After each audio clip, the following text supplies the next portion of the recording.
Hello everybody, this is that time of the year again, you know, when we go live unexpectedly.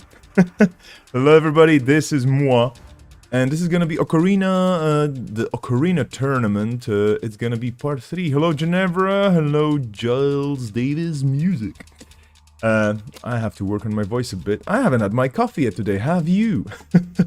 I hope you had, or you had all the drinks you need to, well, get up or be awake, because we're gonna have some fun. This is gonna be some quality, absolutely unusual, but totally fun, Netrunner quality entertainment, courtesy of Sanjay, one of the community members who has been doing a lot of good stuff around the game. And today is no less something happening. I think it's in Sanjay's super duper nighttime. It's like 2 in the morning for Sanjay. It's 8 o'clock here. I managed to wake up so early for me, you know, in winter especially. But my incessant bubbling aside, let's take a quick look at what we have today. I'm just going to very quickly give you an update of what is going on. The Cobra link will be on the screen while we visit the tables. Generally, we're going to have 4 rounds of Swiss and no top cut. There's a handful of players today, which is going to be great. It's going to be a very familiar atmosphere. Folks do have an ID spreadsheet. There's an FAQ. There's a ton of interesting things that you could be following if you wanted to. And if you're into this format, let me tell you more about it. Generally, instead of picking a normal runner or instead of picking a normal corp, you choose a unique connection on the runner side, or you choose a unique non-neutral agenda. And that is your identity text. You've seen this format earlier on. I think there have been several streams. Andre did a great job with the Metropole Grid explaining this and doing a warm-up and whatnot. You generally play with IDs that don't exist in the standard format, but they're gonna be on today. The rest of the format is the same. There's not a lot of variety. We're waiting for one player. Indeed, that player has been refreshing. For all I know, I have actually, excuse me for the noises while I'm shoving things around here. For all I know, there are people out there who actually, you know, shower and whatnot. The hype is real. This is gonna be fun. Let's see how this works. I actually didn't have the time to calibrate anything in the morning today, so do not worry if things are gonna be a bit wonky on stream, but it's gonna be fun. This is the most important part of it. Indeed, I am streaming today. If you don't want to be streamed, dear players, do let me know.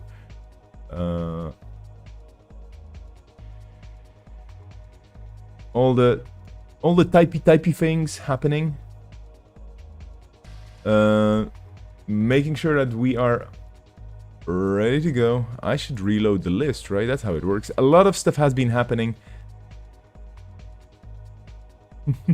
A lot of stuff has been happening in the background on JNet itself as well. A lot of bug fixing.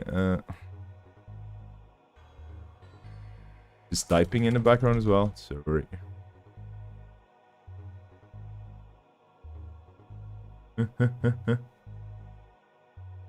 Oh boy. Okay. Waiting for the games. The games are about to start. I have to do the DJ things, of course, and I haven't done it in a while. So, hopping around. We have the first round starting quite soon. Let's go to Cobra and take a look, huh? When was the last time I touched Cobra, actually, with a big stick? Let me just restart things as well on the Cobra side. Geez, this has been a while, right? This is the first thing I'm streaming this year, and it's gonna be fun. We have 30 tables, I believe, with some very, very, very known names showing up. So just saying, you know, just saying, folks. Today you might be in for quite a ride with some of these players, and I'm super happy because we're gonna be able to stream everybody. Sweet! Okay, let's take a look at the tables then, shall we?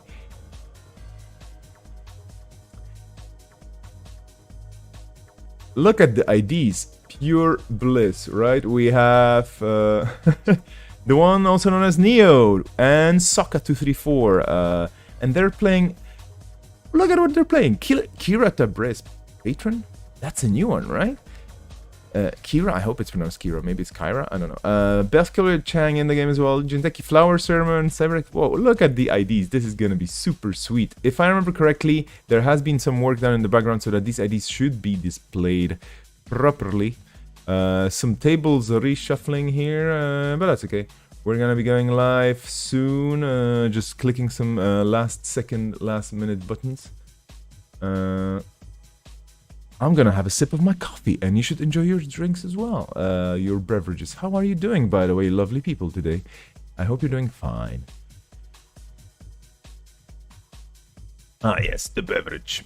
Oh wow, this is bitter and strong, just the way I like my life. Anyway.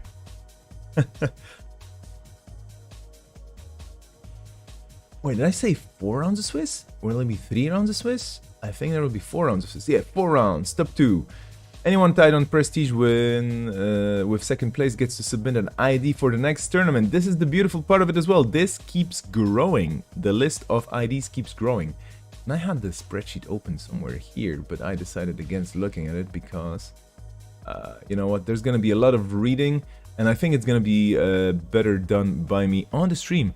Let's just watch table 1, okay? We're going to try and stream everybody today.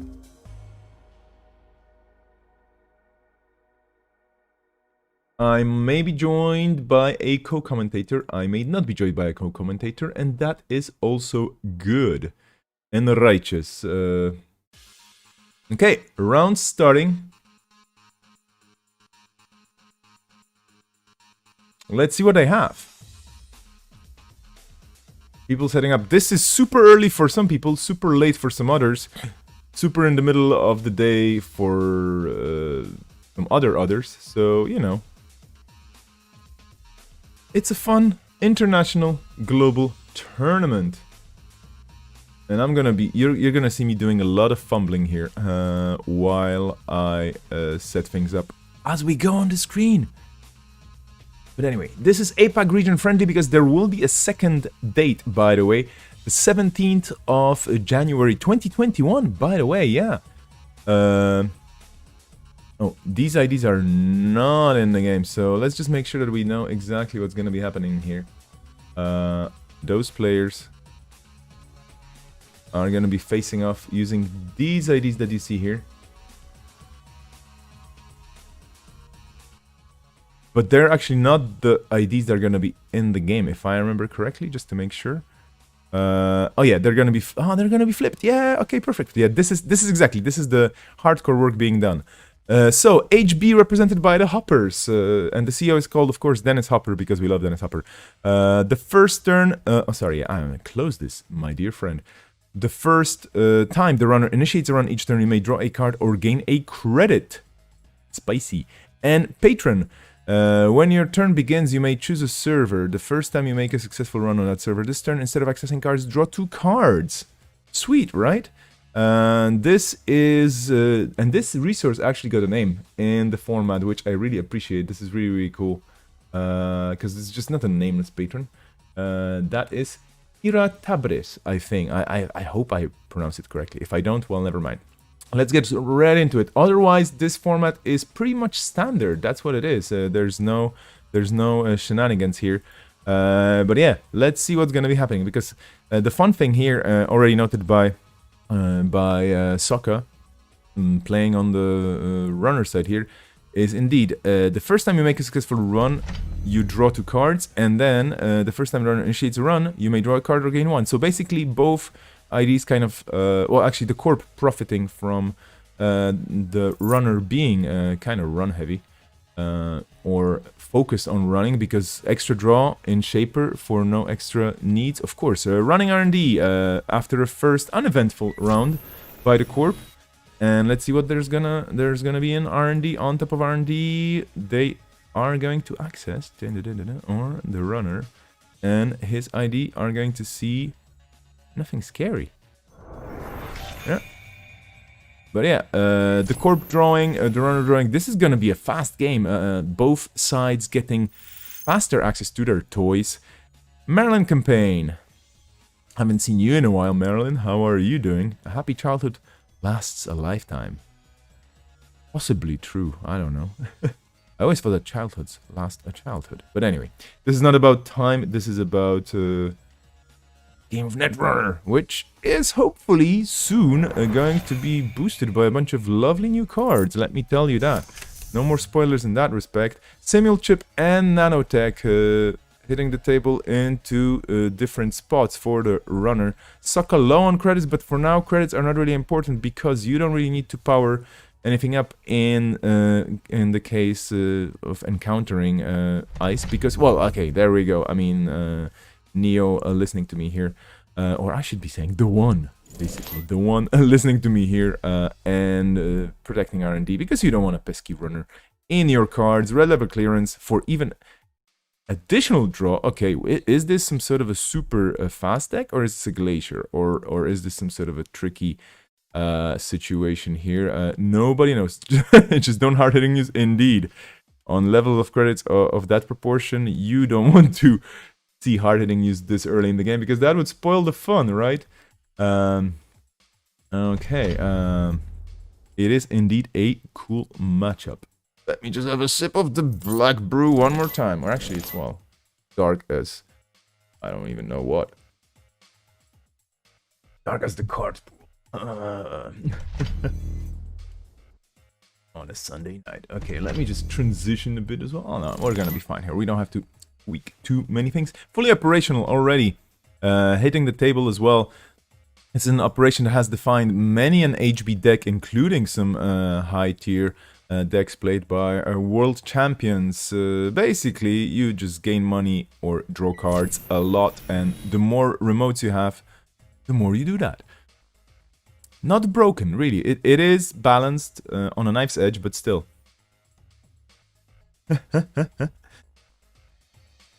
Sanjay saying in the chat, I imagine Hopper can do some silly things with Ginger City Grid. Probably should be preemptively checking out my comprehensive rules document to double check how that works. Yeah, especially since the runner starts scoring agendas. So now that points are showing up in the game, you probably don't want to be redoing any turns.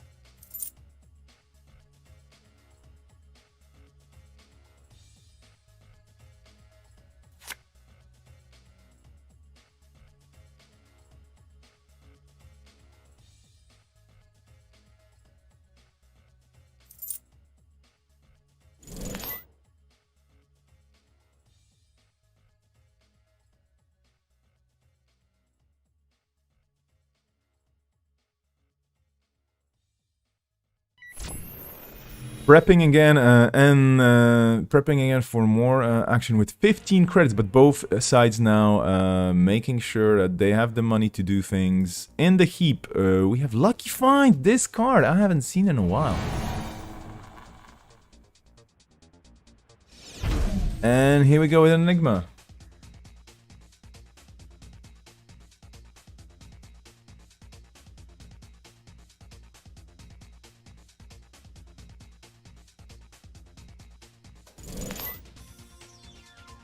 Lucky Find. So yeah, wait a second. I should be checking the card pool, right? I mean, there are some extra rules here.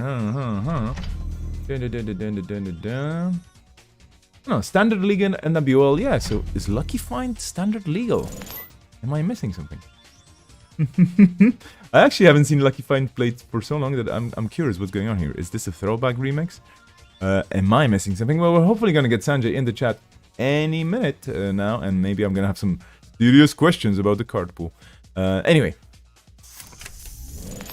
here's the lady. Whoa. That's a card I haven't seen in quite a while as well in my own decks, and lady is just flipping good. Now we go to the thinking side of things. This is the part where people start thinking indeed.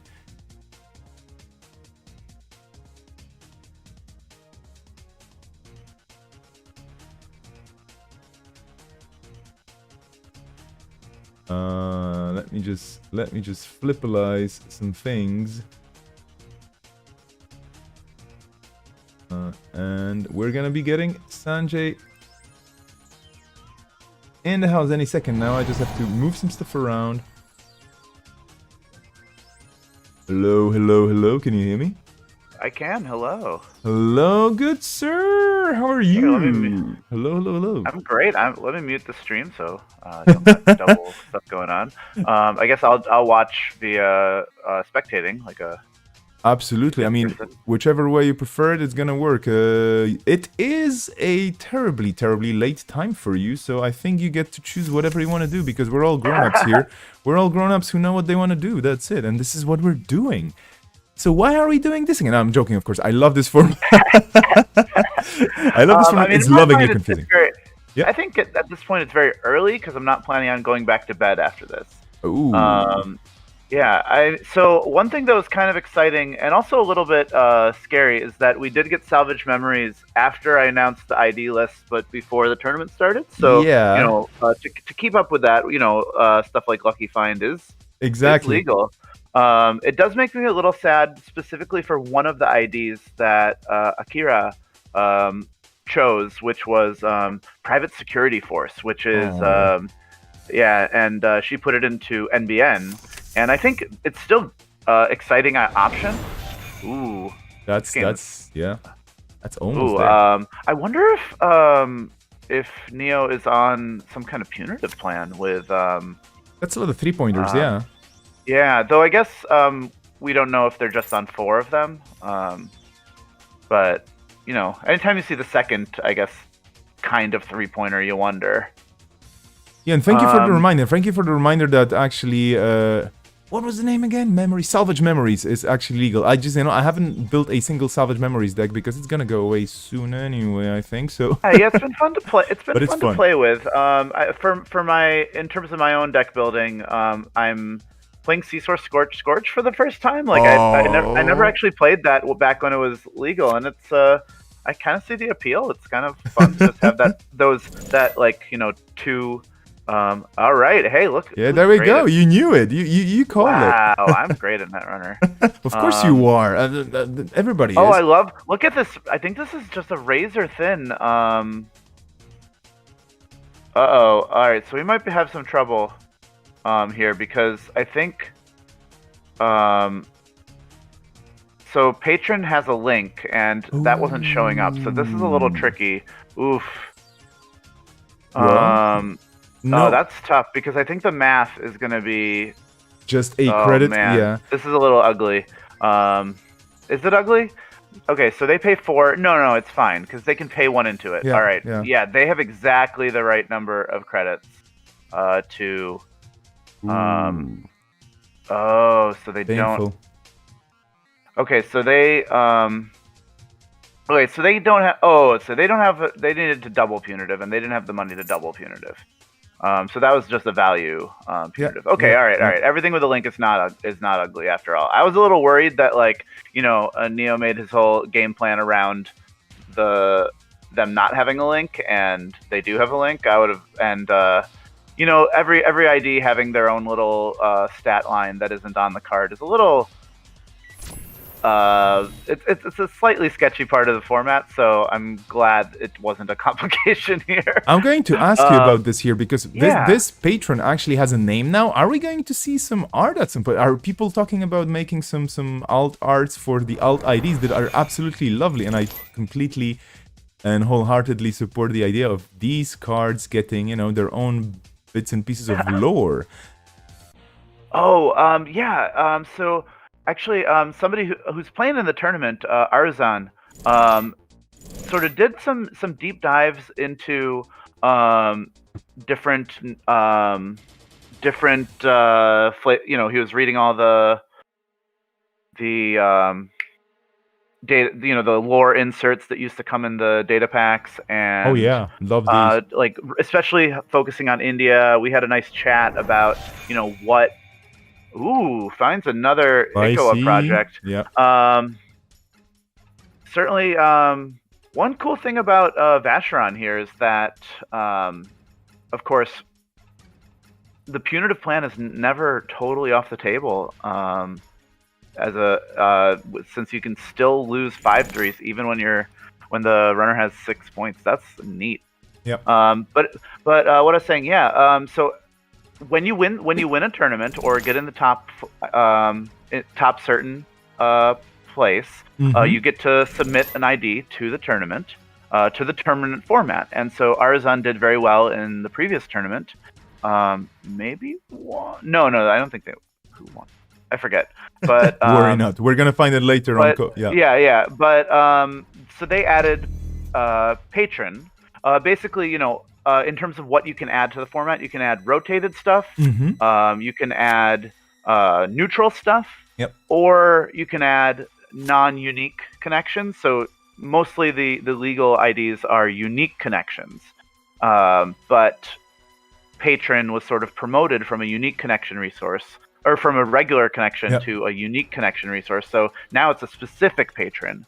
And so part of that is I also asked the person who's submitting it to pick a name for it. That's so cool. Paul G picked out Enzo Korchnoi for the corporate defector, who also put in criminal. And patron, it was put in Shaper. And we wanted something that evoked maybe, I think Arizan was picturing this person being a bit of a Sensi star.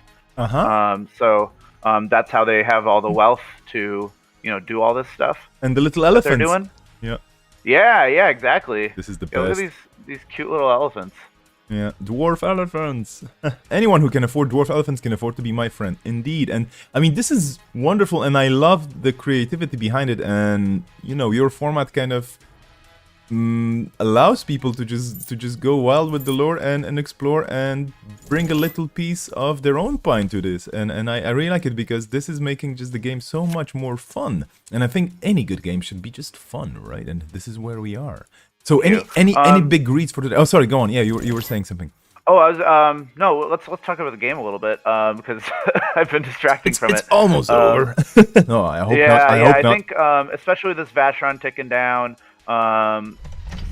Neo's definitely on the back foot, because you really want to just. I think they're looking to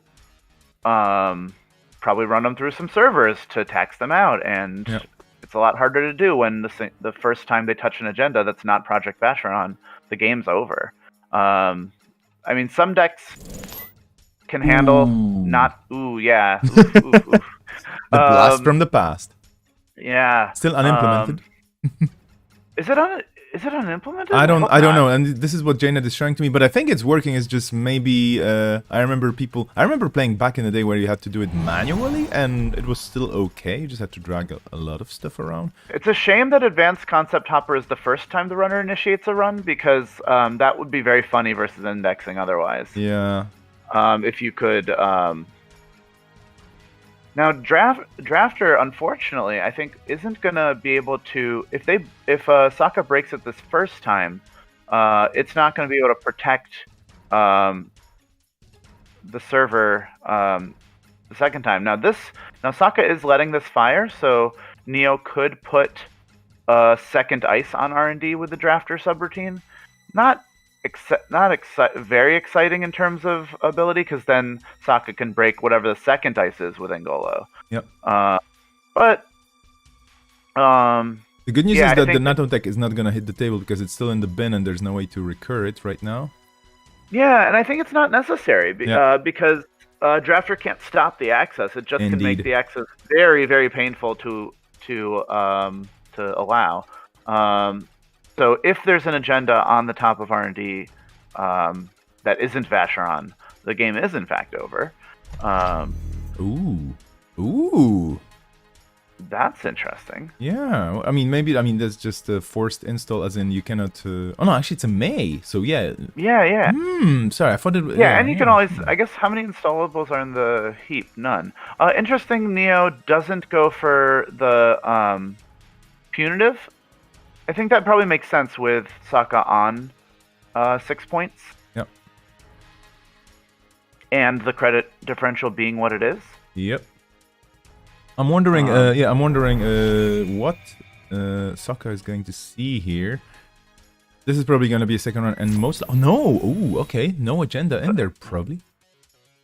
Yeah, which is a little scary, I think, for Neo. Like basically, obviously, he's happy the game isn't over. Yep. But like, how do they win this game? Because if that's not an agenda, if there's nothing coming up on R&D. Whoa! Here comes the biggie. Wow. This is gonna be interesting. I really hope that's an NGO. That's so exciting if it is. Because Angolo actually breaks this. I mean, for breaking a 7th strength sentry, Angolo's on the relatively cheap side. Just have to convert, boost, break. That's 9 credits. Yeah. Efficient for certain values. What's the flavor text on that whale card? Oh, that's an NGO. You call it. No, that was not a prediction. That was just wishful thinking. Well, your wish is actually becoming reality. Keep it going. Yeah. So I mean, this is. I think every once in a while I get into trouble because I'll have a breaker that's breaking something pretty efficiently. But it's also breaking something for 5 credits. And I just bankrupt myself because I'm like, oh, I'm getting through this so well. But I think the excitement of being able to break something scary like there, for example, it always takes my mind off of counting the credits, and I'm just like, I really need to break it. And then the corp is probably going like, oh, well, actually now the punitives come in or anything else. Here's the punishment. It's like, oh, come on. I broke your expensive toy. Why do you punish me for this? Yeah. Yeah, and I think it looks like Neo could have optionally. Ooh, what are they doing here? I think it's another NGO. Another NGO? Yeah, that's my guess. Although it could be a 2-1. No, it's not a 2-1. Okay, it's most likely an NGO. I don't think. This looks a lot like an NGO because it also makes sense why you would even put it out there because against Patron, it's a little sketchy to just leave that open remote after you've taken such effort to bottle up your servers all nice and pretty, so that you can't get those Patron draws. It is nice seeing a run-based Shaper, and it's also nice seeing that there's some good counterplay to this run-based Shaper because I was a little nervous about Patron. Interesting that the draw does happen. Is Sokka going to leave this alone? They certainly have the all right. What a thing to. Interesting. Why is Neo? Oh, I guess that makes sense to be on Overrider if you are on a punitive plan. That's very cool. Yeah, this was a really cool play because that basically it's not really stopping Sokka from winning. There's only one agenda he needs to find. But yeah, it's kind of like, just go there and you have to check it. I mean, otherwise the corp could have something up their sleeve that you didn't really want to see. But yeah, definitely off the table now. And one thing about the patron being in the game, I really find it super powerful that you can choose a server. Usually ID abilities connected to runs, for example, like Gabriel Santiago, it's like you have a specific server chosen. This is just like, no, you can totally choose wherever you want to go, including remotes. And that's really, really cool. You can do a lot of good stuff with this. And the draw for Shapers, probably not always a big thing. But here it's just speeding the game up so much. Yeah, I'm sure everyone is familiar with Shaper's best anti-asset spam card in the meta right now, which is Mache. Which and the sort of thesis of the card Mache is that if you want an anti-asset spam card, I know. If you want an anti-asset spam card, it doesn't have to give you credits. It can give you card draw, and that's not totally false. It's not totally wrong. Mache just doesn't happen to have the power level it needs to be good enough. But it's interesting, yeah, that Patron might have some. Okay, found the Ikoa. So now we're gonna see. Oh my goodness. There's actually snare. Oh, there's a... Yeah. Oh, man. Oh. Oh, could have just... Okay, this was close. This was a good game. Even though it may have looked a bit one-sided, I'm pretty sure both players had a very exciting time. From the drone view, it's kind of like, yeah, it's just the runner scoring. Yeah, but we never see the hidden situations in their hands and what is happening on the remotes until their access. Okay, let's take a look at the reverse of this, shall we? It's one of the, I think one of the things that's great about Netrunner in general is that in almost all games obviously if you're watching a Netrunner stream on Twitch right now, I probably don't need to sell you on Netrunner. But I think one of the things I so appreciate about Netrunner is that in almost all games, not all games, you always have a plan up until the end of the game. Whether you're losing or winning, I mean, obviously you can be in rough shape, but you can always have a win condition you can be playing to. And all right, so we are seeing, I believe, on this side we're seeing Cyberdeck Sandbox, an ID that got hit a bit hard. Its stats got switched to 50 minimum card size deck and 5 influence ID. There's some concern that that's not a hard enough hit, that maybe this is just too powerful in general, because they do get to start with 9 credits, and they have some cool efficiency here. Speaking of cool efficiency, we got Beth Kilrain Chang.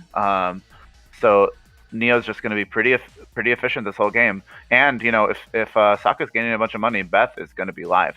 But what I was saying is that I think decks with a kill condition are sometimes the perfect example of that, because even if you're in that situation where you have six points in the runner score area, what are you going to do? You do always have, hey, can I manipulate them into making some bad decisions? Of course, the better your opponent is, the more forlorn you can feel when things are going badly. Because, you know, I play against Osclet, Laura, a lot. She's probably the person I play the most, and she started playing Netrunner mostly with her husband, who adores Wayland Kill, and the second biggest person that she plays is me, who adores just weird stuff going on. So she's very good at being safe, and so I know I'll have some games where it's like, oof, like theoretically there's lines here, but they're not going to happen. But anyway, like I think having those snares in the deck, having punitives, it's just nice that you can always have a game plan. Indeed. I mean, it's my go-to card whenever I don't know what to do with influence, and I'm like, well, I can just put a snare in there. Is this a kill deck? No, but if I put a snare and the runner accesses that, and then they see the snare, like, maybe it's a kill deck, and I get a bit, you know, to play with their fears of running, which is great. I think the fear of running is one of those things that you have to instill in the runner as much as possible, regardless of a game plan, unless you're playing some sort of a super rush deck and you just don't care. But even some of the fastest rush decks on the corpse side, like Titan, for example, infamously. I mean, you know, it is a Wayland deck, so you could put some punishment in there instead of just speed. But it always makes me wonder, like, okay, am I accessing a punishing card? Yes. Does this mean that there's multiples, or is this just some sort of a red flag just to kind of scare me away? Speaking of red flags, there's a Lacosta in this. Just to think about it, Cyberdeck Sandbox, it's a neutral ID, right? It shouldn't have any. So this was also something that was added as a prize for winning, or doing well in Ocarina 1. And when you add a neutral card to this pool, you have to pick a faction for it. So it's Cyberdeck's Sandbox got the Cyberdeck's Corporation got acquired by Jinteki, and so this ID is pretty solidly Jinteki, because it is limited to just 5 influence. So we're gonna mainly see neutral and Jinteki cards in here. And yeah, the big concern is just, is this ID too efficient? Did I goof up in terms of allowing it a second breath of fresh air? I think one of the things about this tournament is there's both benefits and downsides that I haven't done extensive playtesting for this, because, you know, it's just like, hey, here's the things, and here's my sort of gut reaction of like what the IDs should be, you know, what the influence should be, what the Wait a minute. Are you trying to tell me that you don't have a team of 50 people testing this all the time, round the clock, around the world? Come on, like. Yeah, exactly. And like, you know, I don't think this is too much of a spoiler, but I don't know. I've been participating in like the testing that goes on for like good sets, and it's a lot of work to really know like what's up with the format. You need to do so much work. Yep. Oh, we are seeing Marathon. Whoa, that's a beautiful card. Yep. So they are going to get a click at the end of this run, which is kind of cute because prepaid voice pad. What's the story here then? Because you have Bev that could give you a click, and you have Marathon that could give you a click. How many clicks do you need, and are there any hyperdrivers in this deck? That's the question. Yeah. I am surprised that Neo allowed this to fire when Angola actually breaks it pretty efficiently. And you do have the money, Yeah, 6 credits, because I think this purge where they get 4 credits is pretty unhappy. Then again, maybe it's just about. Oh yeah, I guess it costs 6 credits to break, and it costs 5 credits to. Assuming there's no boost, it costs 6 credits to break and 5 credits. Yeah. So what do I know? I mean, no, it does look intimidatingly. Whoa, scary word. Scary if you don't count the breaking, but then if you can just pay through the trace. That's an Issei Mark II. That's big. And here goes the La Costa. I think maybe that was also, I mean, apart from the pure econ calculation, it was also just thinking, okay, maybe there's some sort of punishment in there, or there's some sort of a trashable that I have to pay extra for, and all those credits would have mattered in case there's another asset. Oh, sorry, not asset. An upgrade to be. Oh yeah, that could have actually been an asset. But something to be trashed there. And here we go, server 1, again, install advance, no time wasted. Lucky find, part of the salvage memories pack. Ooh, Maker's Eye. Oh.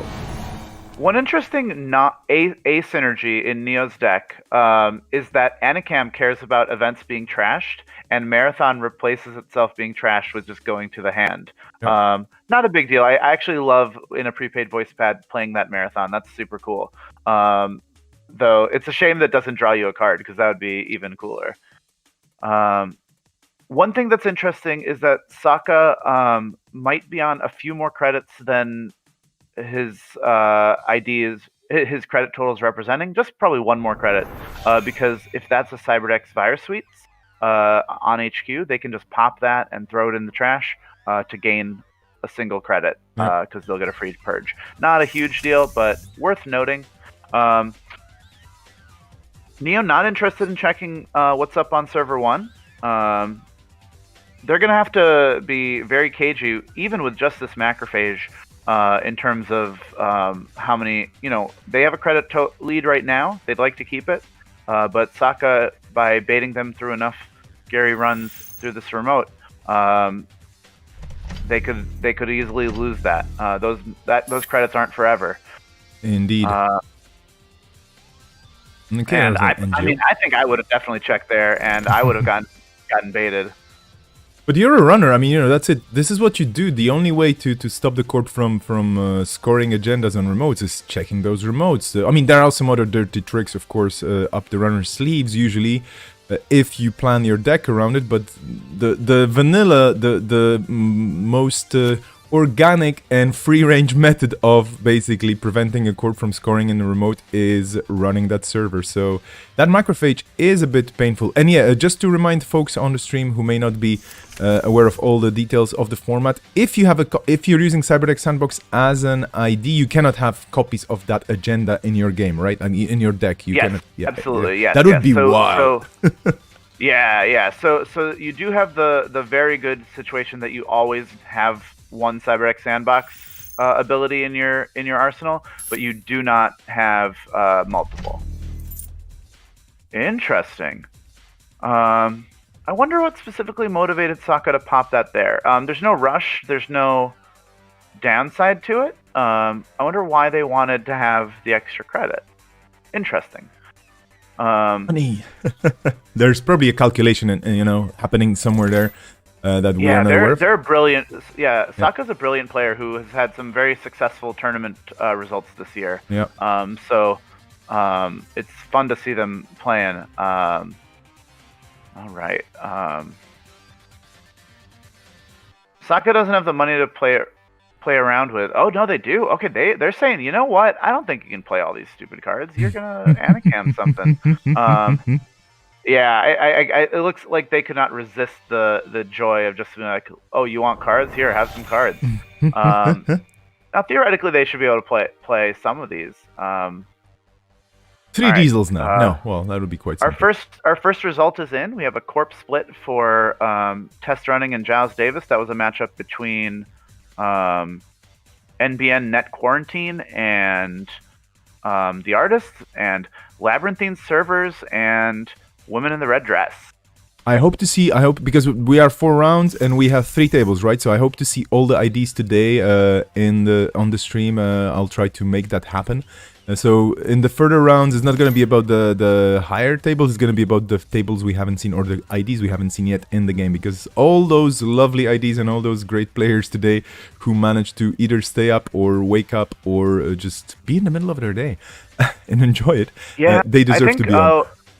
Yeah, I think unfortunately, so the timing of this tournament was specifically so that players in Australia who never have these things at good times for them, that was the motivation. I wanted an event that works for them. We just wanted to stay up late. Come on. And we do have some, I think, 1 or 2 Australians in the mix. I know Giles Davis is at least from that area, from that time zone.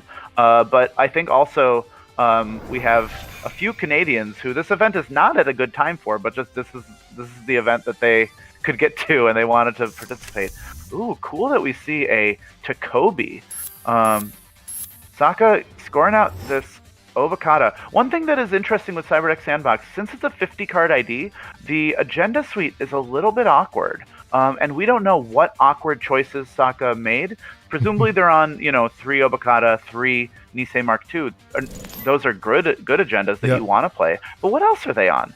Unclear. Or maybe they're on, Future Perfect? 2 Obokatas and then just 3 Obokatas and a Future Perfect, and then just like a bunch of the nice. If it's a 50 card ID, I would go for the agenda, which allows you to look at 7 cards and scry a bit. What was that? Bacterial Programming, which is also a delightful ID in this format. If you're interested in starting the game right, play Bacterial Programming, and you will always have a good opening hand. If you have to look, I'll say this: if you look at 12 cards at the top of your deck and you don't have a good opening hand, that's on you for deck construction.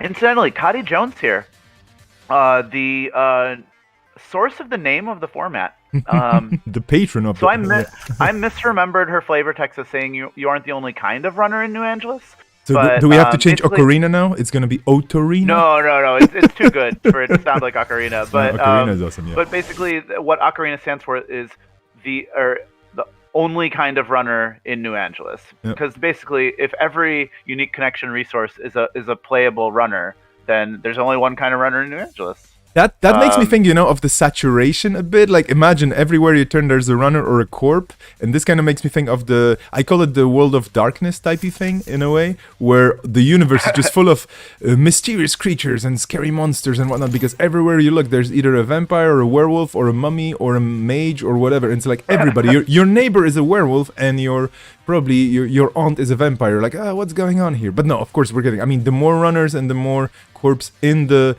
game of Netrunner, the more it gets fun. I mean, really, these unusual or usually unplayed non-standard IDs are just so much fun. Engram Flush, on the other hand, is not much fun. Yeah, totally. I know that one comment I got on the format in the Stimac forums, and I don't know exactly what I'm going to do with this comment, but it's definitely well taken. Is that like it's a little bit overwhelming looking at the spreadsheet because there's so many choices. It's not too many more IDs than what is legal in standard, but I think it's all at the same time. And I think one thing that I love about the flavor text of Cotty Jones is that this game centers the conflict between net runners and corps, and what Cotty Jones sort of hints at is like, look, there's a whole friggin' world here, even outside of that. And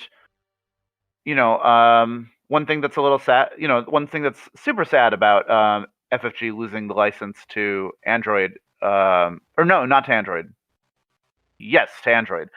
No, to Netrunner. Sorry, losing the license to Netrunner is that they still have the Android setting, and there's so many good stories to tell within it. Indeed. And even though they've made some other great stuff with the Android setting, I think nothing is as popular and nothing is as good as Netrunner. I mean, nothing is as good as Netrunner in general. But like, I don't know. I mean, yeah. I mean, nothing card game wise.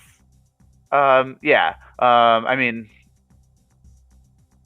yeah, chocolate chip cookies. No, I exactly. No, I think this is actually a very good. I think it's a great idea. This year to get people who have been playing all the other collectible card games of any format, but just get kind of representatives, not to argue, but to kind of peddle our wares in a way to each other, and have some sort of a round table where you have people playing even Magic, like because it is the elephant in the room, but it is a card game.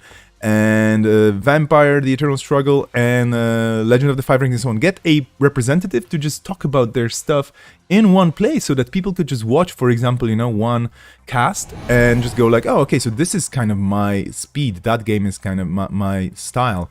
Different card games out there, which I love personally, that we have so much variety to choose from. It's a good problem to have, to choose the game you want to try or play from so many different possibilities, so many different options, and this is definitely my choice number one as well. I mean, I agree. Yeah, because I think that's absolutely right. Because I think as a person who's pretty entrenched in Netrunner, I adore it, and though at the same time, like, it's not the game for everyone, and I think people like to talk about this being a board game renaissance, and it's totally true that you can just find things that engage you. And that's really wonderful. I know I've heard very good things about the Star Wars card game, also a former FFG product that I think that community is trying to keep going. I think they don't have a body that's making new cards. We're super lucky in terms of like how good Nisei is. I think one thing that's something that Nisei is combating is that when you hear like community-based cards, you don't think of a product that is as good as what they're putting out. You think of some sort of half-tested nonsense that I mean, not to diminish. Anyway, but yeah, I hear the Star Wars card game is quite nice. Also, is this the one with the dice where you roll the dice? Like, card gives you. No, so that's a different one. Star Wars the card game has a super interesting deck building restriction or deck building rules where basically every card comes in packs, where if you put a certain card in your deck, you have to include the whole pack of cards. So it's like you don't just put and I don't know what specifically are the cards, but you don't just put Luke Skywalker in your deck. But if you put the Luke Skywalker set in there. So if you put Luke Skywalker in, you also have to include Luke's lightsaber, and I need to go to the station to get some power converters. Yeah. Very thematic. Yeah, which is an interesting way to deck build. I wonder if that actually makes it a little less daunting in terms of deck building, because you're just like, you only need to make 8 choices. Yeah, you're choosing packages in a way. Yeah. I've never deck built with that in Star Wars the card game, but it seems kind of cool. And I mean, obviously the cool thing about this kind of card game, if you're not intimidated by it, is just that the near infinite customizability. If you're not in the business of optimizing things. Incidentally, we do see what Saka is spending some of his very limited influence on, Sandstone. Just a nice efficient barrier that if you want to strengthen up, you get 4 credits for your trouble. Kind of neat. That's actually 2 points out of 5, so you cannot even have a 3 of this. Yeah, 5 is like I was saying, this isn't extensively play tested, so all the numbers are a bit arbitrary, but we were thinking with 5, like, it takes away a lot of your cool options. Like, you cannot play get the influence, or you can't reach alliance in any faction with 5 influence. Yeah. You can reach alliance with CAD campaign if you're excited about that. But one thing I wanted to just add about, because you said it's not extensively playtested and it's kind of a gut feeling number on it in a way, or for the different IDs and for the different cards you have in the format as the new ones. I think this is actually making it really cool as an as a format that you cannot really optimize for, and you cannot really solve it in a way, and I think that's fun, because players have to just sit down, look at what their opponents have, and just go like, okay, maybe I have an idea, maybe I don't, but that's not the thing. It's just gonna be a big adventure, and this is what's gonna be happening here as well. It's like, you just encounter an ID that you don't play a lot of games against. You don't have a game plan in your head. You have an idea of what you want to do with your deck, but your opponent can surprise you with something really cool that you never have seen before. And I think this exploration part is what makes Okorina so great as well. In terms of not being able to playtest, there's this other tournament format. I don't know if you've heard of it. It's called Lockdown Vesper. Never heard of it. No. And one of the things, and I'm actually borrowing a lot of, the prize support for Okorina, where you get to add something to the format, is absolutely, oh my goodness, we're double wanton destruction, heavy influence. That's what you need all the clicks for. Yeah. What a delight. Also, I love these wantons for 2. Now we are a little scared of what is in the remote, because Jinteki does have a good number of agendas that you could score out there. Yeah. I wonder, and with Neo on 2 points, I don't think they can realistically run into archives and hope that wins them the game. Do they need to check here? They only have 12 credits. That's not a lot of credits. Nicely, Takobi actually makes things a little bit more efficient. Looks like they did lose some very nice cards in archives, but they did not lose anything that they needed to keep. And for their trouble, for Neo checking, Sokka gets a cool 4 credits.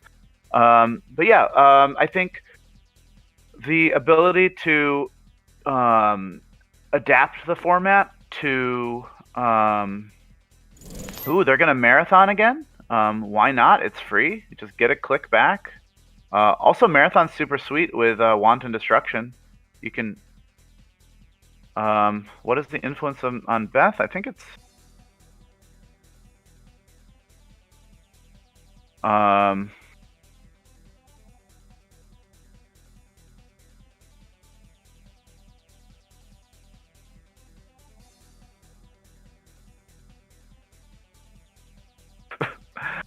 one of the things that I did that it was important to me, but absolutely is not important for the actual format, is I did assign subtypes to each of the IDs. So Beth is Gmod, Patron is a natural. Yep. Important to know. Cyberdeck Sandbox is of course a division, because they've been acquired. Whoa! Susanoo no Makoto, hello. Is Takobi going to be oh no, you got to boost that baby. That Yikes. card has been appearing every now and then in standard and non-standard decks, and it's a blast from the past as well. Susanoo no Makoto is something that hasn't seen a lot of competitive play or a lot of, let's say, public play. Might have been appearing in some spicy decks, and it's great to see people, who usually play very powerful decks go for that card, because it is a bit of a surprise, and it does put a spanner in the works for the runner. Yeah, and I think Susanoo no Makoto, I think since it's only 1 subroutine and a 9 strength ice, it's a little bit of a hard pill to swallow, because the runner often has some ways in which, if they're boomeranging your 9 strength ice, you're pretty sad. But Susanoo no Makoto asks a question that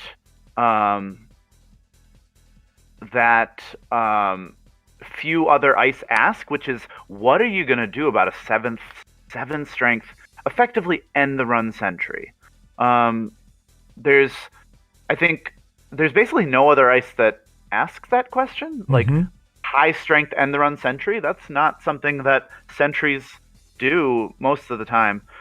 Is this an agenda? I feel like it might be. It's not. What do I know? Well, Lacosta grid, and to trash that Lacosta grid, you have to go totally broke.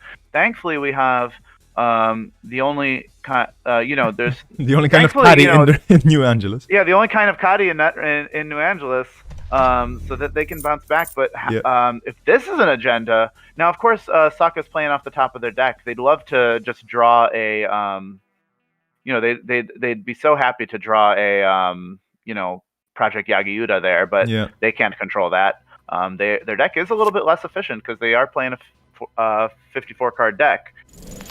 Speaking of the composition of the deck, do you have the deck lists? I mean, I don't want to see it. I'm just curious. As a TO, did you ask for a deck list for this or not? Okay, I did not. Okay, so that makes it even more fun.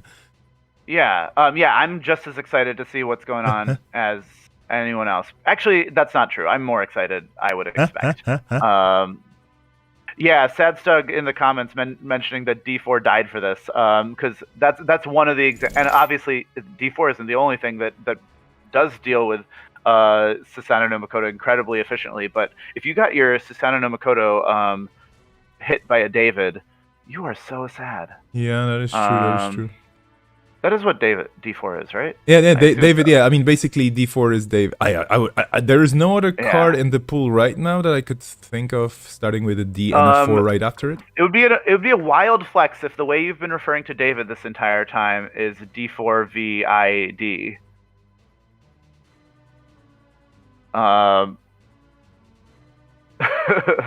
Okay, I have to jump around a bit because things are happening here that shouldn't be happening. Oh yeah, your bot is people are very excited and your bot is getting them. Misbehaving. Yeah. But yeah, feel free to keep going while I just... Yeah, no worries. So it looks like in terms of the rest of the tournament, we have one game finished and then there's 2 other games still in progress. But I'm looking at this one. Also, I didn't really comment on this, but look at how, and this is sort of like with Lucky Find. That's what when Lucky Find was first. Lucky Find has the distinction of being one of the first cards. No, am I wrong? No, I am wrong. Okay, but Lucky Find has the distinction of being part of one of the first decks that got really slammed by the introduction of the Most Wanted list. Used to be Most Wanted list just said that some cards cost extra influence. And Lucky Find was part of that deck, and that deck was Prepaid Kate. So you would play Kate McCaffrey, who has abilities pretty similar to the artist, coincidentally. And what was so scary about that deck is that they had some prepaid voice pads, and they had Stim Hack, and so you're the corp, and they're on like the runner's on 1 credit. You're like, oh, I think I have a scoring window here. Yep.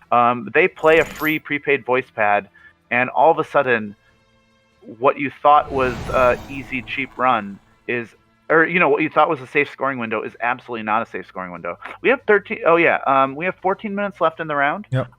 Looks like this game should have plenty of time, though. I don't know how the other game's going. Well, yeah, you being the TO, you should be running around the tables and checking, but right now we have a very cool res here. This Anansi for that nanotech is just a bit too much. Of course, you can pump nanotech, you can totally do that with the credits you have and whatnot, but this is really cool because you have a strength 4 nanotech versus strength 5 Anansi. You definitely want to break Anansi in full. You don't want to be punished with the damage, just in case you have some cool cards. So the one going here, not for broke, but that's going to be expensive to get in. And then trying to fish for those agendas because, like you mentioned already, time is, well, it's not really tight. But on the corp side, we have 6 points. Sokka clearly here in a comfy game point zone. And that server 1 has 2 cards on it. That's Susanoo, which is intimidating. That Macrophage, which is... cheap enough to interact with, but still you definitely want to make sure that you get to that server if you decide to run 3 more clicks and 6 credits after this, depending of course on what the one encounters in R&D. That's gonna be... Ooh, that's a viral! Big. That's the other agenda we were not thinking about. yeah, because you definitely... And actually seeing viral weaponization Well, we know that there's a Lacosta grid in server 1, so that just means server 1 is even more scary in terms of what could win the game in there. We know it's probably not an Obokata, or if it's an Obokata, we know that probably can't be scored this turn, but there's a lot of things that would win Sokka the game. And so they have not a lot of credits. They have 12 credits after that Lucky Find. Again, here seeing the power of Lucky Find, just pushing. They're going to marathon through. Oh, and so cool that Marathon is going to give him a click back after this. Interestingly, assuming the run is successful, though I think unless we're going to see a baddie or something like this, this run's probably going to be successful, just very expensive. Takobi doing some good work here. Yeah. That is a very good fun thing that I don't think we mentioned yet. Susanoo no Mikoto, if that subroutine fires, they get fired into archives, and in archives, they have to hit that Cyberdex virus suite. Yep, so that is the money. Were that subroutine to ever fire, it would be hilarious.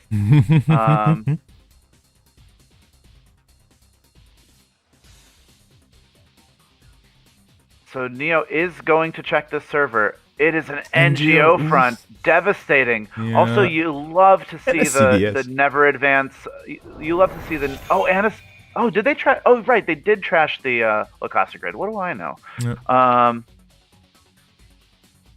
right, looks like... I have to say that Sokka is very good at drawing cards, you know, after being basically wanton destroyed quite a lot, twice in the same turn by the runner. You just draw into the cards you really need. I mean, that NGO, even though it doesn't have any counters or anything, it's a great bait here for the runner to go through a very expensive server with 2 pieces of ice. And now the one on 2 credits only, and there's no money on Caddy Jones. There's only so much you can get from all the other cool cards you have on the table, because, for example, Cyberdelia, it does give you money, but you have to break those subs. There is a single Rezeki on the runner side, so it doesn't look super grim, but definitely will require a bit of, thinking hard and coming up with some ideas, only with 5 cards in your hand and 1 left in the stack. So that's another thing, there's not that many options left for the runner here. And and I think one of the things with this very cool Beth deck is that it's sort of similar to that prepaid Kate list of Yore, where its econ is all event based. So when it runs out of cards, it kind of runs out of money. Back in the day, that deck was on Levy AR Lab Access, so it got to replay, and it got to replay its events a bunch of times. This deck is on Harmony AR Therapy, which is certainly nice. It's nice to throw, a Lucky Find, a Sure Gamble, a Maker's Eye, a Deuce's Wild back in your deck, but it's not the same. Yep.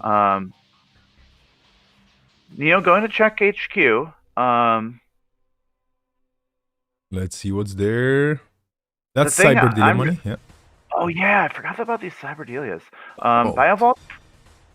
Does that get trashed? Probably. I mean, credits are very short right now, especially if they have aspirations to check this remote. It's a hard sell to check this. One question I have is there another Harmony AR that was why I was looking at the heap if there's any trashed. I don't see any, and Harmony AR is not a one-off limitation, so basically you could have multiples. And of course, if that's the case, the question is what would you put back in? But maybe that question actually doesn't fly far, because Sokka will probably be able to do something with the server 1 card that was installed in the previous turn. Let's see. That's okay. Exciting. Yeah. I guess here they get to how much does this run cost? Pretty expensive. I think this run makes me think that Neo is saying, look, I accept that server 1 could have a card that will lose me the game, but that's I can't deal with that right now, especially with that.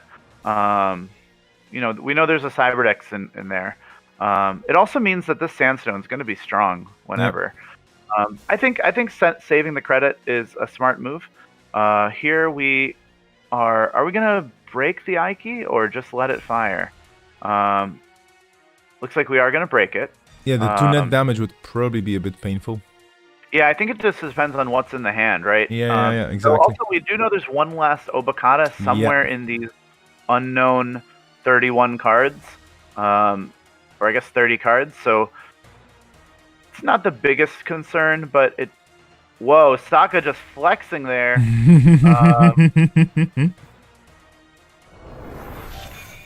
1 in 29, he says. Okay. Oh, is he saying he only has one? And that is... Oh, that's a Philotic. Philotic Entanglement. All right, so that is a sweep for Sokka. All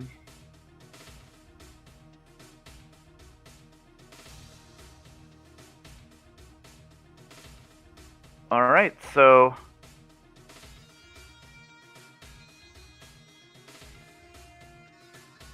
Okay, so this was a game this was a match that Sokka managed to sweep here with 2 matchups that you haven't seen earlier, folks, because there have been some really cool ID picks for this installment of Okorina. Let's just take a quick look at the results, shall we? While Sanjay makes sure that everything is in place, I'm just going to hop into another audio channel. And yeah, no worries. I'm just gonna hop in over to Cobra. Do come back whenever you feel like, of course. I'm gonna transition into Cobra to just give you a quick rundown of the situation. So we had on table 1, we've seen this Sokka sweeping the one with Jinteki and Shaper. I really have to learn those IDs where they do belong, and I'm going to paste for all those. Well, actually, no. If I do paste that, that's gonna be a wild link that doesn't really help anybody. So anyway, if you're interested in Okorina, do check the Always Be Running page, because that part of the universe includes all the information you need to see how this format actually looks, what it's like, what it does offer to intrepid runners and corps. Was going to pull that up, but never mind. I'm not going to be pulling that up. Let's just go into the details of the Dunch and Aruzan game, where Aruzan managed to sweep, again, with Sandbox as well, and the Class Act, so a criminal, I assume, versus Dunch's Flower Sermon and the Artist, so a Shaper. The Class Act and the Artist, this is like a, I definitely want to see those IDs today as well, later on. And then Test Running and Giles Davis, I really hope I pronounce it correctly. I haven't pronounced the name Giles in a while. So, Labyrinthine Servers versus the Artist. With the Artist, formerly known as Kate, or Cat. And, oh, thanks, Giles. And Test Running on NBN. And Woman in the Red Dress, who's probably a Shaper. And I wonder if Woman in the Red Dress has a name. I'm just going to go and check that. Let me just very quickly hop over to the document I'm looking at here. Woman in the Red Dress as a runner ID, excusez-moi. It is indeed a runner with no link, 4515 digital. Yeah, because she's the woman in the red dress. Okay, let's just have a quick peek at Okorina, the channel on the online event hub. And by the way, a bit of advertising here. Do join if you haven't yet. The Green Level Clearance Discord channel. What am I saying? Server. It's a server. A lot of good stuff happening there, especially if you are looking, for example, for players to play against, and you have people only, online. You don't have a local meta, which might be happening. Okay, Sokka versus Test Running, Aruzan versus Giles Davis, and the one versus Dunch. I think we're gonna go to table 2. Let's just see. Let's just see if they're gonna be okay. If both players are gonna be okay with us on that table. 5 Shapers in the game today, indeed, because we have Kira Tabrez, the patron, that's a Shaper. Woman in the Red Dress, that's a Shaper. The Artist, and Beth Kilrain Chang. Yeah, this is fairly green on the runner side, and it's fairly red, as in Jinteki everywhere, on the corp side. There is a bit of a break, of course, a bit of downtime for the players. New pairings are up. I'm gonna take a very quick breather here as well, so talk to you in a second.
Okay, everybody, I'm back. We are having a bit of table banter here with Arusan and Giles Davis. We're gonna have a Maven. And yeah, both of these players, as you may have seen on stream, they have been testing against each other, so I wonder if they actually know each other's decks too well, and there's not going to be any surprises for him. Well, we'll see. In the meantime, Giles actually does music, so if you're on SoundCloud, you should totally visit the URL you see on the screen right now, which is soundcloud.com, Giles_Davis, with a slash, of course, in all the right places. I'm gonna go there soon, not just yet, because hey, guess what, I'm streaming, but I'm just saving this for later. Because, you know, nowadays, especially with the different restrictions, there's only so many places you can go. And visiting each other's websites and just clicking a couple of things is a nice thing to do.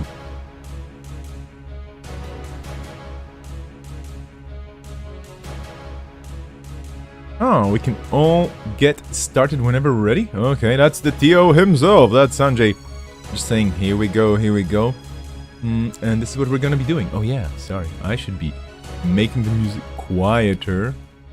In case you're wondering what the music is, I will not tell you. No, of course I will. Unreal Tournament 99. This game that's going to be 22 years old. Oh, jeez. It's basically old enough to drive cars, drink alcohol, and do other illegal things in certain countries around this world. Wow. And I remember playing it like a wild barbarian that I am, running around and just FPSing the hell out of my bot and non-bot opponents back in the day. Cyberdeck Sandbox again, so that's a Jinteki 50/5, so 50 cards in the deck minimum, 5 influence points only. That is quite harsh. And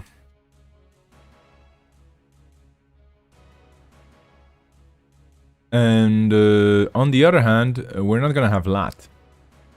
We're gonna have the artist, formerly known as Kate McCaffrey. So yeah, use the ability on this ID, excuse me, only once per turn. You basically get cool stuff. Why wouldn't you get cool stuff? You're a shaper, right? Shapers are all about cool stuff. Here we go, straight off the bat, the double install IPO. Come at me. I mean, this is, you know, this is just money, additional money, even more money. What are you gonna do? Hey, how's it going? Hey, welcome back. So, one thing here is Kate, of course, has a link, because she used to, so thematically. Yeah. I mean, maybe you lose your link when you retire. I don't know.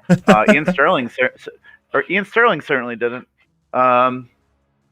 But I've been hearing so much about this Maven deck. I'm glad we get to see it on stream. I was watching Andre from the Metropole Grids stream, and the chat was just a buzz about, you got to check out Giles' Maven deck. And Here we are. Apparently it is also something he's playing in Standard too. So, you know, be on the lookout. But here with the artist, you get to install everything a little bit more efficiently. Every piece of program or hardware just costs one, or not every, but a lot of pieces of, and here, you know, they're saying, look, I'm not going to be too precious about it. I'll install 2 programs in the same turn if that's what Especially one of them is Hyperdriver. Yeah. Driving the hype up for the Maven. Yeah, and it sounds like they found ID in Normal Runner that also lets them install things efficiently. Haley. Can they contest here? If they are truly on a Maven deck, and Arzon knows that they are, it does mean that they might be a little slow at the very beginning of the game in terms of getting things going. Maven can just crush things in the late game, just making most ice a little bit trivial to get through. Yep. Baram Wu vouching for the Maven deck, and that means a lot because Baram Wu is wonderful at creating solid and weird decks. They most recently, I think, published a very nice Justminder deck, which I was able to play a bit of on Netrunner DB, so check that out. Here we see an Angola, so, you know, Giles Davis, not limited to Maven. also has this gigantic kicker program. Interestingly, this you do wonder, what is this going to constrain Mew? So they are going to break this Anansi. Are they? Nope, 1 credit short, I'm afraid. They are going to break the good subroutines on Anansi, and they do get to draw a card. The corp gets to draw a card, and you take 3 net damage. I do think, you know, the most powerful subroutine on Anansi is the first one, because that just gives the corp so much control over what happens. So sometimes I think you get a little distracted by the net damage. Like, that's certainly the and I mean, sometimes you die from the net damage, so it's not a distraction. But I think, you know, sometimes if you use Security Nexus and Anansi, you're pretty happy. I mean, they paid for 8 for that, just for a fancy Neural Katana. Now, yeah, I got to draw an Anansi as a prize support for Groenkopf, Rob from the Boswash meta from New York, and and I got to draw an Anansi, and one of the things he did in the commission that he asked for in the commission is that it was a spider and it has a knife, and it's holding the knife to the runner, and he said, but in the back it's just shuffling cards, because you know, Anansi distracts you with the net damage, but what it's really doing is just winning the game for you by just giving you total control of the game, of what you're going to draw. Now, I guess people don't know about precognition. Costs a lot less. It's not legal anymore. It rotated, but good old anti-indexing, yeah, that card was delightful. But I think, you know, you'd always be happy for somebody to just plop a precognition in your hand, but you're never happy to have it in your deck list, because it's just it's not worth the card. All right, we're seeing Mantle. Fascinating. It makes me wonder whether this deck is on Netmerker or just wants that 1 credit. Yeah, the question is, you're running net chips, so if this is your, so to speak, console choice, you're probably running a lot of programs, because, you know, I mean, okay, let's be honest, Ngolo is a bit big. Rozekis, you probably have multiples of, so yeah, definitely makes sense to have extra MU or kind of free MU with the net chips. Here we go, Arizon with a Obokata score. I was going to say that run through the Anansi earlier on, even though it might have seemed a bit painful, is definitely worth it. I mean, you're stealing an Nisei Mark II before it gets scored. Definitely a right thing to do. And here is a Stargate, and this is gonna be interesting now. Let's see what's gonna be gated. Hedge Fund, Satyr Adaptive Barrier, NGO Front. What would you trash here? I would probably go for the Hedge Fund. Yeah, probably. It's a little tempting to trash the NGO front, because that's money that they get now. Ooh, going for the Satyr Adaptive Barrier. That actually makes a lot of sense, because ultimately, even though they're on 2 credits right now, which make going for the money really appealing, it's really hard to keep Cyberdecks down. So I like that. I like the Satyr Adaptive Barrier trash. Also, Satyr Adaptive Barrier theoretically is an ice that might get too strong for Maven. I don't know. It's certainly an ice in general that shapers are a little annoyed about, because I think high strength barriers aren't particularly a strength of theirs. But what do I know? I don't know how to build shapers. I really don't. I wish I did, because I love playing Jesminder, and like I had some success with Stealth Jesminder, but when I'm trying to figure out like how actual shaper breaker suites work, it's just very confusing for me. Oh, here goes CVS. Yeah. So, wow, yeah. I think, did we know that Cyberdex was there? We knew that there was something with that Obokata, yeah. Yeah, that just lined up very nicely, because the Cyberdex said that I can actually sure gamble this turn, which is huge, because that means, you know, without sure gambling this turn, Arizon would be in this position where if we see a Stargate run on R&D, they'd be like, do I res this, or do I get to play my sure gamble next turn? But because of this just 1 credit efficiency of having the Cyberdex installed, that 1 extra credit in the bank made a big difference. You know what? Seeing that... oh yeah, sorry, go on. Oh, go ahead. No, go ahead. I was just going to say, seeing that Beth going onto the shaper side on the table here on the runner side as a regular resource just made me think, like, what if there were cards for all the standard IDs on both sides that would actually be represented as resources and assets or upgrades? You know, kind of take the Okorina idea and reverse it for the IDs that never had a chance to be there. Like, you know, for example, if Jasminder was a resource as well, like there was a card based on her in a way. And I know that we do have, for example, Bank Job, which is basically Gabe. And we do have some other cards that do depict, of course, the runners doing certain things that are their kind of trademarks. But yeah, like the same way we had the Artist, the Class Act, and the Nihilist coming into the game, there has to be more of those, I think, or it would be cool to have more of those. But anyway, get back to the game. Yeah, let's go back to the game. Absolutely. And I think especially with rotation, I love this cycle of like the Artist, the Nihilist, and the Class Act. Just in terms of like, this is a cool effect. Let's both pay homage to the. And it makes sense because Upstock was like, you know, themed around in New Angeles, and so paying homage to the original three runners. Well, not the original three runners. Gabe's still kicking. I think we have. I don't know if this is. Oh, also, I was really hoping that this. Oh, cool. So I think we know that Arizon just. So one thing that's kind of exciting here is that Giles Davis saw an NGO front. Yep. Arizon saw that Giles Davis saw the NGO front. So we're both like, hey, this is an NGO front, right? But is it? Could be. Hard to say. It certainly looks like one of these is a BioVault. It'd be surprising if it was something else. PM Avers has a fun comment. It says they're saying it would be interesting if there were specialization cards, ones that could only be run or put into a deck for a specific ID. Oh, so kind of like those packs we were talking about earlier on for the Star Wars game, where you have to kind of put, and I think it's kind of cute how you do have some cards that feel like that. Like it was as an early example. Ooh, so we see Rashida, Jaheim, Kiashi, and Anansi, and Kiashi might not be so resable right now, but Giles Davis doesn't trust the CyberX deck not to get out of control financially, and says, I don't want you to res Kiashi. Cooked saying that, the Minifacts also are kind of like that they have just their own special cards that are just theirs. Yep. And I do think that saying you can absolutely not play this card in another faction is probably less exciting.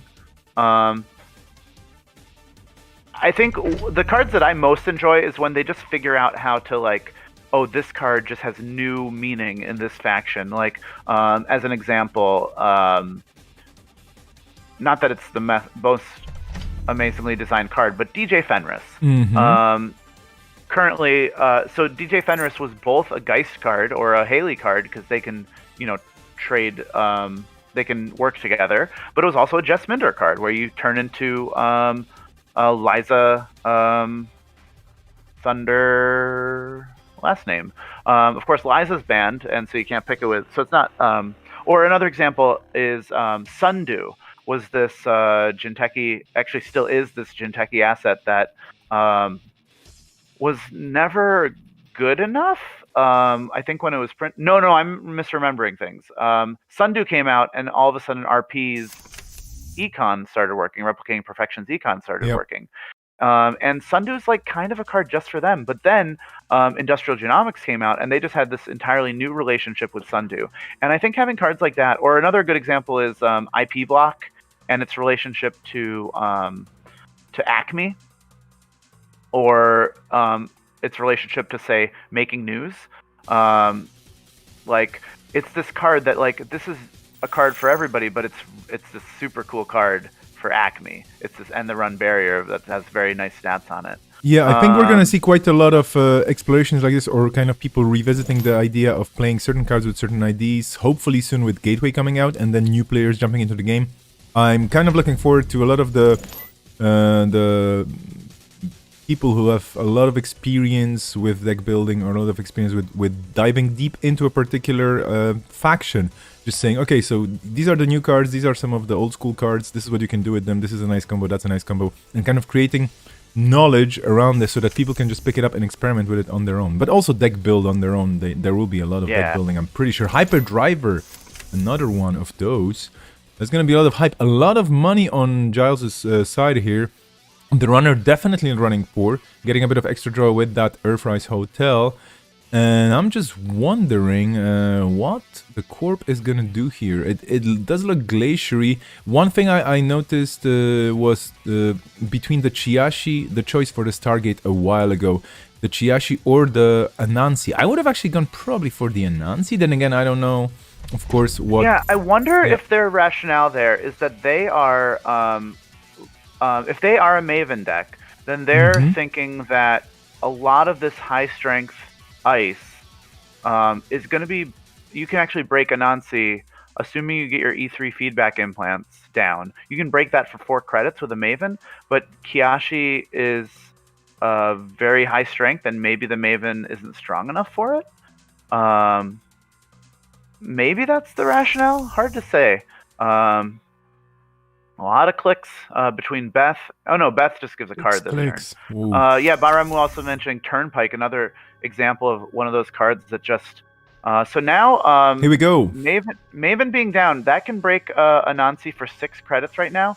It is not strong enough for Macrophage. One more program down. One thing that's interesting is that the Angolo is on the... is not installed on a chip. Oh, and they're saying here, oops, like, yeah, so they're saying that the Kiashi is a bit of a problem at 8 strength.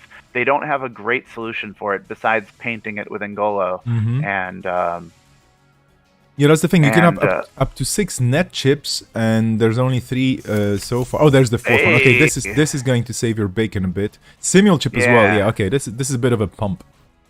That's good. Now, we do see 1 E3 feedback implant in the trash. It looks like maybe that got hit by the stim hack. That's a little sad. Yeah, love this card. It does mean, because once that's down, then that Anansi gets broken for 4, which is very efficient. But until it gets broken for 6, which is not so exciting. I mean, it's not terrible. Breaking Anansi for 6 is nothing to be ashamed of. Incidentally, if they get 1 more program down, they can also break Macrophage very efficiently. Yeah, it looks like this game they might even... And it looks like... Are they digging for the E3 feedback implants? They have plenty of clicks to do it with Arzon on 18 credits. Interesting question here. When you're playing a Shaper deck here, are you interested in playing as the artist and having Beth as a card? Or do you want to flip it around? Hard to say. Because we're seeing, I think this deck is doing something different than what Neo's deck was doing, but at the same time, they're both interested in, installing a fair number of cards, and they're both interested in the artist, and they're both interested in. All right, so it looks like they do not have the interest in challenging this remote this turn. Next turn, they're going to have another super turn with Hyperdriver doing work. With this card in Server 1 not advanced, they're a little less scared of it. I don't think we have official confirmation of it, but there's certainly... Oh, and if that Philotic hit the other E3 feedback implants, I'm assuming there's like 2. That would have been so sad for Giles. All right, but they're going to get a bunch of cards. Ooh, and they're saying, "Oh, I wanted the notoriety." That's probably yeah. Those players have been testing those decks against each other, so they have more or less an idea of what's going on. Now I do think that Arzon and Sokka have been testing together. In fact, I hope they don't mind me sharing this anecdote. They were saying that there's this Canadian testing group, the House Hippos, that they've been doing really well. They did amazingly at Worlds. And they were saying that one of the reasons that they got talking to each other is bonding over the Okorina format, sort of chatting stories, which is a very generous thing for them to tell me. So the Canadian powerhouse is basically your fault. That's what you're trying to tell me. No, I'm proud to say that the Canadian powerhouse is my responsibility. I'm so happy for there to be another force of nature. All right, look at this macrophage getting broken for presumably. So this one's a little interesting because the imp being there, there's actually a virus that Giles really cares about. That means that they might be inclined to break all the subroutines, which means that they'll break them for 2, 3, 4, 5. That's pretty good for macrophage. Yeah. And they can keep doing that itself. If you haven't looked at E3 feedback implants in a while, one of the weird things about E3 feedback implants is it does trigger off itself. So you break one subroutine in some more traditional way, and then you keep on breaking subroutines with E3 feedback implants. They trigger themselves. So basically, once you break the first one, every subsequent one is 1 credit. I built a deck for this format just because if there was an odd number of people, it would be nice to. And yeah, you just get through everything so efficiently now. And I see why Arzan is a little wary of this Maven deck, because Giles has so much money here. We're not even worried. We're not even thinking about this 8 credits sitting on this technical writer, 6 credits sitting on the technical writer, and the runner has this much money and breaks things this efficiently. How do you win? And I think the answer to that is like I was saying before, just because you're breaking things efficiently doesn't mean it costs a lot of money. So Arzan is probably going to be looking for just how can I drag Giles Davis through as many subroutines and servers as I can. But that's a big ask, especially with that many credits. But you see some progress here. They were on 31 credits, now they're on 20 credits. Just what you want to see. And they're saying, that's a pretty I actually wonder whether Giles is not unhappy to see that Biovault go, because with that being on the table, you're just dreading it firing at the very worst time. So it's kind of a relief to see it. And that is not at all to say that that's not a bad fire. I think it's probably I think it's a good fire of the Biovault. But at the same time, it's just nice that you don't have to worry about it anymore. And Arzan at a pretty low credit total right now. Of course, if they just click for credits, they can purge instead and just gain 4, which is slightly better than clicking for 3. That's what happened. It's like you start. Yeah, it's like you start the game with a heal of hands. We might. I think I'm actually kind of happy about where it looks like the power level of Cyberdeck Sandbox is, but we might need to hit it harder. I don't know. I'll talk to Arzan and. Yeah, maybe. I mean, we might ban it. I think so. One idea that I had to think about when I was developing this format was government takeover. Oh. And government takeover, if that's your starting ability, you get to click for 3 whenever you feel like. Oh, the other thing with purging is you do lose that imp. That's pretty nice. And so one of the things with government takeover is that there's no. Ooh, the hunting grounds makes this engram flush even a little bit more efficient. So with government takeover, there's no amount of influence or deck size that doesn't just make it like incredibly busted. Because if you say, okay, this deck has to have 90 cards in it. Yeah. There's a lot of bad cards in Netrunner. No, there are not a lot but there's a lot of cards that suddenly look really good if you can click for 3 whenever you want. Yeah. You just play, like if you're playing Chiashi, that's a pretty expensive ice. But if it's just you're 3 clicks away from having the money for Chiashi and can always recover, you play whatever. Play an Orion. It's not that much to res. Exactly. I mean, if you tell me play a 90 card deck, I'm just gonna take 2 good decks, put them together, and then keep clicking for those credits. Yeah, exactly. Yeah. And so, unfortunately, I think there were some IDs that just can't work. I think another one that I was a little bit more heartbroken to not include was one of my favorite IDs, which is Jumon. Oh. We just thought that was a little too silly to have going on. and that's sad. I'm pretty sad that Jumon is not illegal. Incidentally, Deus Ex, also just a nice, very efficient breaker here. It gets through Anansi, pretty cheap. It makes me want. I was thinking, oh, is there a Panchatantra in the deck? I know Panchatantra is currently in the deck list of the week. Yeah, how many times did Stargate miss on agenda? Though at the same time, I think the thing with Stargate is that, if you're just disrupting the corp from doing anything, like throwing that Biovault in the trash is really sad for Arzon, because like we were saying, they're winning the game by causing Giles Davis to make a bunch of runs that don't do anything. And all right, so here again, Arzon, amazing. It's amazing to see a runner out muscle economically Cyberdeck Sandbox. Yep. Because and we're really seeing it here because they're rezzing these giant ice, which are supposed to be taxing, and that only cost them 4 credits. This is going to cost them a pretty penny.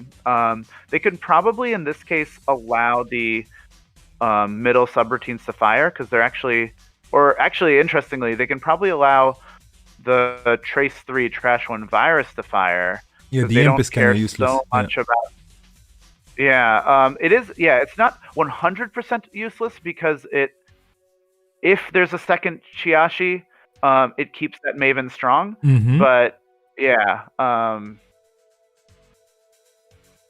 you can definitely. They are saying you can trash a virus if you want. It's okay with me, and that makes sense. I think they'll be able to see the Chiashi coming. With them on 0 credits, they're not going to be surprised by a Chiashi. And and Giles Davis is being conservative here because they need to be. Like, even though they have a bunch of money, that money isn't forever. And I think one of my vulnerabilities as a runner is that when I'm rich, I just spend money like it's never going away. Yeah. And on the theme of Biovault missing a bunch of agendas, Giles Davis continues to not find the agendas, but continues to trash cards that Arzon would surely like to have. Oh, okay. So just a time check in the round. We have about 36 minutes left.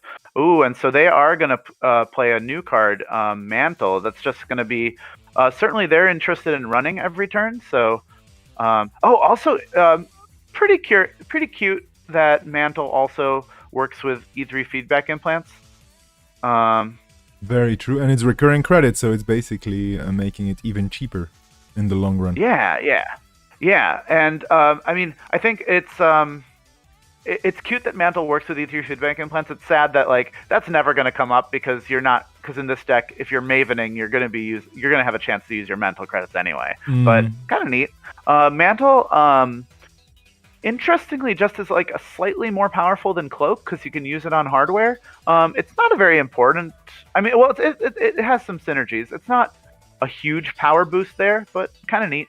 So we'll see the Stargate, see what it does. One thing to note is that Giles Davis does only have 9 credits left in the deck, or 9 cards left in the deck. So that's interesting for Obokata purposes. Yeah. I'll be right back. Give me a sec. Go for it. Yeah, go on. And Tio, I'm gonna jump in for a bit. So yeah, there are still 2 Obokatas in this deck, and Aruzan, regardless of the fact of being on 0 credits, does have 5 points. Can always purge for money and to remove virus counters, of course. So that means that Aruzan's econ is never down and out, which is a big thing in Netrunner. Like already Sanjay was talking about, having government takeover there as an ID with that click for 3 being a bit too much for the game's balance. Here's the same. Okay, you have to spend 3 clicks for 4 credits, but it is the econ you always have at your disposal. Always. It doesn't just go away. You cannot trash it. You cannot, you cannot stop it in any way. It will not absolutely ever stop until you get 4 credits and a virus purge, to quote a certain sci-fi movie. Simul chip again. So that imp can be going back at some point, and this is a super rig. I mean, look at this beauty. This is just Shapers in full effect. With all the hardware, all the programs, we are in turn 18. And I think Shapers here, like Giles with the Kate build, with the Artist build, in a way, got to really showcase what shapers are all about. You basically have all the tools, all the money, all the everythings, and that Stargate on top, and you can just keep pounding that R&D and keep looking for those agendas that are not showing up anywhere. We haven't seen an agenda in quite a while now. Both players looking for one. Just going whoops because... oh yeah. You have to run just to make sure that bad things don't happen here. With the cards you actually have on the table. Going through the Nancy. And that Maven. Such a card. Honestly, really not that powerful if you think about it. Because 2 credits for a nice subroutine, but with E3 feedback implants that becomes so much more. And this is the card that is a part of the Salvage Memories package.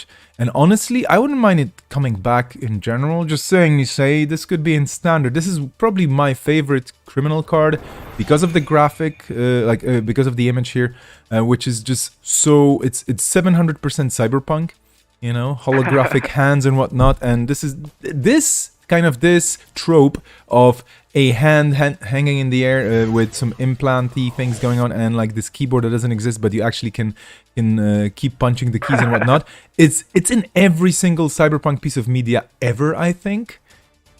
It's, you know, from... It's also, it's also interesting that Maven is a program, so it's like an AI. It's got its own little interface. Yeah. Actually, what's going on in the art here? It's got like a little balance and a sword maybe and a ball.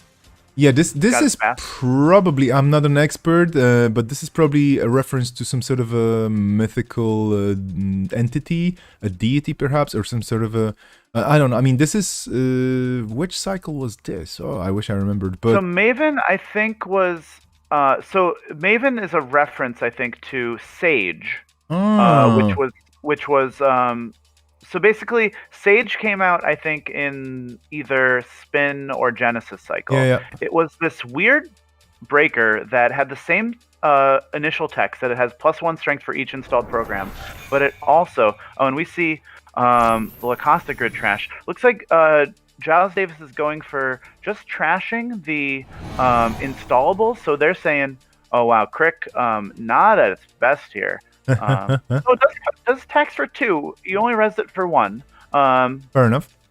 You don't. But what was the thing? Ooh. Yeah. So Sage was this weird card because it was both a. It wasn't an AI, but it was both a fractor and a decoder. It broke code gates and barriers. And I think at some time when they were developing Red Sands, which Maven is from, they decided, you know, this is pretty cool. And so they made an AI breaker with that same, has +1 strength for each installed program. And they also, I think, in Terminal Directive, made the 2 other, they made, I think, what are they called? I forgot what their names were. But they made 2 other breakers. One is a code gate and decoder and a sentry killer. And the other is a killer and a fractor, I think. I think that this is the moment where we need one of those super knowledgeable card pool people in the chat, but that's not happening. So Jessica, sorry you're not here. Yeah, all of them have names that sort of mean a smart guy. Yeah. Because Maven. Savant? Was there a Savant? Yes. Yeah. Yes, there's a Savant and there's a wise guy presumably. Smarty pants.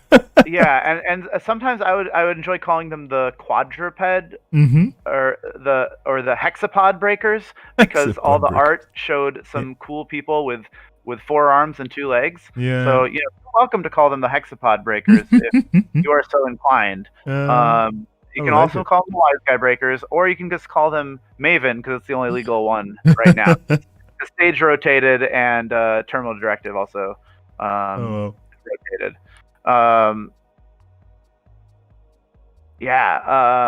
And one thing that they mentioned, I think E3 feedback, if I recall correctly, E3 feedback implants rotated. And one of the things they were saying is that it's kind of nice that E3 feedback implants rotated because it gave them more design space to explore. And I think when they were talking about that, Looks like Arzon was able to find something to put in that remote. Giles Davis has been aiming at trash it, with when they have that Stargate, they're like, get rid of that stuff that is going to make me run this stupid server. I don't want to. But they were able to sneak something through. Yeah, we have the name of the other one. That was Adept. Okay, so we had nice. We had nice, Savant, nice, Sage, Adept, and Maven. Yeah, this is basically Smarty Pants or Hexapod. Hexapod. I love the name Hexapod Breakers. Yeah. Yeah. If you can think of any other names for smart people, then you are only a few steps away from designing a new breaker. Here we go for that server 1. This is going to get contested because both players are now, technically speaking, on game point, knowing that there are, of course, 3-pointer agendas. Those 4 points could be the foundation of a win here, depending on the result of this run and whether that server 1 card is an agenda or not. We do have Biovolts. There were 2 already in this deck that have been trashed. That could be an NGO as well. Only 1 so far in the bin. Let's see. Oh, border control. Nice. That's a 3 influence point spend on a 5 influence point total. So that's a big investment. But border control is one of those defining pieces of ice in the game. It has been for quite a while since it ever came into being. And the runner is not miffed by this at all, going through everything, every single piece of ice quite easily thanks to that Maven and the E3 feedback implants.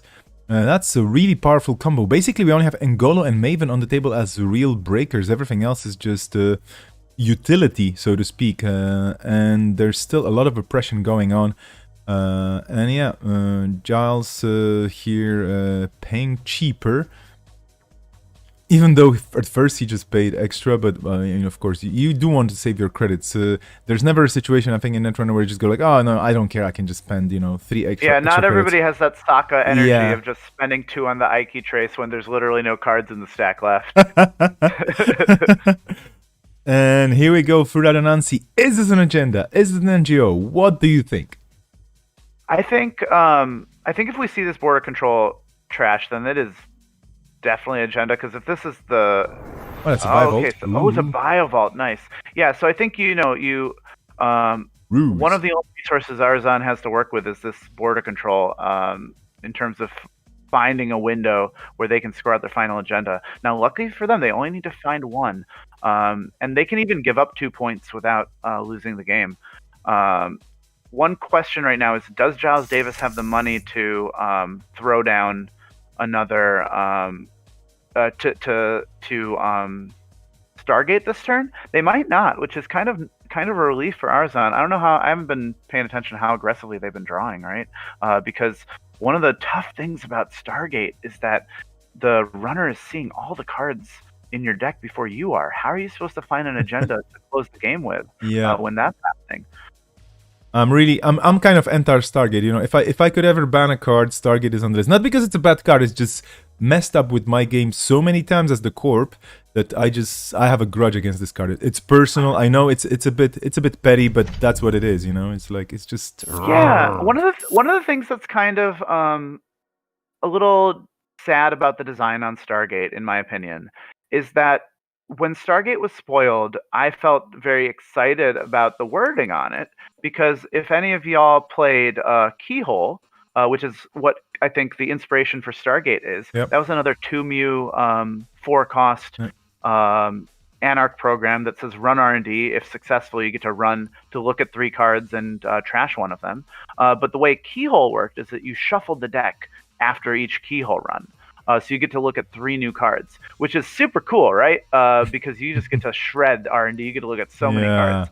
The downside of that, and this is not a downside in terms of the power level, but the downside of that is in terms of, like, if you're physically playing the game with someone else, it's very rude to say, hey, you know what? Why don't you properly shuffle your deck 5 times this turn? Because I just popped a hyperdriver and I'm keyholing you 5 times. What if they're playing Titan Tower? And it's always, I think, like, to optimally shuffle, it takes a decent amount of time. It takes at least 30 seconds to properly shuffle a deck. So if you're playing Keyhole on the up and up, there's no real way to not shuffle your deck through all that. And so it was just a little tedious. And so with the design of Stargate, you don't have to shuffle.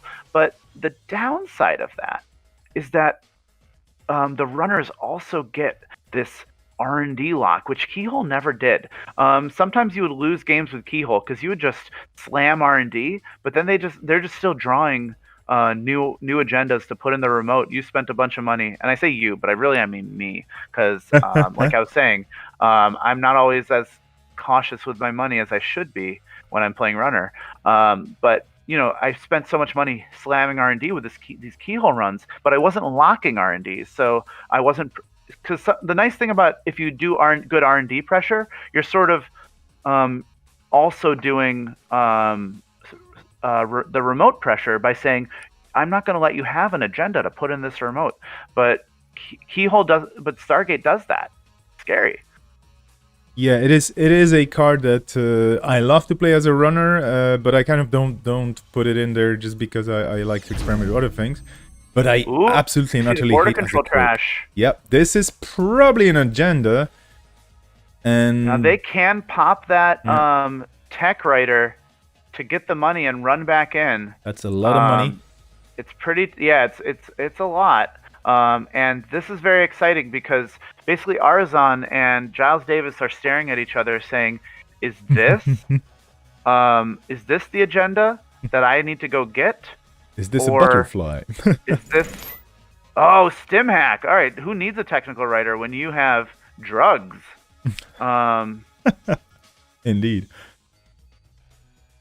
And because the scary thing that Giles Davis has to think about is this not the... Is this the BioVault or is this an NGO? We have 3 BioVaults in the bin. There could be, yeah. So, yeah, 2 more NGOs possible. Is this an NGO or, that... Yeah, the sort of thing. This is bait where I'm going to spend all my money getting into the server, and then you're going to next turn put the actual agenda in. And this being on game point is what's so exciting about this. Yep. And this is not necessarily the Obokata protocol. It's not necessarily a 5-3 that's going to win Giles the game. Any agenda wins Arzon the game, assuming he's not on 1-pointers. But not every agenda wins Giles Davis the game. So exciting lines. This might be the game. We don't know. It does look like Giles Davis has enough money to get in. It's a bit go for broke, but he has still some money to just get in there. Yeah, because next turn, the main thing that they have going... Oh, it is a viral weaponization. That would have been quite something. That was a very strong play by Arzon here, because if that got scored, then you basically wipe the runner's hand. And with 1 card left in the stack, poof, yeah, forget about being careless. Yeah. It would also put him on 7 points, which I think also helps advance their win condition pretty significantly. Well, that's just a side effect. Okay, points are a side effect for Jinteki decks. And Arzon, and that all left Arzon pretty poor, and so they needed to purge and take the turn off, which actually Giles Davis, I'm sure, is very happy to see, because give them a turn off. They have 3 Rozekis going on, and this is game 1, right? I believe so. Yeah. We haven't seen. That's a little, because we have 20 minutes left on the round. That's a little scary. Yeah. I think they got started a little late. I think I should probably give them a little time extension. I don't think I mentioned that. You have the power. Okay, so this Stargate run might as well be the game. We have, what do we have? We have 11 points on the table, so still, well, actually, this being a 50 card deck, you have to have a few extra points. So, well, there's half the points on the table, half the points in the decks. So, Archives does hold a single face down trashed card, but that doesn't really matter here right now. R&D access 3 cards for that Stargate that keeps whiffing on the agendas. This is probably the unluckiest Stargate, but there we go. There's a viral weaponization. That viral weaponization is most likely the game. Last click run, no way to stop it. And just as Sanjay called the time extension, which is actually good and crucial because this is only game 1 of 2 in this round for those 2 players. Here comes the GG, here comes the agenda, triple viral weaponization. They're going to be probably moving to the other table straight away, not having the time to chat much. One of the last was in... Yeah, sorry, go on. Oh, sorry. Sorry. Fun comment from Arzon saying that they did have the last oboe in hand. So that means that, yeah, they could win either by credit taxation or card taxation. You'll love to see it. Very quick look at Cobra. Do we have any results reported? No, it doesn't look like we have any results yet. Everybody's just turning along. We're not going there just yet then. Socket facing test running on that NBN deck, which I'm really curious about. And here we go with the rematch with the other side of things for those two players. So Arson's going to be running now, and Giles is going to be corping. Let's see what they brought. We have Giles on Labyrinthine servers and Arzon on the Class Act. Finally a Crim in the house. Severe lack of Crims. Severe lack of Crims and no Anarchs. Why do you think people don't play Anarch? And no Waylands as well. Like, are there basically more fun to not play this format? Yeah, I think we did have some improvements in this with some of the IDs that got added, but I think initially in the format there weren't a lot of fun Anarchs. I feel a little sad about that. We have since had 3 Anarchs added, one of them by Sokka actually, which was Stim Dealer. What a cool ID. We also have Raymond Flint and Donut Taganes added to the Anarch faction. And I think Wayland suffers from that same thing where just like the IDs aren't cool. Like there's certainly some IDs that are good, but just like it's not so exciting to play high risk investments, right? Yeah. It's certainly nice to know that like, hey, anytime you're out moneying me, I'm gonna say no, I'm out moneying you. That's nice, but you know, and here we see the doof straight away. So we see a real power turn from Giles Davis. Mooshing out server 1 card. The scary thing with Labyrinthine servers is I don't know if you've talked about this on stream, but they get to play ice like Sandstorm and Mind Games and divert you to this other server and say you have to stay here. I'm actually a little surprised that when Giles Davis was on 0 credits, Arzon didn't go to trash this server 1 card. Yeah, I was curious because you have all the cards in your hand. You could just face check it. Yeah, because if that was a June bug on 0 credits, that can't do any help. The only thing you're worried about is, you know, Plan B or Ghost Branch. Yeah. Actually, Ghost Branch is free. So I'm surprised we didn't see a trash there because basically the point of server 1 here is to turn on all those scary deflector ice that often are very aggressively statted. Mind Games has ridiculous numbers on it. 0 to res, 4 strength to play a Psy game to divert them to another server. But Labyrinthine Servers says, hey, sometimes diverting somebody to another server just does 6 friggin' net damage. Yeah. Yeah, so Arzon does have a nice tool for dealing with those scary typeless ice. Like, ooh, that's an Obokata protocol. Yeah. The jig is up. Now, I guess there's some question whether they go for it because they are a little low on credits. There's a... Oh, there we go. That's the Hopper. Yeah. Hopper's a perfect card for this. Because now they can draw, take the cards with Obokata, and then if they punitive them, they're gonna Hopper right away. And go take that Obokata, and they should be relatively safe from double punitive, or they're safe from 1 punitive if they draw. They might also know the matchup such that they don't think they need to be worried about punitive. I don't know if I'd necessarily put a Labyrinthine Servers deck on punitive Counter-Strike because they probably are wanting to spend a fair amount of influence on stuff like Cerebral Overrider and things like that. I don't know. What do you think of? I mean, in terms of like deck building options for Labyrinthine Servers. Yeah, I'm just looking at the deck size and influence, and it's 45-15. So I believe honestly, I don't know. Like I really like the kind of very thematic Jinteki ability to just prevent the runner from jacking out. And yeah, I would just go for traps, and punishment and scary things that you have to get into.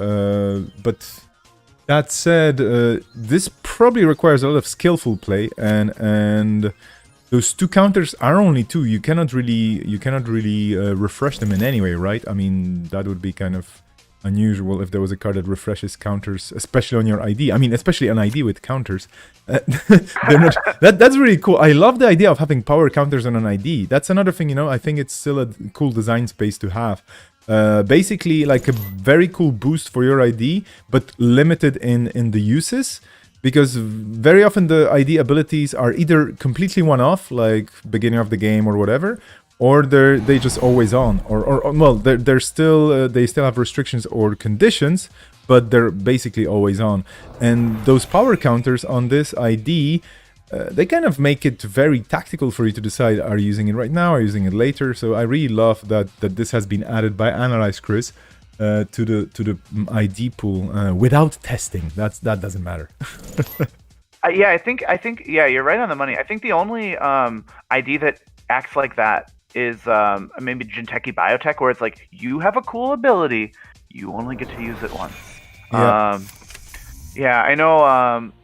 And there's one ID in the Ocarina format that I'm very sad that it isn't good enough. I mean, it's very far from being good enough. But Bakun Bachkin is this ID that says one time per game you can just de-res an ice that you're encountering and don't have to worry about it. That's not good enough, but it's very cool. I just love that sort of Damocles esque thing where it's like, hey, if you know.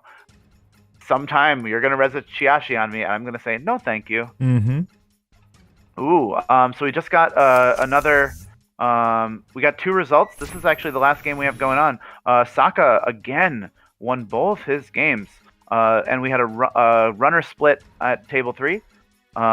So looks like Saka is putting himself in a powerful position. Ooh, double steal. Ooh. I don't know if I did the time call correctly there, but I think it's 15 minutes left. Right. Yeah, appreciated. Oh, did they ask? Yeah, I mean, no worries. I'm just me and my. You know, some people are hexapods. I'm hex optical, I guess. Even though I only have 2 eyes, but peripheral vision. I know.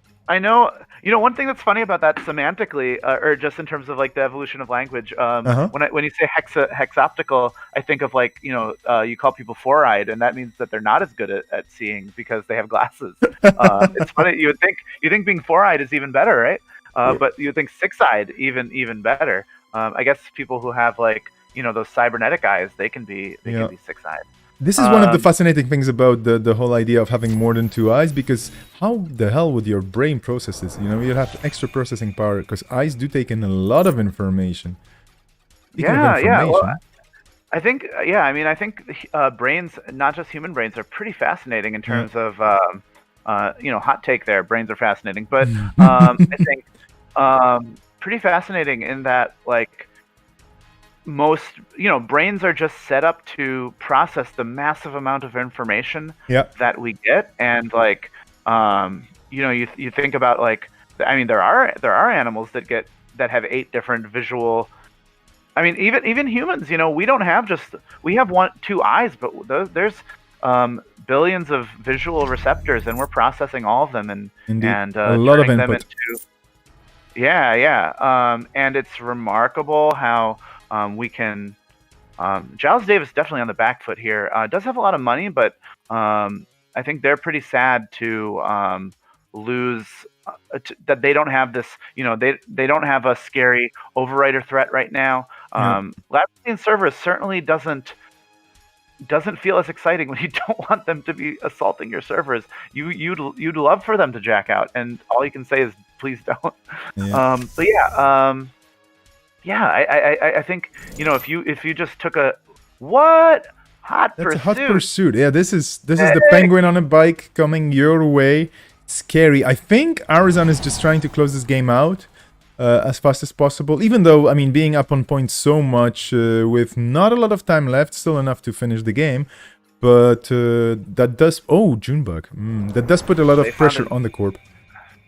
Yeah, one thing that is going well for Giles, one thing that's in Giles Davis's pocket is that Arizon doesn't have much in the way of breakers, and to put down those breakers, they'll need to, you know, pay some money. Yeah. And so, a purge certainly, like the one we see here, makes all these servers all of a sudden a lot more annoying. Yeah. Now that and that even puts on the table, a scary redirect into R&D to hit a Cortex lock. And Arzon presumably isn't going to walk into that because they're pretty savvy, but they need to worry about it. They need to always think like, oh, am I going to die if this is a sandstorm? Okay, here we see attitude adjustment. Giles Davis just slowing things down a little bit. That makes sense. If you had those two agendas in hand, I don't think now is the time for them. Personally, as a runner, I'm always happy to see attitude adjustment because attitude adjustment is a card that says, hey, let's just slow things down for a bit. Yeah. And the time as a runner, that's good for you. But I think it is a valuable thing to do, to say, look, I'll be more ready for these agendas later. Amina. And a doof. Okay. This is just Andy doing crim things, which is basically saying, hey, I see the corp total for the credits is double digits. We cannot change that much, but let's just profit off that. This is pure criminal stuff here. We even see a DreamNet here. That's pretty cool that we get to see, because Andy does have a link. For power level purposes, I wouldn't want to give Andy a link, but thematically we kind of had to. And so DreamNet is actually active. Ooh, voter intimidation. A few sexy targets here. Yeah, going for draw or going for the DreamNet? No, going for the draw. All right, interesting. Also we have a Tapworm down. That's gonna cost Giles Davis some tempo to get rid of, or give Arzon a whole bunch of tempo. Yep. Interesting. You get the criminal special, just a bunch of ice piled on HQ. One of the very powerful things about criminal that is a little more subtle is forcing the corp to really protect HQ in a big way. Yep. I think against shapers, you can just put, like, if this was a shaper here, you could just put that Engram Flush on HQ and just say, look, it'll be expensive. You want these random accesses. Just cost of it. Ooh, Saka in the chat. Saka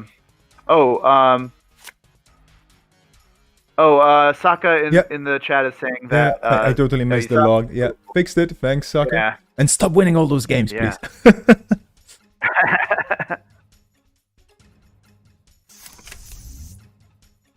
Ooh, you love to see it. And so it looks like Arzon is actually very nicely set up to deal with a lot of the specific threats that Labyrinthine servers probably is offering. Like, hey, deal with this sandstorm. Hey, deal with this mind games.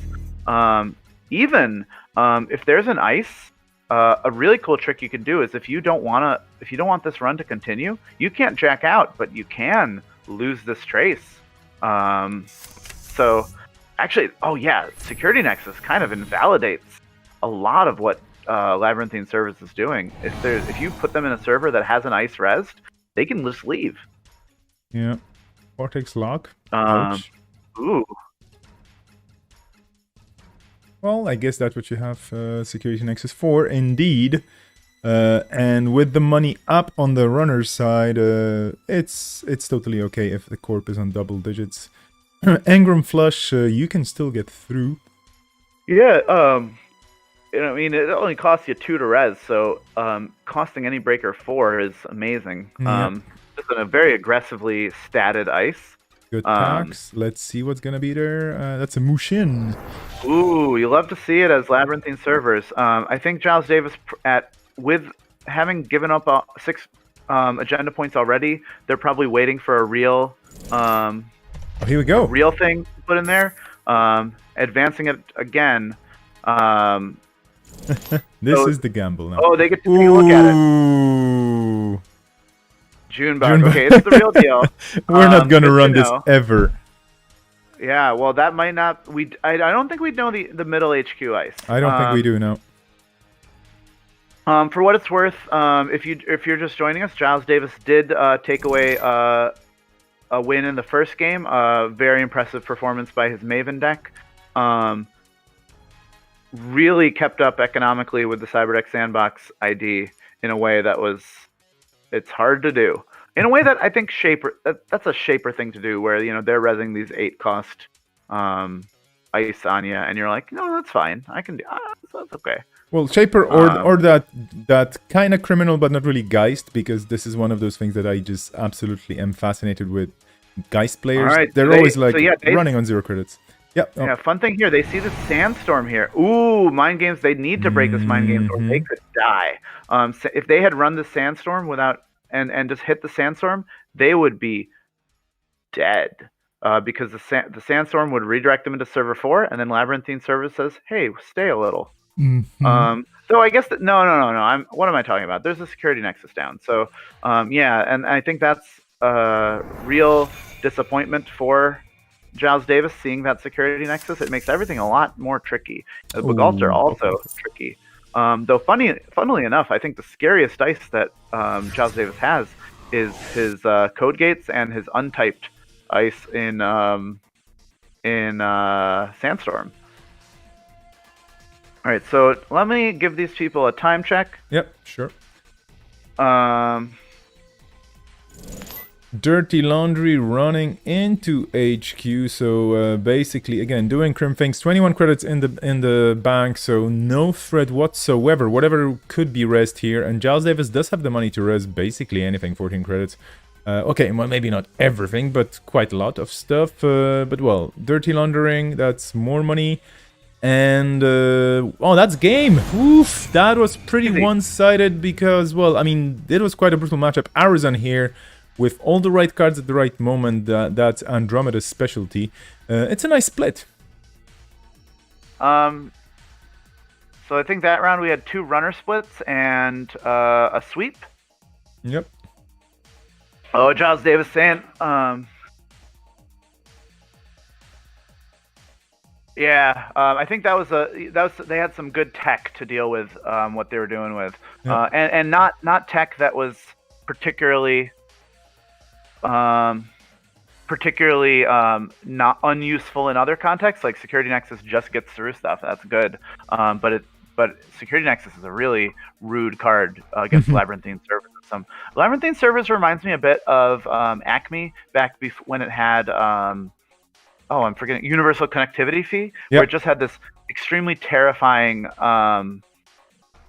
typeless ice that could just say, here, something horrible happens to you. Better have an AI breaker. And that's what Sandstorm says, and that's what that card used to say. Kind of similar. It's like Jinteki Acme. Okay, so with the results here, we have Sokka dominating the field for now, 2 sweeps. Aruzan in the second spot with 9 points. Giles Davis then just running the 1 and Dunch on 3 points each. There's gonna be round 3 straight away, right? You just paired it up. Yeah. Let me put it up. And also, I think if we want to watch players we haven't seen, Table 3 does have, I think, the 2 people we have not seen yet. That's very convenient. Perfect. That was smart of me to pair it up that way. Thank you for setting the whole tournament up in a way that we can totally stream. Thank you, Jono, for programming Cobra so that specifically happened. Hug the Cobra. I'm wondering if somebody's gonna write. People in the community have been creating really great tools for the game and around the game. For different purposes. We have Cobra. We need a Snake Charmer, right? What would a Snake Charmer do? I don't know. Well, there. Oh, I think you're breaking up a bit. Oh, is there not a Snake Charmer in the game? Oh no, Snake Charmer. You mean a card? Yeah. I think it's one of the Shaper cards as well. I don't remember. Well, let's go table 3. For anybody just joining right now, good morning, good afternoon, good evening, wherever you are. This is going to be Okorina 3, the 3rd installment of Okorina, the very custom, very adventurous, very cool format as invented by Sanjay and the collaborators coming up with cool ideas. Hello, people on the room there saying hello to the stream. We're just going to hop over to the table. Test Running and Dunch, the 2 people we haven't seen yet today on 2 IDs we haven't, or 2 matchups that we haven't seen today as well. I mean, well, the art is yes, but everything else is going to be new, and this is exactly why we're here. This is what we're here for. There's gonna be a Flower Sermon, and there's gonna be Net Quarantine, and a Woman in the Red Dress. And the first matchup is seeing Dunch running exactly that, Flower Sermon, which has 5 agenda counters. Again, another really cool this format only thing that you can do with the agenda counters on well, agenda or whatever ID counters at this point. I don't know. And that's actually an interesting question. Do these count as an agenda counters, even though this is an ID for the purpose of card effect? But anyway, you'll be able to reveal the top card of R&D, draw 2 cards, add 1 card from HQ to the top of R&D, use this ability only once per turn, which is nicely balanced. If you have 3 of those scored, that's a different story. But here you cannot have Flower Sermons in the deck, so Dunch will have to will only be able to do it once per turn as per the card. And Woman in the Red Dress as the ID, basically you get to see the top card of R&D, and the court may draw that card. This is really cool, very cool, kind of quasi meta synergy between those 2 cards. Revealing cards, also interesting because it's not exposing, it's just revealing. So that's a different effect here. Is Salvage Memories allowed in this format? Yes, Shorty, indeed. Salvage Memories is legal because this is basically standard, and this is why I was kind of raising my eyebrows in the first game that I was spectating here and streaming. I was like, wait a minute, there's a lucky find, and I was like, oh yeah, Salvage Memories indeed. And Sanjay reminded me of this, fortunately. Okay, let's take a quick look at. What are we taking a quick look at? We're taking a quick look at the things I have on the side here, on the side screen. Apologies for this momentary lapse of commentary.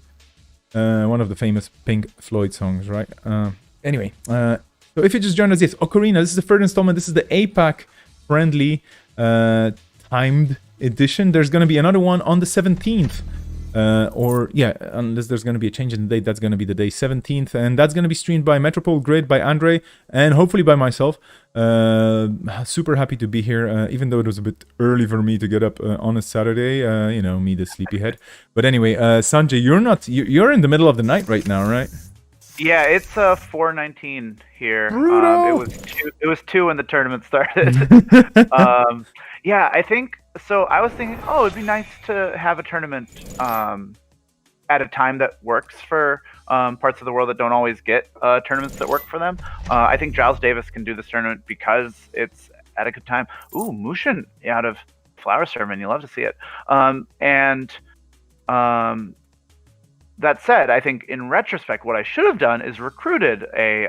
Oh, look at that! Woman in the Red Dress drawing a Philotic off the top of the deck. Dunch sort of obligated to draw it, but now Test Running knows that that's there. Wow, you love to see. One minor thing: Woman in the Red Dress is digital, so if there's a DreamNet here, it'll give you a credit. Anyway, yeah, it's pretty early. I think in retrospect, I should have recruited an Australian to run this tournament. I did not. But you should franchise this thing. Yeah, I do think, yeah, exactly, franchise it. I do think I really like this approach to this tournament where it's like, hey, you know, I can't find a time that's good for everybody. We'll just do 2 times. Do we know anything about Server 2? We know that it's Mushind, and that's about it, I believe. Otherwise, it would be kind of boring to just know exactly what's in there. And so DreamNet, of course, does work, does give you the credit. That won't be implemented because, of course, as nice it is that JNet is as compatible with the Ocarina format as it is, they did not import all the weird subtypes I gave every ID. Of course, as a virtual resource, of course it's digital. But yeah, there's actually 2 digital IDs in the format. There's Woman in the Red Dress, and I believe we also have another shaper, I think. Yeah, Cyber Trooper Talut. Oh. Yeah. Neat stuff. So Vesper, what do you when you see Flower Sermon and when you've seen what you've seen so far, like with the Mushins, what do you think Dunch is up to?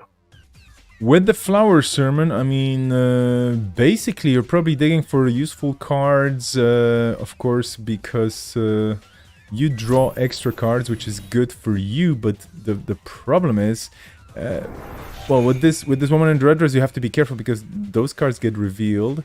But Mushins and this being generally a 45-15 ID. I'm just checking it right now just to make... Yeah, indeed. I don't know. I mean, it's basically traps or agendas, you just play the good old school shell game where you just say, okay, well, let's see how big your psi powers are, and guessing, whether I'm trying to destroy you with this card or just trying to score some decent points here. And I don't know, I'm wondering about the economy on this side. Ooh, that's a Meridian. Nice. We just got some more weird, interesting data here. Yeah. Meridian in the... What the heck? I don't know. Yeah, so that makes us wonder, are we worried? Is this a game changer deck? Could be. Wild. We haven't seen a lot. We haven't seen the sports medal. Ooh, there's the now, yeah, and Dunch, interestingly, they could have activated Flower Sermon to draw that Project Yada Uda, and they elect not to. Unclear whether they forgot or just are thinking, I have better things to do. Maybe, if they're actually interested in there being a bunch of agendas in the runner score area, maybe they're actually fine. I mean, we do know that Philotic Entanglement was in the hand. Yeah, it's either I think we now know that it is in the hand because I think server 2 got No, we don't know. I'm not sure, but Philotic is somewhere out here. We don't know where it is, and Philotic could just be a kill if test running is not careful, or if something else bad happens. Ooh, an Engram Flush on the hand. Doesn't elect to draw it. Electing to instead keep R&D safe. Yeah, I think Dunch is definitely playing here the shell game, at least so far. I don't know what the game plan in general is, but we just see installs and advances here without even motioning things out on low credits. Of course, you don't have to fear, or you usually wouldn't fear diversion of funds here from a Shaper. Oh, there we go, NGO for extra money. This could be a painful res now. What could it be? Maybe an Anansi, maybe something scarier. Let's see. Here we go, that's an Anansi, and that is going to hurt. That nanotech, can you break it? I think with the Data Sucker, it's possible. You're gonna be... No, it's not. No, one credit short. No. Yeah, one credit short. So here's the question. Are they gonna spend some money to prevent the worst subroutines of Anansi from firing? I guess you have to, right? I mean... Yeah, it's a scary access now because Flower Sermon can definitely... I think snares are very... Yep. So they're saying, you know what? I'm going to keep my money. Yeah. Flower Sermons are an ID that I would absolutely expect snare.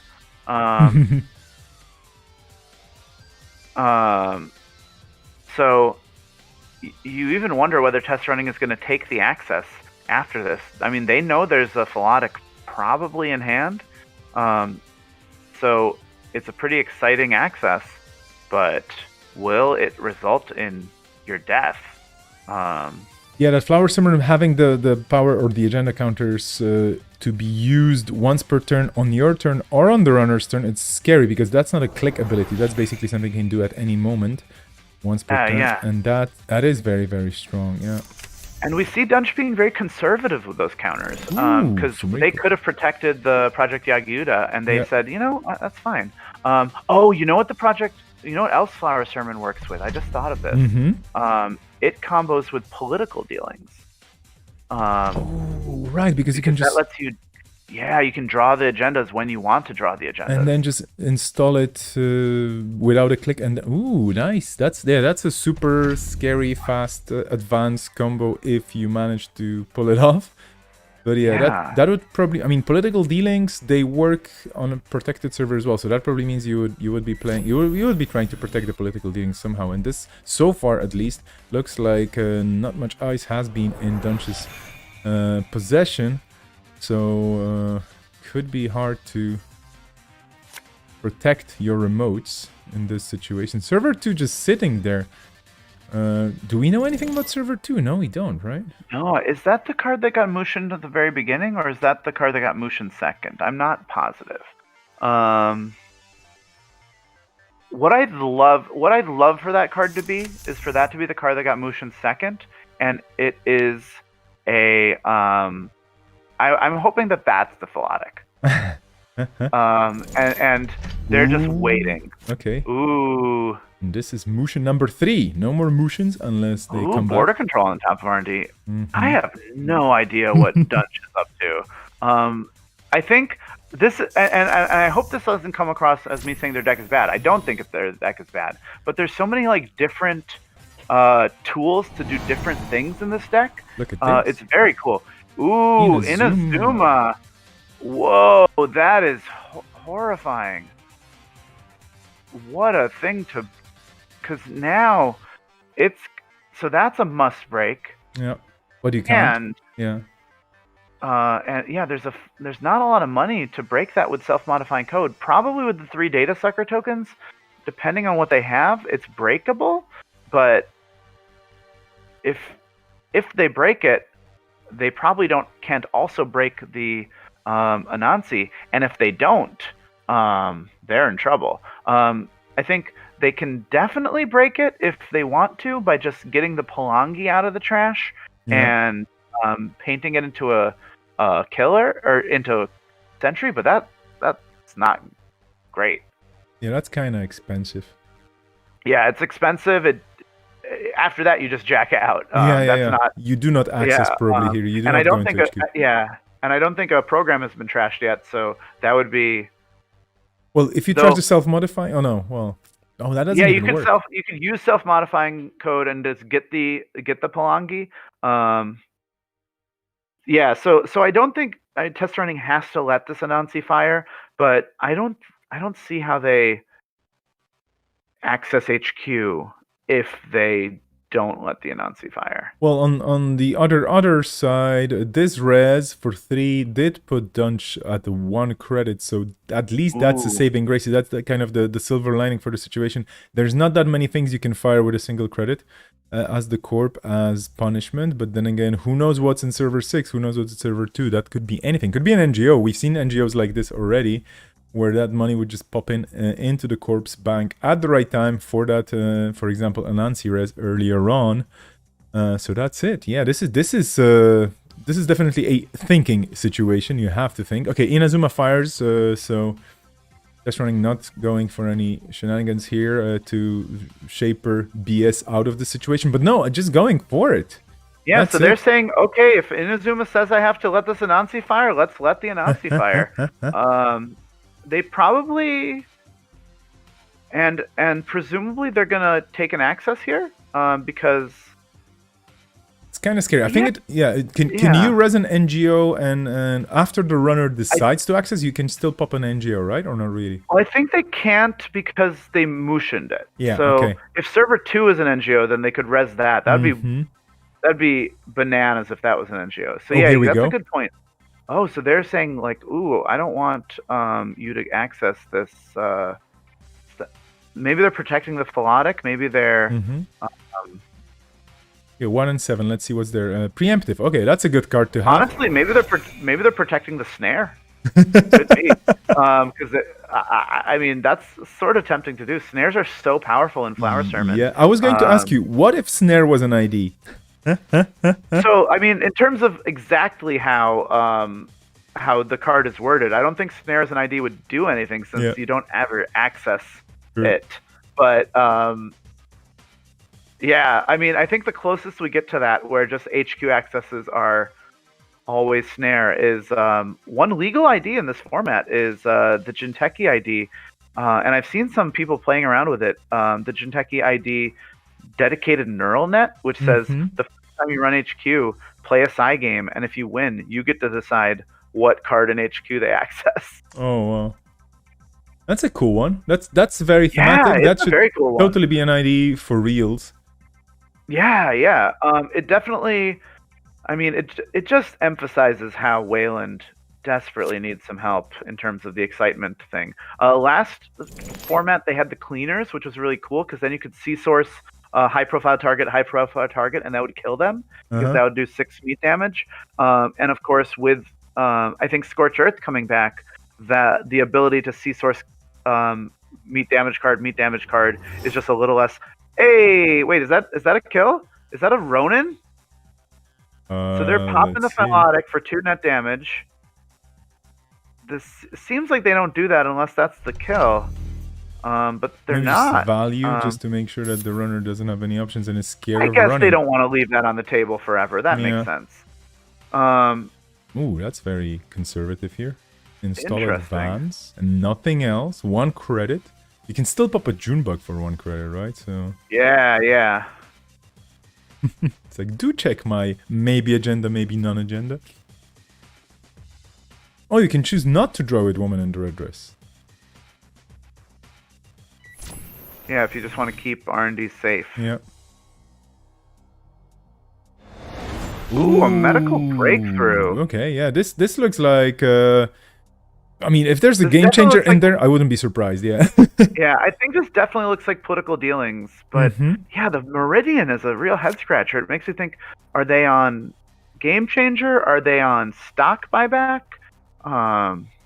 Many options for this. I mean, 2-pointer agendas haven't been a big thing for a while for other corps than HB, I believe, right? So playing a 2-pointer Jinteki is kind of, it is a big head scratcher here for me because I'm like, yeah, there's so many different options you could import into Jinteki. Yeah, the medical breakthrough makes me think that the political dealings prediction is probably accurate, and so actually so does the Daily Business Show. Daily Business Show has a really weird interaction with political dealings because you can track the cards that you draw with Daily Business Show, and I assume this is still true. I know they reworded Daily Business Show a little bit. Actually, maybe this is not true anymore. Because the way Daily Business Show used to work is that you would draw all the cards, so you could Daily Business Show and with, let's see. Oh yeah, you're not drawing those cards anymore. So what it used to be is Daily Business Show would draw extra cards, and so you could install a card with political dealings and then put it on the bottom of your deck, which is weird, sort of relevant for the purposes of oh, do you have a thing that adds YouTube comments to your Twitch stream? That is sweet. Yeah, I'm basically running this on a restream, so I'm on YouTube and Twitch at the same time, which might be a bit confusing for some people if they see me reacting in different places. So apologies for that. No, but I'm looking on Twitch and I'm seeing the comments. Yeah, so any hot news on Core ETA in the past month? I don't think we've had it. Ooh, back to your pro. Is that the game? No, it's not the game because of this Meridian. Yeah, the Meridian saving the game. Also, back to Dunch just continues to show us absolutely terrifying tools in this Flower Sermon deck, and it's remarkable that, like, I think their deck looks solid, but at the same time we are on turn 8 and I still have no idea what they're doing. You love to see it. Interestingly, I think they were probably right to pop that Philotic Entanglement, but if they had left it on the table, this would be a flat line right now.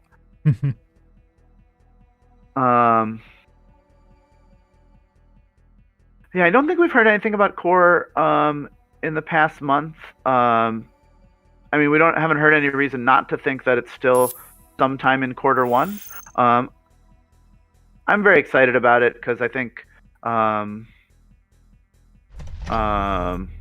we've had enough spoilers to know that there's some special stuff coming. And there will be things coming, I guess. Yeah. Yeah, and I mean, if nothing else, I think there's a few people who are in a bit of a holding pattern right now, and it's going to be very exciting. Oops. Hey, I'm great at predicting stuff. Test running not having enough. Oh no, they do have enough money to trash that because of DreamNet and this digital ID here.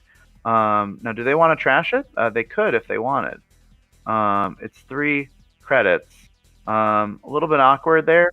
I mean, I think you got to do these subtypes, but clumsy. Whoa, look how powerful prepaid voice chat is. And they're saying, oh, so that's why they didn't want to trash anyway. They wanted to trash it afterwards. Yep. Dunch probably sad to see these political dealings trash because that's such a card. that's really how they're expecting, I'm sure, to get their last 4 points or last 3 points into their score area. Because with test running, with the 2 prepaid voice pads, with Angolo down, with Nanotech down, it limits their ability to reliably win through a scoring remote. The good news is that you have 2 more copies of Political Dealings, probably because this is an in-faction card for you, so it doesn't cost you any influence, which is good. Oh, another wacky interaction that we might see is that with women in the red dress, if we have a res Political Dealings, they might find an agenda on top of R&D and then go put it in the scoring remote. That'd be amazing to see. Ooh, Cubon going on the announcing. That's cool. Vesper, I haven't been as checked in. How is lockdown going? That's a very good question. There will be updates about lockdown soon. I should be restarting it in January, so this month. So basically, within the next 21 days, there's going to be a tournament. I'm just trying to fit it into my schedule and into all the other things happening this month in different places so that I maximize kind of the potential for people to play. But yeah, I do have to send some emails. I do have to rework the meta slightly because we're not going to be... I assume that changing it completely is going to make it a bit hard for people to get into. And I do count on I'm saying we because I do count on the input from the folks who have been very invested in lockdown when it comes to coming up with decks and ideas and so on. And there's this idea bounced around about maybe making... Oh, there we go. That's the agenda. About basically making each one of the events slightly thematic in a way, but that will have to wait. Yeah, I mean, we'll see how it works. But yeah, thank you for asking. I mean, I'm definitely excited to get back onto the 1 tournament a month rotation, and I've been trying to kick off Verse as well, but there's little uptake on that, so I'm actually okay with that. I mean, I'm gonna be busy anyway, and that probably makes it a bit easier for me as well to focus fully on lockdown rather than running 2 formats at the same time.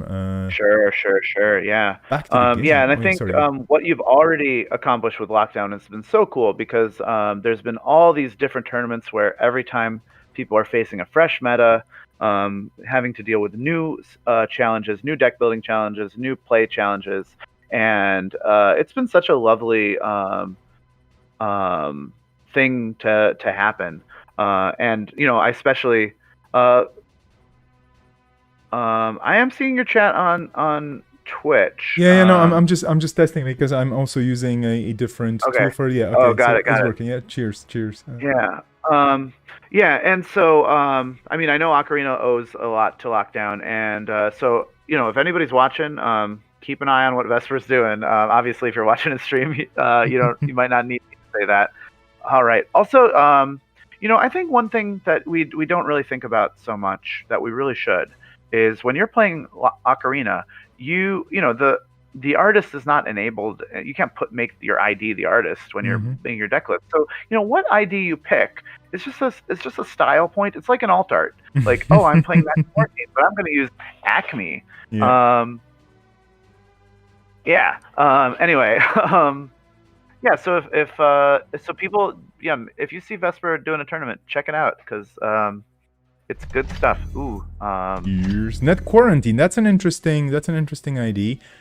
Whenever the runner increases his or her link strength, gain 1 for every 2 spins. So this is just basically, this is going to be tracer heavy, and I'm curious to see what tracers test running put in here.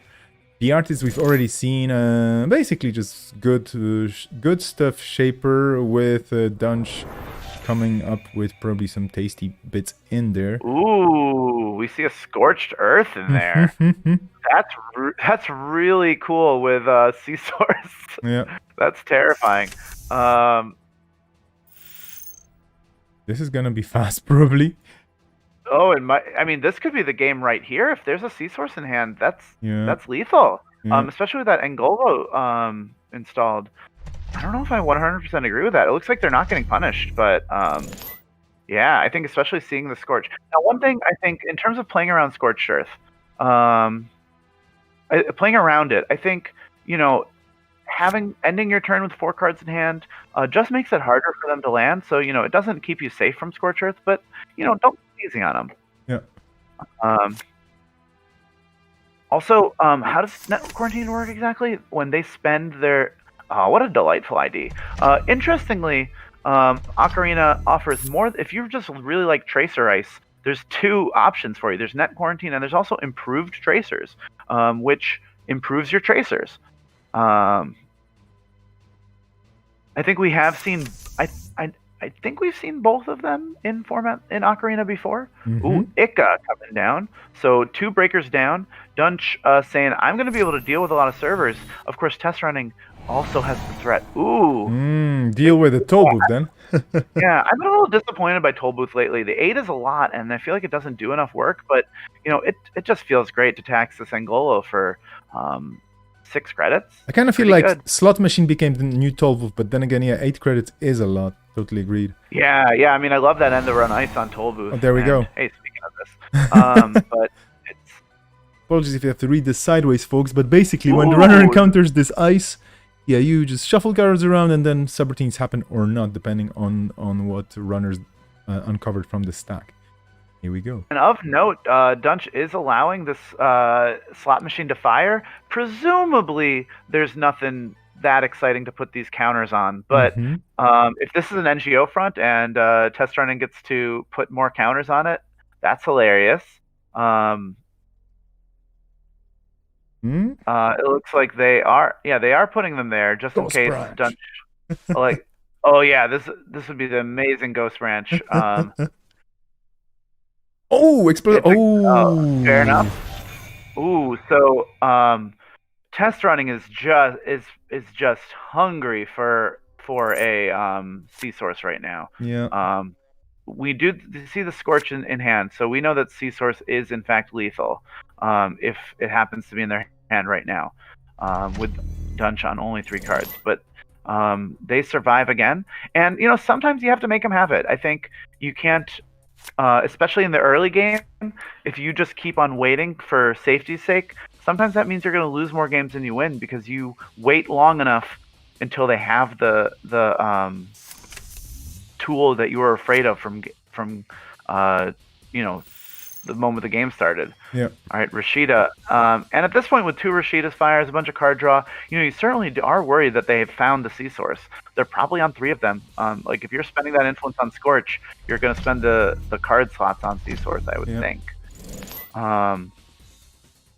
Another sweeps week. This is the Salvage Memories card here as well. Beautiful old school card. How long do you think test running's been holding on to that sweeps week with Dunch on low cards in hand? For a while. I mean, it has to be worth it, right? Otherwise, what's the point of playing sweeps? Yeah, like extra frustrating where you're like, oh, they don't have enough cards in hand for the sweeps to work it, but also I don't have the sea source to punish them for it. At this point, we don't know if test running has found it, but definitely has the money to power through a sea source Scorch, which will do 8 meat damage, which is a lot for poor Kate McCaffrey to handle. I should really call her Mac. Like it's just this inconsistency in the Netrunner universe where we call Kit because you look at Kit's card and it says call me Kit, and so we did that. Mac says call me Mac, and we're like we're gonna call you Kate. Dr. Raven, here we go. And this is even more painful to just allow. Sometimes when you're dealing with Data Raven, you don't break it, but more pain. That's really not an option with this, where they can like even boost the trace 1, so then they have to like give you 2 credits to. Oh man, Net Quarantine's a cool ID. Yeah. Dunch not interested in dealing with all that nonsense. You probably need to money up a bit more and make sure that there are no painful things happening. And that sea source threat is indeed big with that credit differential. One thing to note, I actually got super dinged on this recently on stream. I was playing a rare paper Netrunner game with my friend Laura, who we were quarantine bubbling with. I use past tense because I'm a teacher and we're about to start back up with school in person, so we got kind of stopped. But anyway, I forgot that C source requires a successful run, not just a run.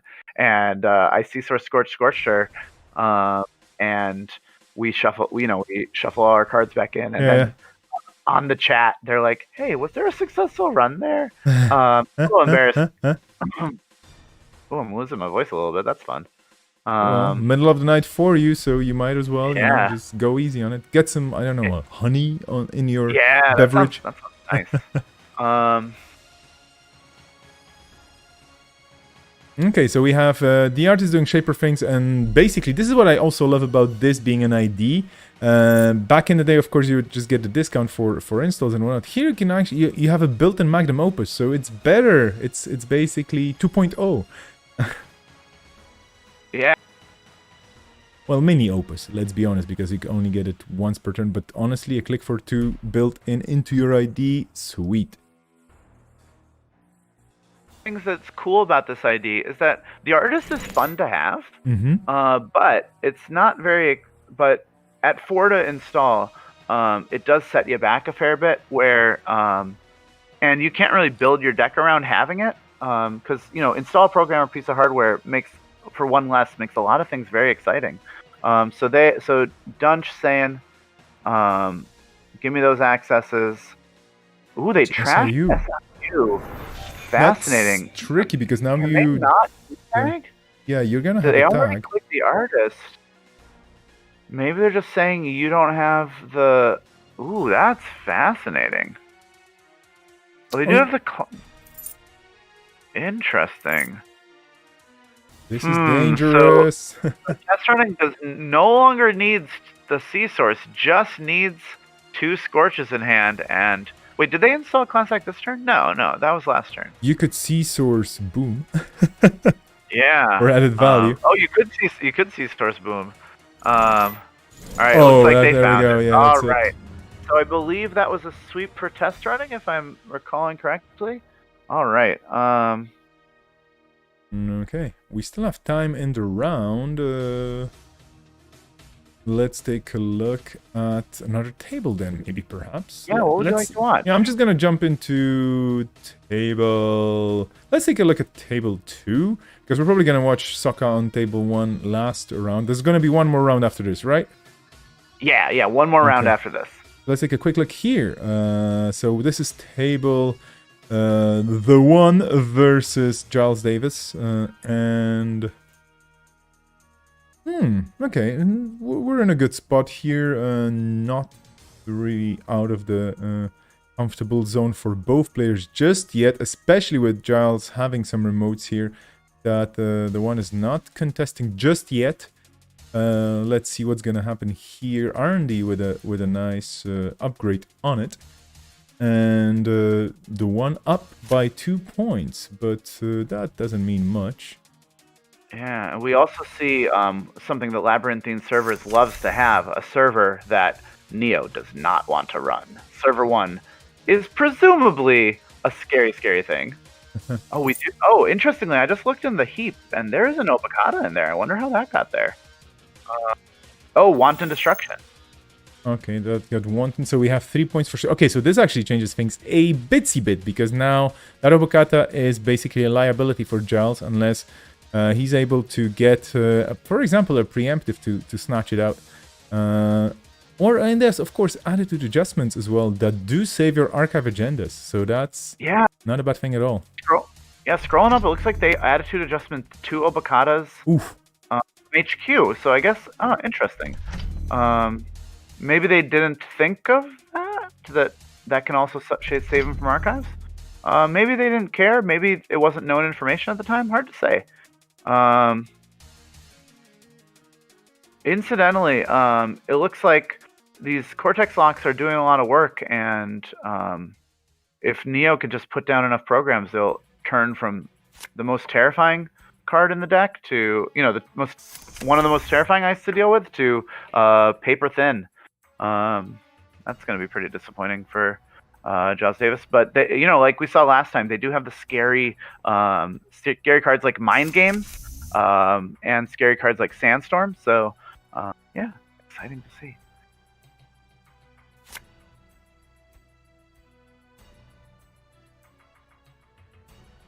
And yeah, we see here, misdirection, not very good against non-tag me Jinteki, but just one program away from making these Cortex locks do nothing.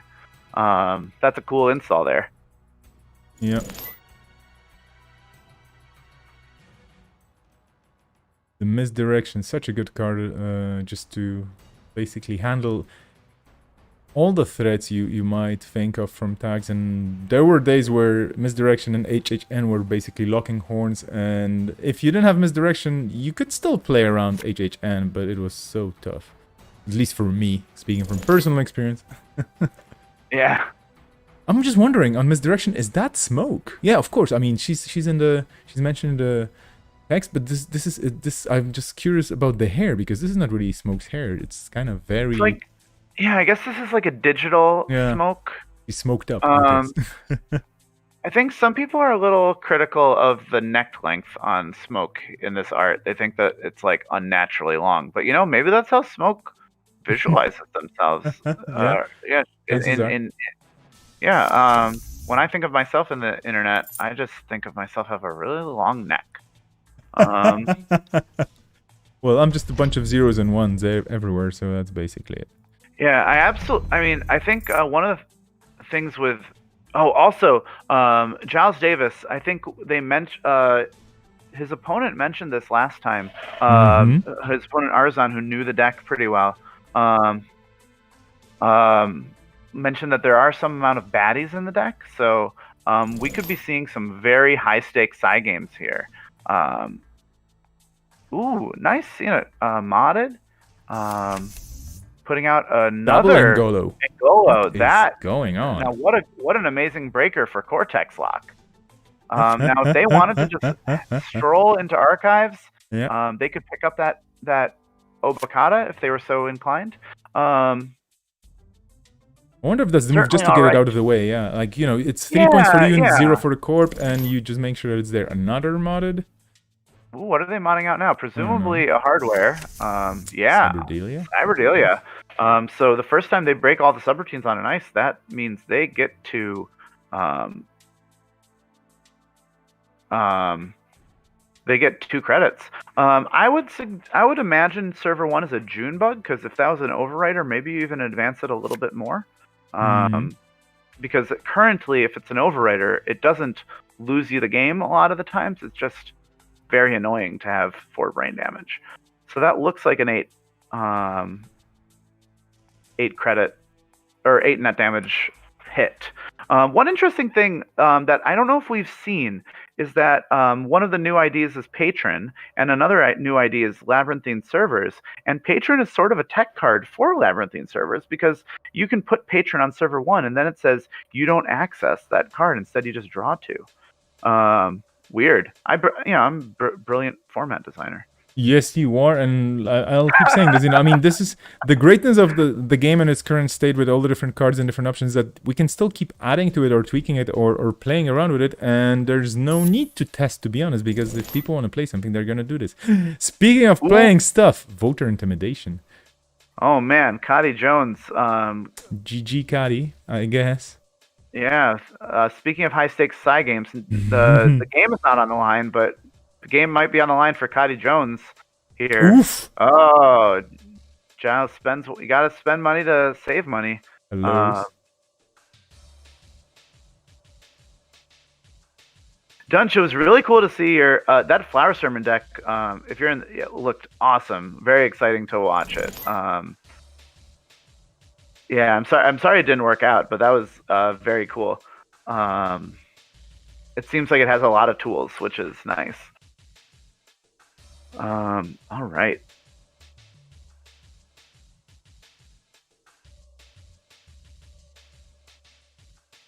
One thing with Cody Jones, I do think Cody Jones is a good card, but every time I see her now, I just oh wow, Baramu saying that Giles played around played around that what I'm talking about with Patron by just making another terrifying server. All right, so Giles is going to res a sandstorm and say you have to break this. Now they do have the Angolos, but what are those upgrades on R&D? I think we're about to see some more baddies. Cody Jones survived the reading. That's the opposite of thinking. Cody Jones survived the side game, but is Neo going to survive the side game? Yeah. We'll see.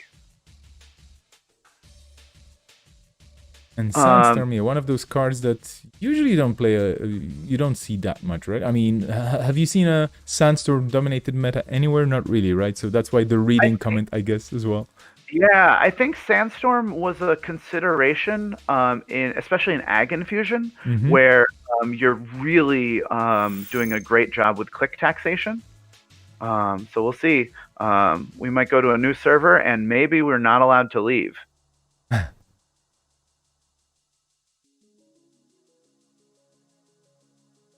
Minigame. Indeed, that's a baddie, and... Oh no! All right, now what about R&D? What about the other upgrades? That's the second baddie. I'm not giving up. So far, Neo is 2 for 2 on winning these side games. Side games with death on the line. Baddies will continue until your side game improves. I guess it's like, oh come on! Oh my goodness! Oh, hat trick! Hat trick! Hat trick! Oh my goodness! Cody survives. Neo survives. Baddie. Whoa, that's got to be demoralizing to see. And then we see what happens with this. Ooh, it's a future perfect. Another side game. Oh, come on. Fourth time's the Neo's charm. Probably gotten in.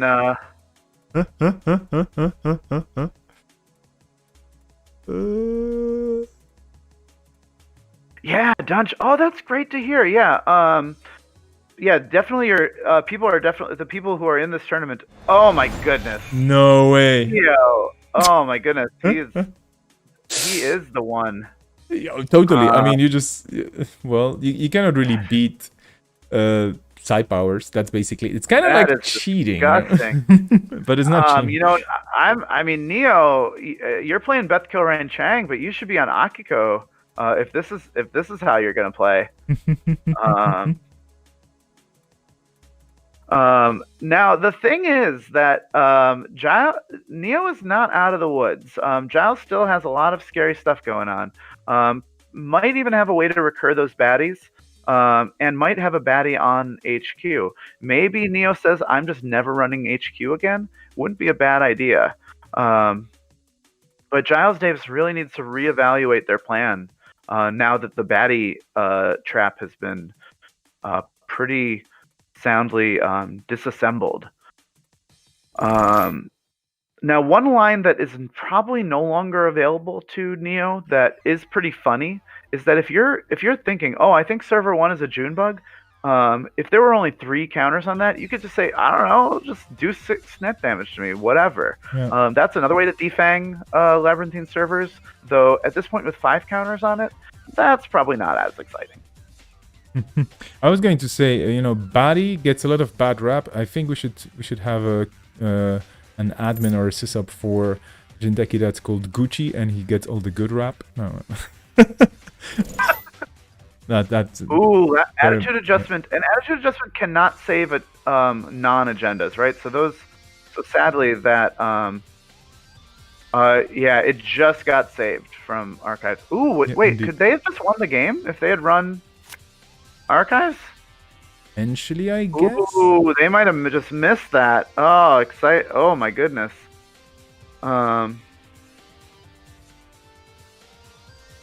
Yeah, I'm very excited for anybody participating in this tournament. If the timing works out for you to join us next time, that's delightful. All right.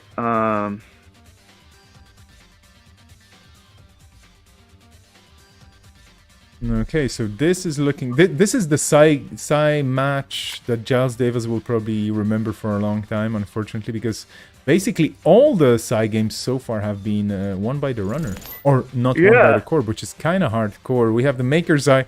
Okay, so this is basically digging even deeper.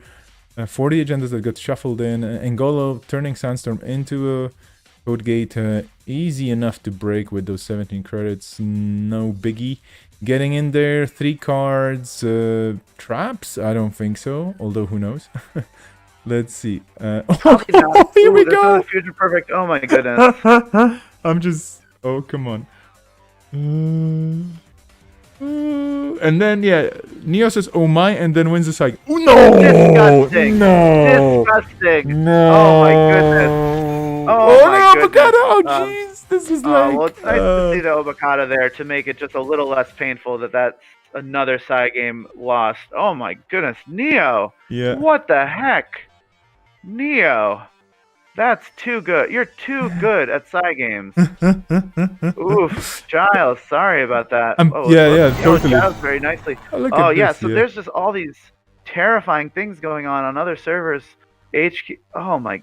Well, Baddie's not a very good card when you're playing against someone with a psychic link to the very essence of Netrunner. I'm wondering, I'm wondering if JNet should have this side game kind of counter for the stats after the game. But those were indeed 6 side games. Gross. All right, I'm glad we got to see that game. Because I think we just I don't know if that was the second or the first one. How are we doing on time? I wonder. Let's just take a quick look on Discord. 20 minutes. Let's just jump into Sokka versus Arzan, I guess. Yeah, let's see. And I think these 2 people are testing partners, so that's fun. Yeah. I assume this here's is our 2 CyberDex, our 2 CyberDex players, and Sokka. I think Sokka definitely respected CyberDex as his plan, so he's building his deck to with this idea in mind, and we're seeing a pretty exciting game right now. Actually, could just close things out, but there's something in server 1 that Sokka cannot easily... Ooh, they're going to compile in. That looks like it's probably the game. It'd be surprising if it wasn't. Because I don't know what you would run back in here for besides an agenda. I just got word that Neo won his other game as well. So that was a sweep. Okay, that's a compile on R&D. Neat. Such a cool card. Yeah. Love the battering ram. Even though the battering ram was a different card, so this is very intertextual. Yeah, I mean, you can get battering ram with compile if you're so inclined. Yeah, that was disgusting, Giles. I love Neo.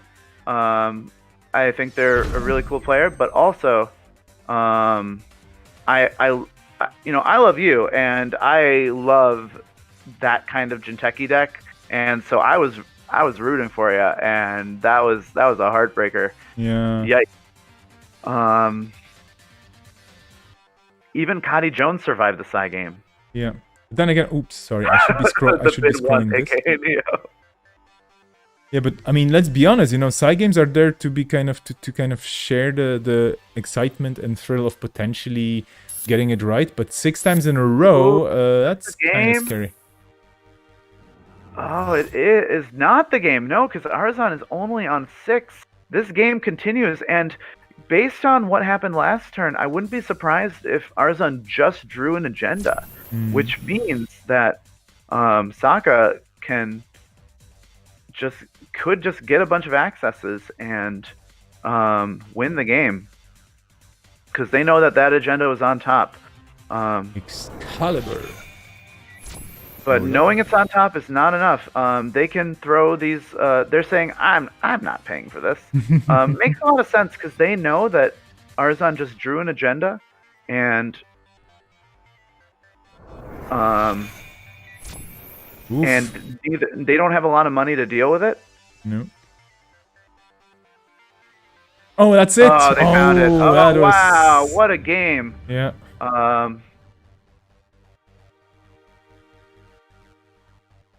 Okay, you absolute monster. But anyway, that was exciting. Oh, yeah, disgusting. Yeah, 49 minutes in this game, so that means that they will still play another one, I guess, right? Oh, yeah, game 2, yeah.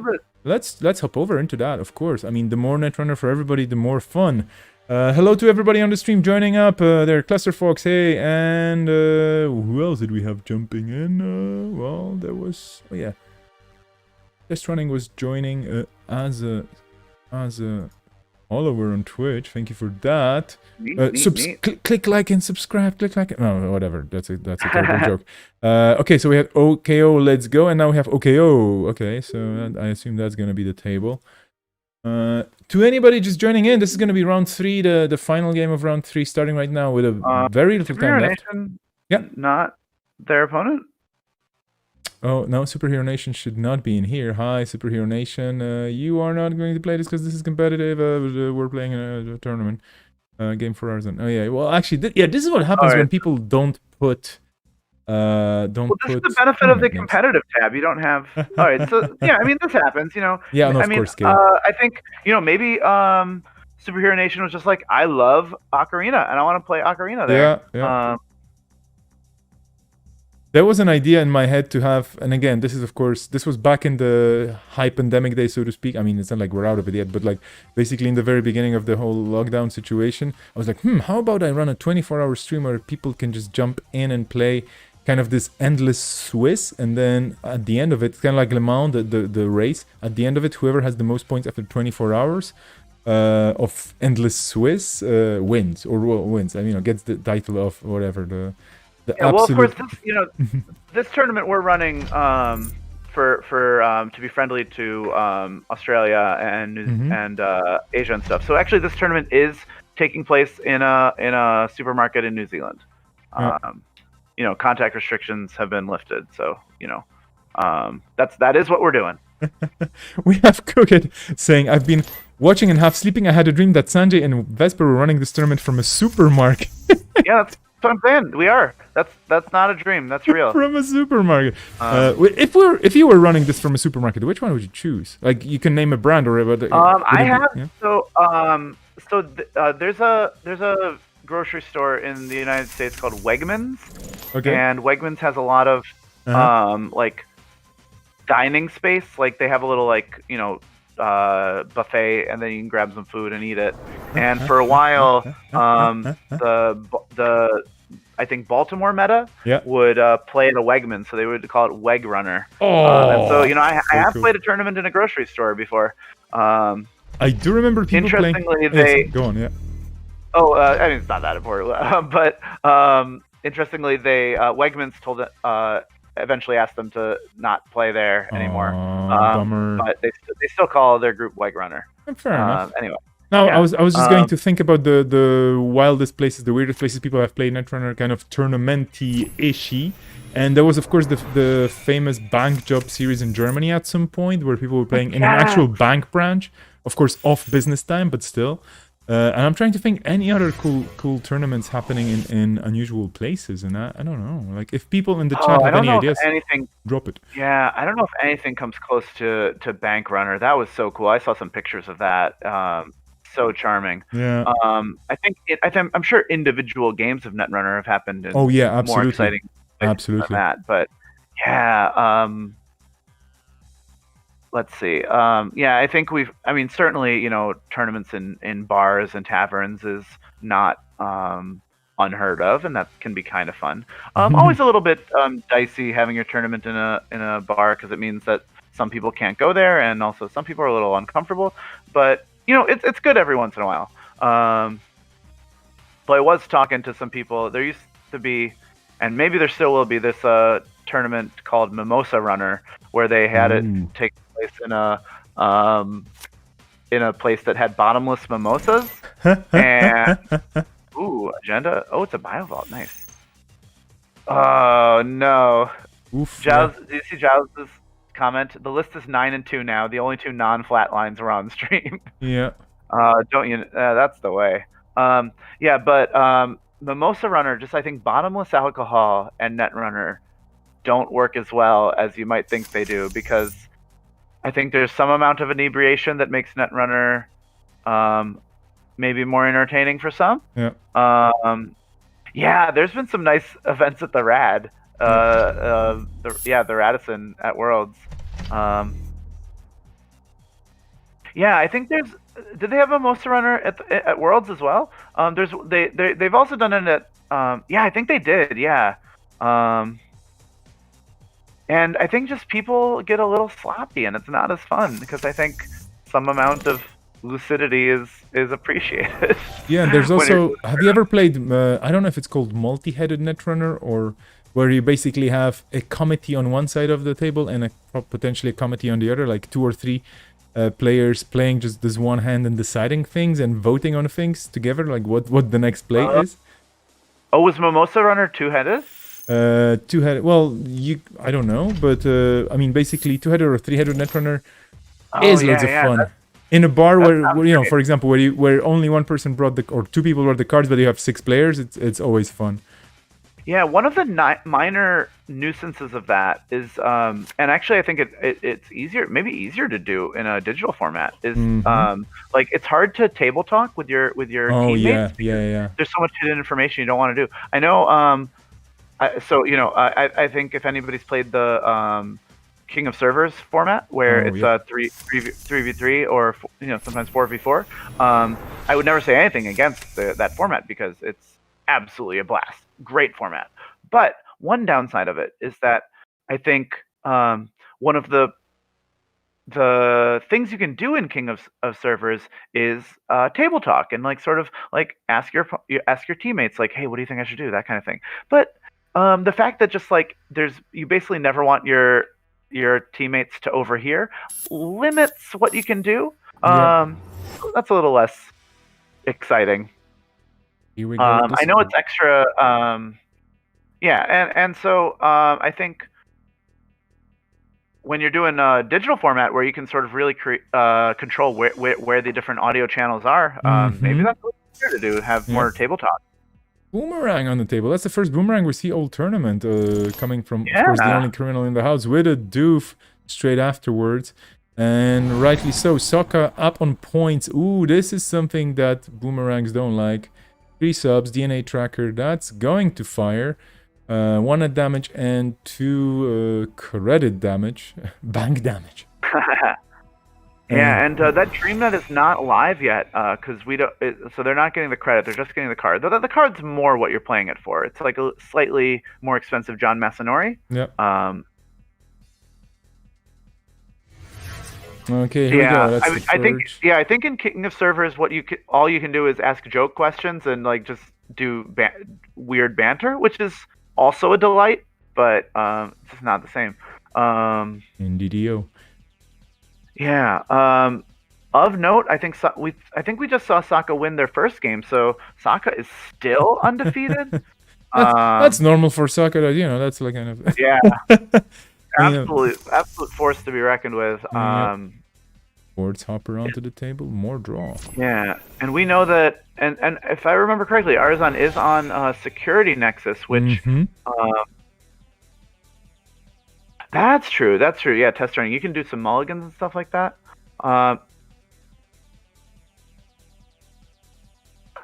Yeah. I think I remember when I was playing in King of Servers, it was just extra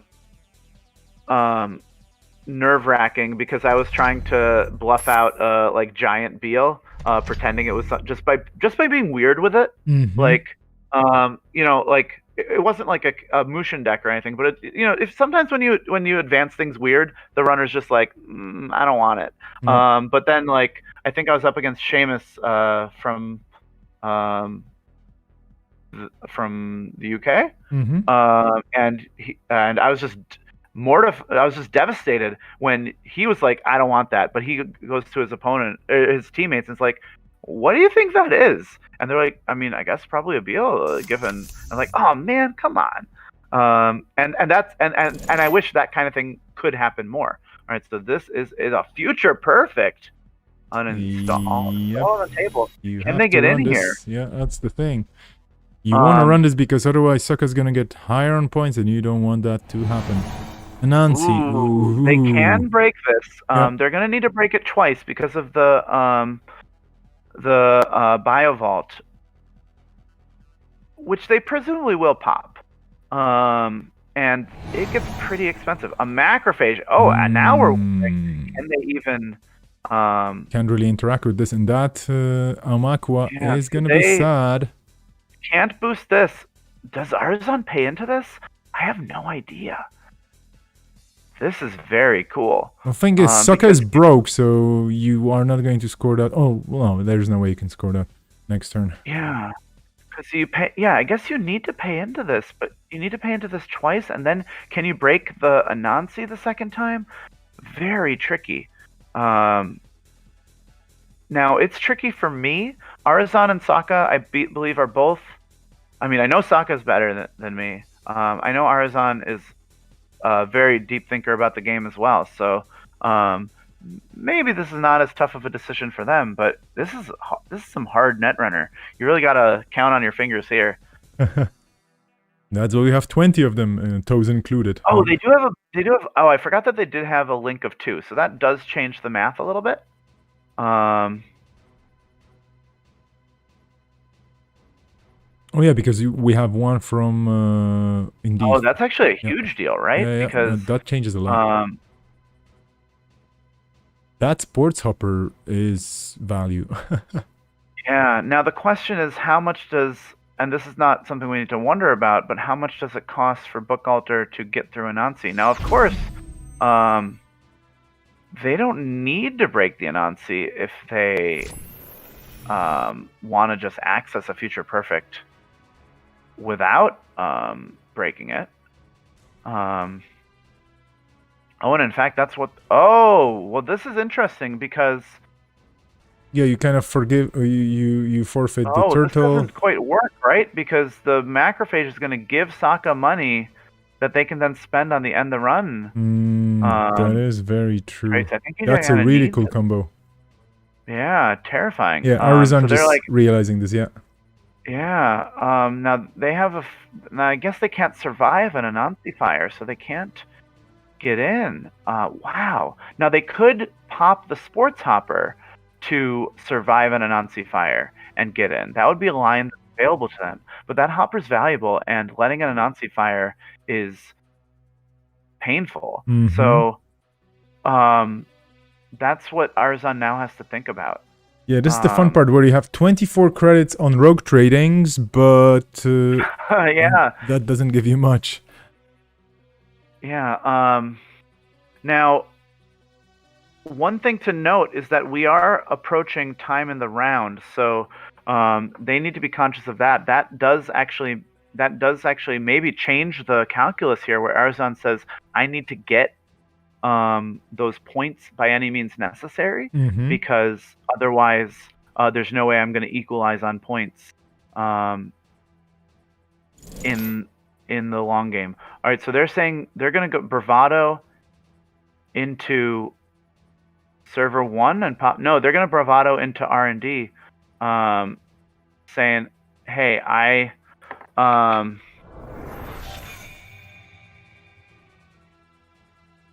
yeah, basically, I think that's Arzon just Arzon realizing that Lacosta is not going to score it out. There's no money for Sokka, so that agenda is still going to wait there. Good point.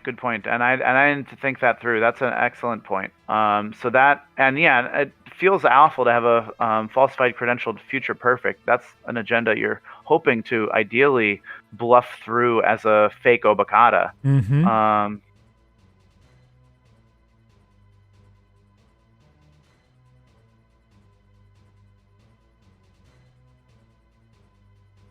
Yeah, like maybe we make it like 55. At a certain point, if the influence has to be too high, we just ban it. I mean, I think one thing that's nice is that in terms of my position, I was a little reluctant to come down too heavy on Cyberdex, specifically because it was a card that somebody added, and so like it was sort of their prize. Though I think they're on the same page. It's Poly G. They're on the same page as me that ooh, what a cool line. So they are wait, why'd they trash the Lacosta grid? Oh, did they install it? The only installable they had was another Lacosta grid.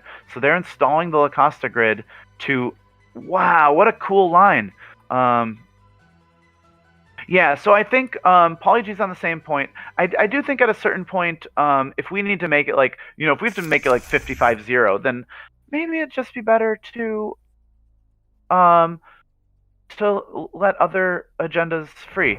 Luckily, Jinteki at least is in a position where they have other cool IDs. So I think it'd be fine. Cyberdeck's got 2 tournaments in the sun and has had plenty of people try it out. So I wouldn't be, I'm not banning reverse infection. Come on.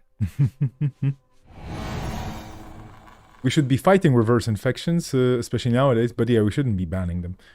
It's just a biological process. I'm going to tell you right now. I promise you, as a tournament organizer, I will never ban reverse infection. That sounds no matter what happens. Okay, so we have this. True. We have this on record, and I'm gonna remind you this like in 35 years when you're running this tournament. It's like, oh, actually, this time, and I'm going. Oh, wait a minute, I have this recording. Yeah, I do think I guess I would rather ban Cyberdeck before I ban reverse infection. You could lock it down for a tournament. No, yeah. I'm kidding. No, but it is powerful. Yeah, true. Who would have thought that a 5 influence ID is gonna be still super strong? It is. Yeah, and I do think, unlike say, government takeover, which I think at 100-0 is still overpowered. I do think if we happen to make Cyberdeck's sandbox 100-0, it would be fine. But 100-0. Yeah, but I think at a certain point it's just like a little less fun because if spending influence is fun, and if the best ID doesn't let you play any tricks and all the decks look kind of samey because nobody has the influence to spice them up, then maybe it's better for the format to leave it out. And again, no disrespect to the lockdown format because I love the lockdown format. I don't want to. While I don't want to necessarily be just like, oh, this card did well, let me hit it with a hammer. This card did well, let me hit it with a hammer. I think it's okay to do a little bit of that because with respect to the lockdown format, that keeps things fresh. Yeah. Okay, so we see... yeah, so... yeah, and I think the nice thing about it is that I think everybody who's been excited about playing because Cyberdeck Sandbox, the thing that is in its favor is that there's just a lot of interesting, cool things you can do with it. They're kind of samey, like a lot of them like come, it's a little, oh, I should play Macrophage in this deck. Oh, I should play. I think we're running into time right now, by the way. Oh, good point. All right, all right. Could be getting this wrong, but that's what I see on the timer side. It's just. Timer finished? Yeah, time in the round. Okay, so that means Arizan now is probably going to unload that turning wheel token. Might get 2 more accesses on HQ and just unload that turning wheel onto R&D, and we'll see what happens.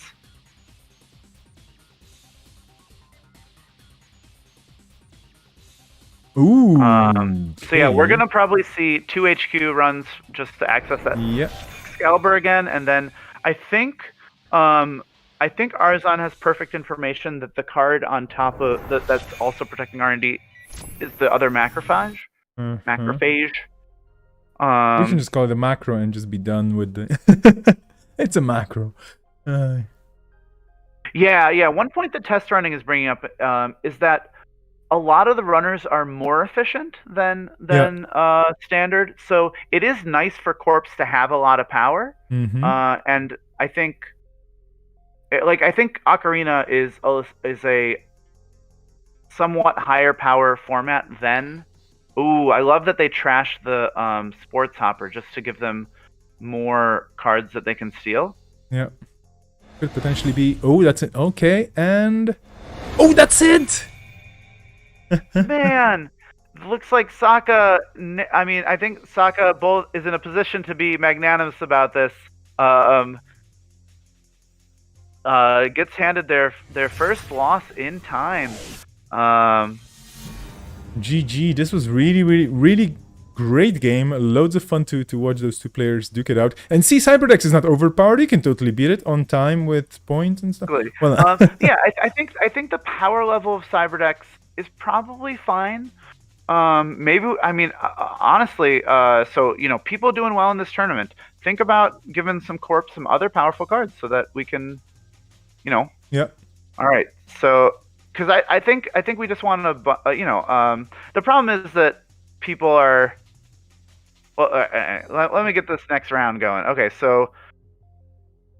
Yeah, what we have right now is a situation in which we're going to have the last and final round between those 6 players. We have Sokka taken down just a bitsy, taken down a notch by Arzan. So I think they're going to be replaying this matchup, right?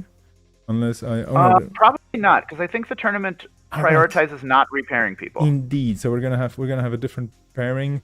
Only the gods of Cobra will know exactly what the pairings will be. So let's see what RNG is gonna. Well, not RNG. This is all mathematics. Oh, here we go. Table 1, table 2. Wait, what? I don't know what happened. Drop? What the heck?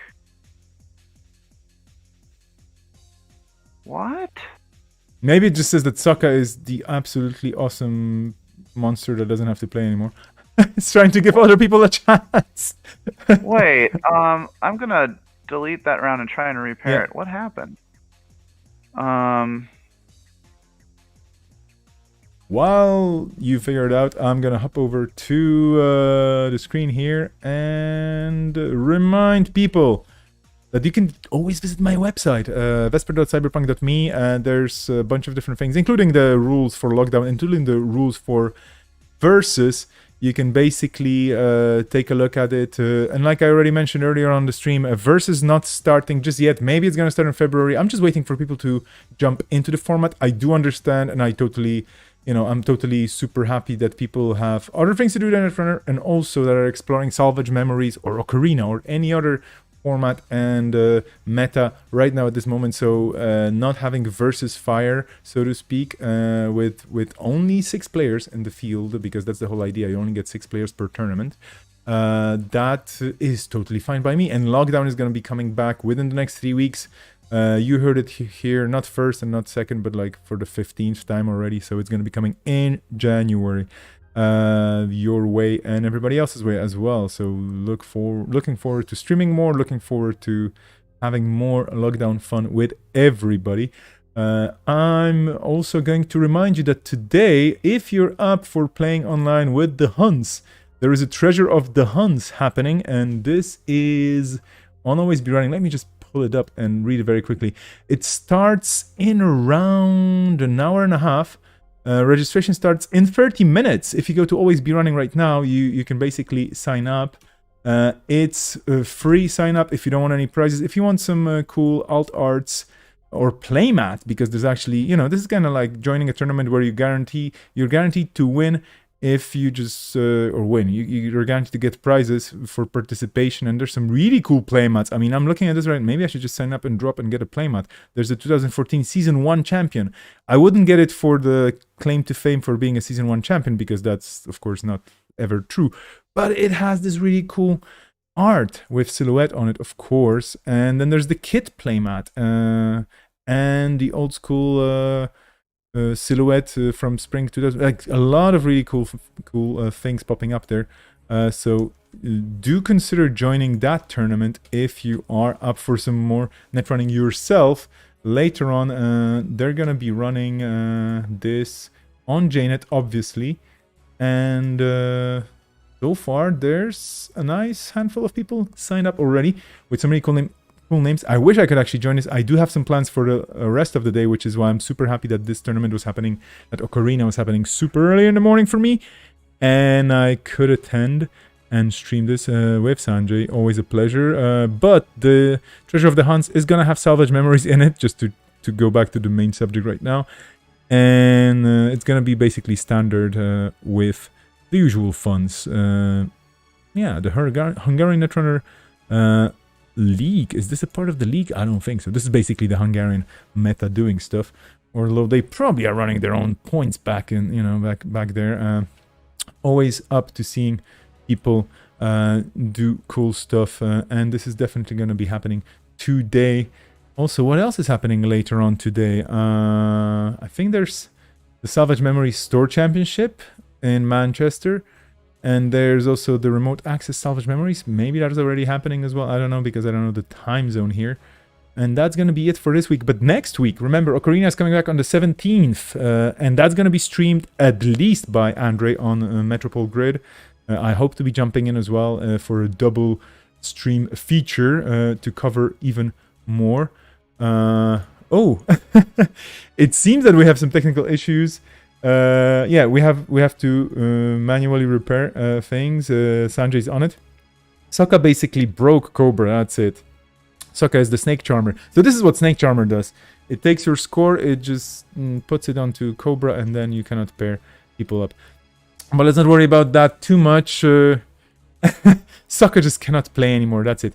I'm gonna leave you for a minute, and I'll be back seriously in a minute. I have to basically very, very quickly jump out and be right back to talk more with you. See you in a sec.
Okay, everybody, if you're just tuning in or if you've been hanging around for a while, what is happening right now is we're getting to the 4th round of Okorina.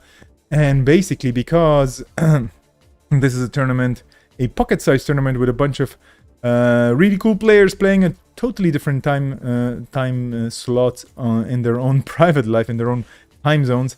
But well, it's more about the number than the time zones right now.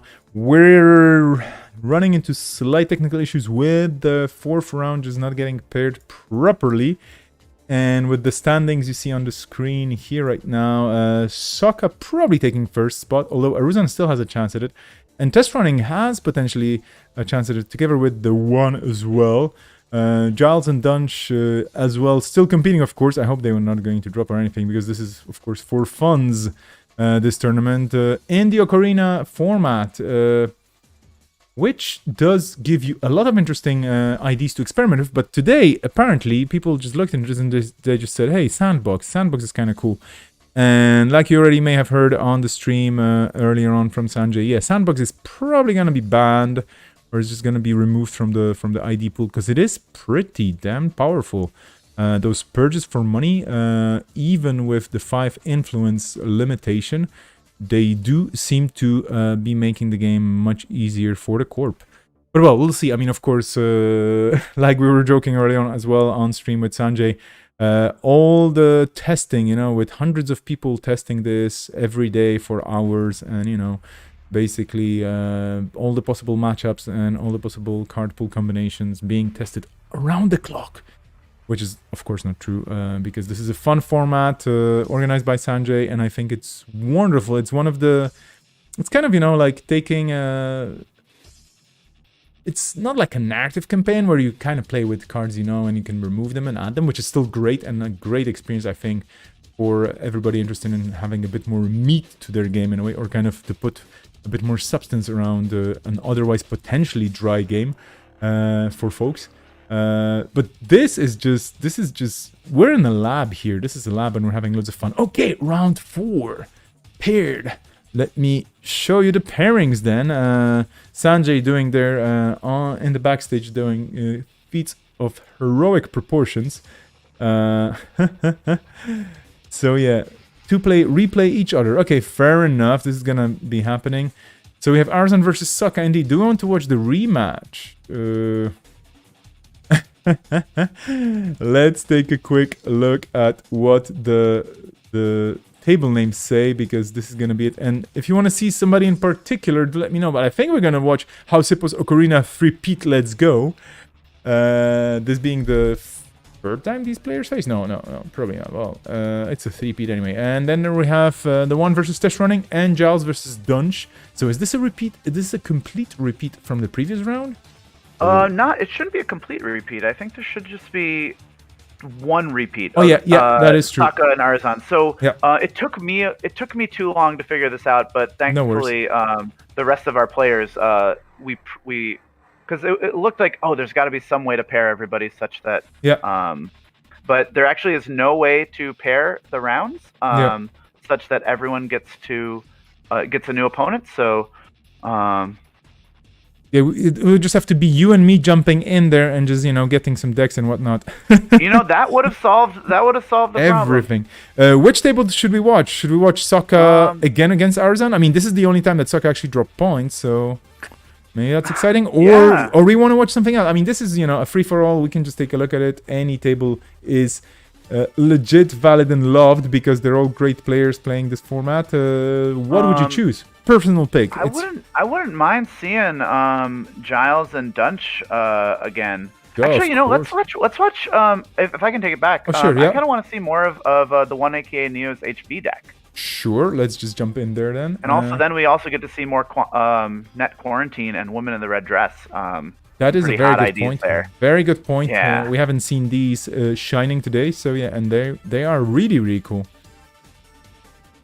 Weird ID. Oh yeah! Wow. We got some weird IDs here. Yeah. Yeah. So interestingly, when Cobra cannot pair people such that there's no repeats, it just looks like it refuses to, which is pretty cool. Yeah. Won't let you run a tournament. Yeah, I'll have to talk to Jono about. Well, I think what I'll do first is I'll double check the pairing guidelines, whether that's correct. I assume it's not. And I'll have to talk to Jono because Jono has done a very good job with Cobra to make sure that it's following the tournament regulations. Absolutely. And so like you never trust an AI intelligence perfectly. Except in the case of Giles Davis's incredible Maven deck. So it's always punitive Counter-Strike, letting test running know about something important. Man, Women in the Red Dress is so cool. Yep. Women in the Red Dress has rotated, and that was an addition by another streaming notary. No, that's not the right word. CTZ of San Francisco. That was too many San Francisco, which I got to critique as a name because one of those Sans is already standing for San Francisco. I don't know. It's not like a pun, right? Double San Francisco? I don't know. Yeah.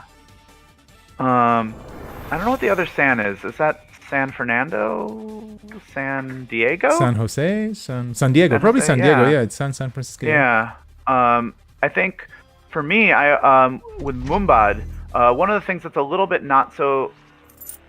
I think it's a little bit. I think FFG did a great job with the Mumbad cycle capturing India. Though I think one thing that is weird is that they called it Mumbad because Bad is I think Arabic word for or Arabic root or Arabic word stem that suggests city, and so when you say Mumbad, like it's not evoking a specific city, and so like, is it Hyderabad? Is it Islamabad? Is it I guess it's a city of mums. Like if you were making a portmanteau of two cities, you wouldn't pick that part of the portmanteau. Anyway, must be a city of mums, basically. So... Yeah. I forget what city it is. I think it's Islamabad. Is that right? Could be. Yeah, I don't know. Navi. Yeah, I wouldn't know. Is Navi Mumbai in Mumbai? I think it's just a part of Mumbai. Navi means new. But though I would not begrudge you for putting Navi Mumbai City Grid in, like, if you're building a Ocarina of Time themed deck, you play Navi in your deck. That's fine.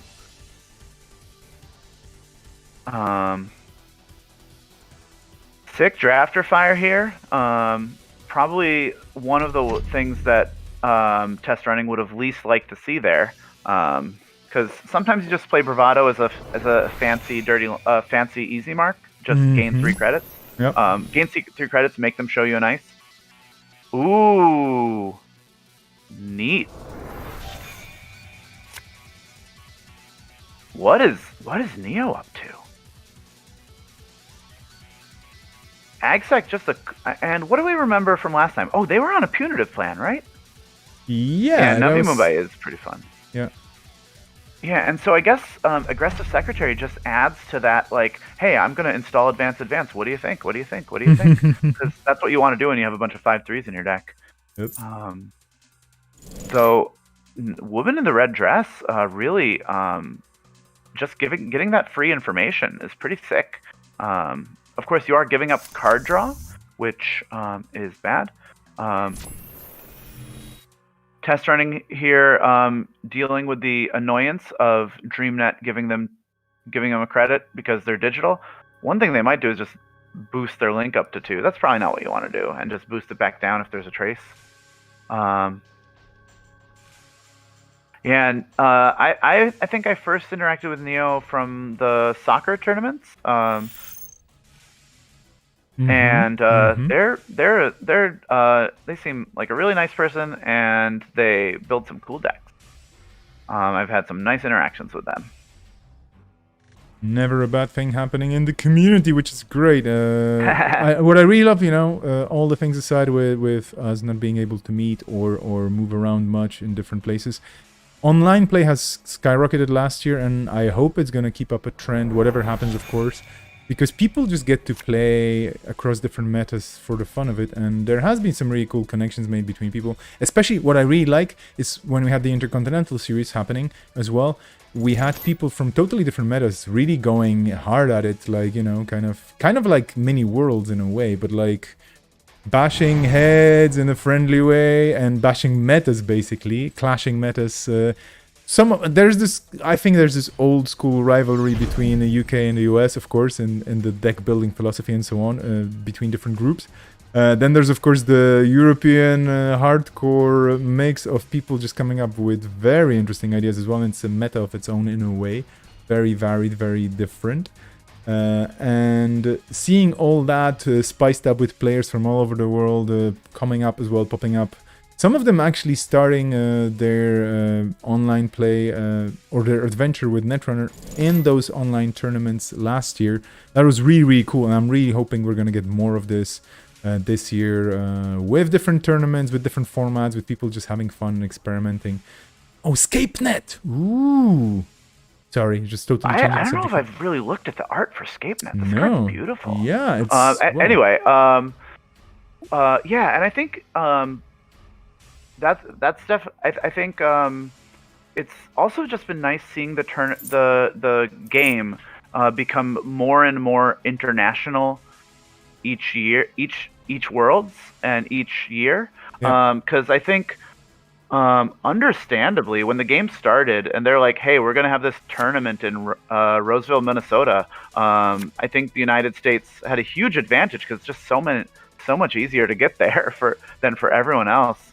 And I think at some point the UK sort of figured out that they could come to Worlds, and like, you know, in 2019 we had Pinsel win, absolutely lovely, and then, you know, in 2000 and actually I think for the last bunch of years we've had some excellent performances outside of the UK and the US, and that's lovely to see.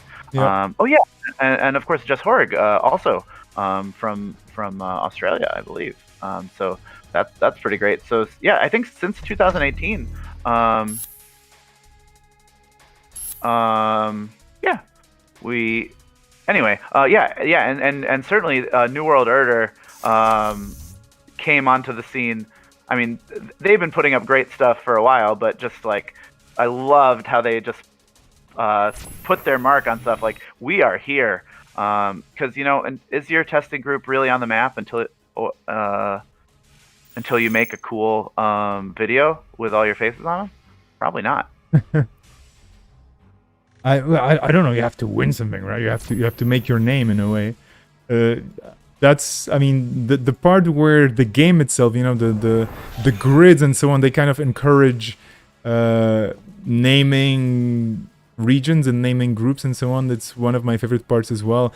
In a way, kind of reflecting, you know, different factions as well. But people don't identify with factions that much in Netrunner. They would identify with regions, I would say, in the community, which is I find really cool. Like, you don't have like, you know, people playing only Shapers or only Jinteki or only something. They're more. It's more about a certain theme, maybe, to the way they play. In other games, of course, depending on the factions, depending on the way it's set up, you would have testing groups or some local metas that would be called something else, I guess. But yeah, here in Netrunner, it's very heavy, kind of grid-centric, and there's a lot of grids here and there, and I really love that. Yeah. So while we're shouting out metas, there's one meta that the Denver, the Colorado meta in general. Mm-hmm. I was able to visit them once. I played at a regionals there, and they are just such wonderful people. A lot of big people, or Alexis Spicer, excellent resource of the Netrunner community, is based in the Colorado meta, and there's just so many warm, wonderful people there, and it was a delight to see Colorado take down Worlds. Yep. And I think it kind of came out of nowhere, but that's like the kind of deck building they do in Colorado. They just like have complete. I mean, I don't think very much of my tournament ability. Like, I didn't practice for Worlds. Wasn't coming in with a lot of confidence, Vesper. But if you asked me, who's more likely to win Worlds, you or HQ Interface? HQ interface for sure. Yeah, you think so? Because pretty sure. Because that card was not on the map. I mean, what a world. I can't believe two HQ interface, one world. Yeah, amazing. That is very true. Yeah, he Limes got into the rationale for that a bit, I believe, on Slumscast, one of the newer podcasts around. Podcasts. Yeah. We've had some new. We've had a bit of a blooming of English language Netrunner podcasts because the ShadowNet and Slumscast have joined Kitchen Table Netrunner. Mm-hmm. So now we have 3 excellent podcasts, and now they can have beef with each other, which is or support what we each really other, want. Of course. Oh no, we always want beef. Yeah. Well, the dynamic is obviously beef. the Kitchen Table Netrunner, they're too wholesome to sustain lovely people. The idea that they have beef with somebody for more than like 2 sentences. They're like, mention, oh yeah, we have beef with them, and then they're like, oh no, just kidding, we love them. And I think the people on Slumscast and the people on ShadowNet are able to commit to the bit a little bit better. And that's not a slight on any of them. And if you don't like beef, you can also have soybeans against somebody or with somebody, of course, like no problem whatsoever. We're gonna have the podcast coming up as well, so there's gonna be another cast coming your way as well soon from the EU. Oh, which one? The podcast. Oh yeah, They're coming as well soon, hopefully this month, maybe, I don't know, we'll see about that. Soon. And it's really cool to see people popping up with content and just creating and just having fun with the community and the meta. I wish, personally, really, I had the brain power energy to just realize how many other creators out there in other languages. And I know that there are people creating stuff. Like there was New Andy's streaming from Chile, if I remember correctly. There's Koga streaming in Italy, so in Netrunner in Italian. There were some people in Spain doing streams as well. I just didn't reach out to them. But basically, there's a bunch of people going strong with the game and enjoying it. And more people hopefully will come that we have never, ever seen before this year. And that's going to be also cool. So this is not a warning or anything. This is just a reminder. Be cool to people you meet because they might be the next world champions. Yeah, and be kind to for-cost hardware you meet because it might be the next world champion. No. But come on, and hate Stargate because Stargate should not. Well, I'm sorry, that's private thing. My private beef with Stargate. Has R&D Interface won Worlds? Did HQ Interface beat R&D Interface to a Worlds win? I don't know. That's disgusting. If so, it's probably true. I'm not a good Worlds historian when it comes to the decks that win. I think besides Jess Horrig's deck, who would even be playing R&D Interface? Because Shaper has only won Worlds once? I wouldn't know, but people in the chat can help us out. And speaking of people in the chat, other than the podcast, we're also going to have The Process starting this week from the UK. Ooh, I'm curious about that. Cook it. You have to let us know more about that in the chat. There's apparently more and more casts starting, which is great. How do I add this? I can't search for that as easily. Also, speaking of podcasts, there's Kenny Deacon, Simon Moon's excellent... Oh, yeah. Guide. The Time Traveler's Guide to Netrunner. Yeah, exactly. That's really delightful. That's cool as well. Which is basically wondering about metas past and going like, okay, so what should you have played? Yeah. So a lot of content out there. And this reminds me. There's nearearthhub.net if you want to check out all the different resources are happening around the community. Very good to also drop your information in there. You can always contact Dan, who's running the site and updating it. Just to be included in that directory of goodies and goodness and creativity and all around fun and wholesomeness. One thing that's going on with this game that is a little funny is that, if we hadn't seen that punitive Counter-Strike, we'd just be looking at this game thinking, what the heck does Neo need all that cash for? Yeah. This is an HB deck, but we know that they're just... they might even have the combo at this point, and they're just they have the ability to score out with impunity because they say, if you take a 5-3, I will murder you. There was this song once, you know, it's all about the money, it's all about the dum-dum, and this is basically the game right now here. It's all about the money. So, yeah. Oh, yeah. Hilarious comment from a Clusterfox. And reminder that information sifting beat legwork to win worlds. Has legwork since won worlds? Now, one thing that's a little scary is that if test running just takes 7 points in one turn, then that punitive is not on the table. Though with Vacheron, that's probably less of a worry. Or you can just keep stealing 1-pointers. 7 1-pointers and one every round and one every turn. You're gonna be just fine.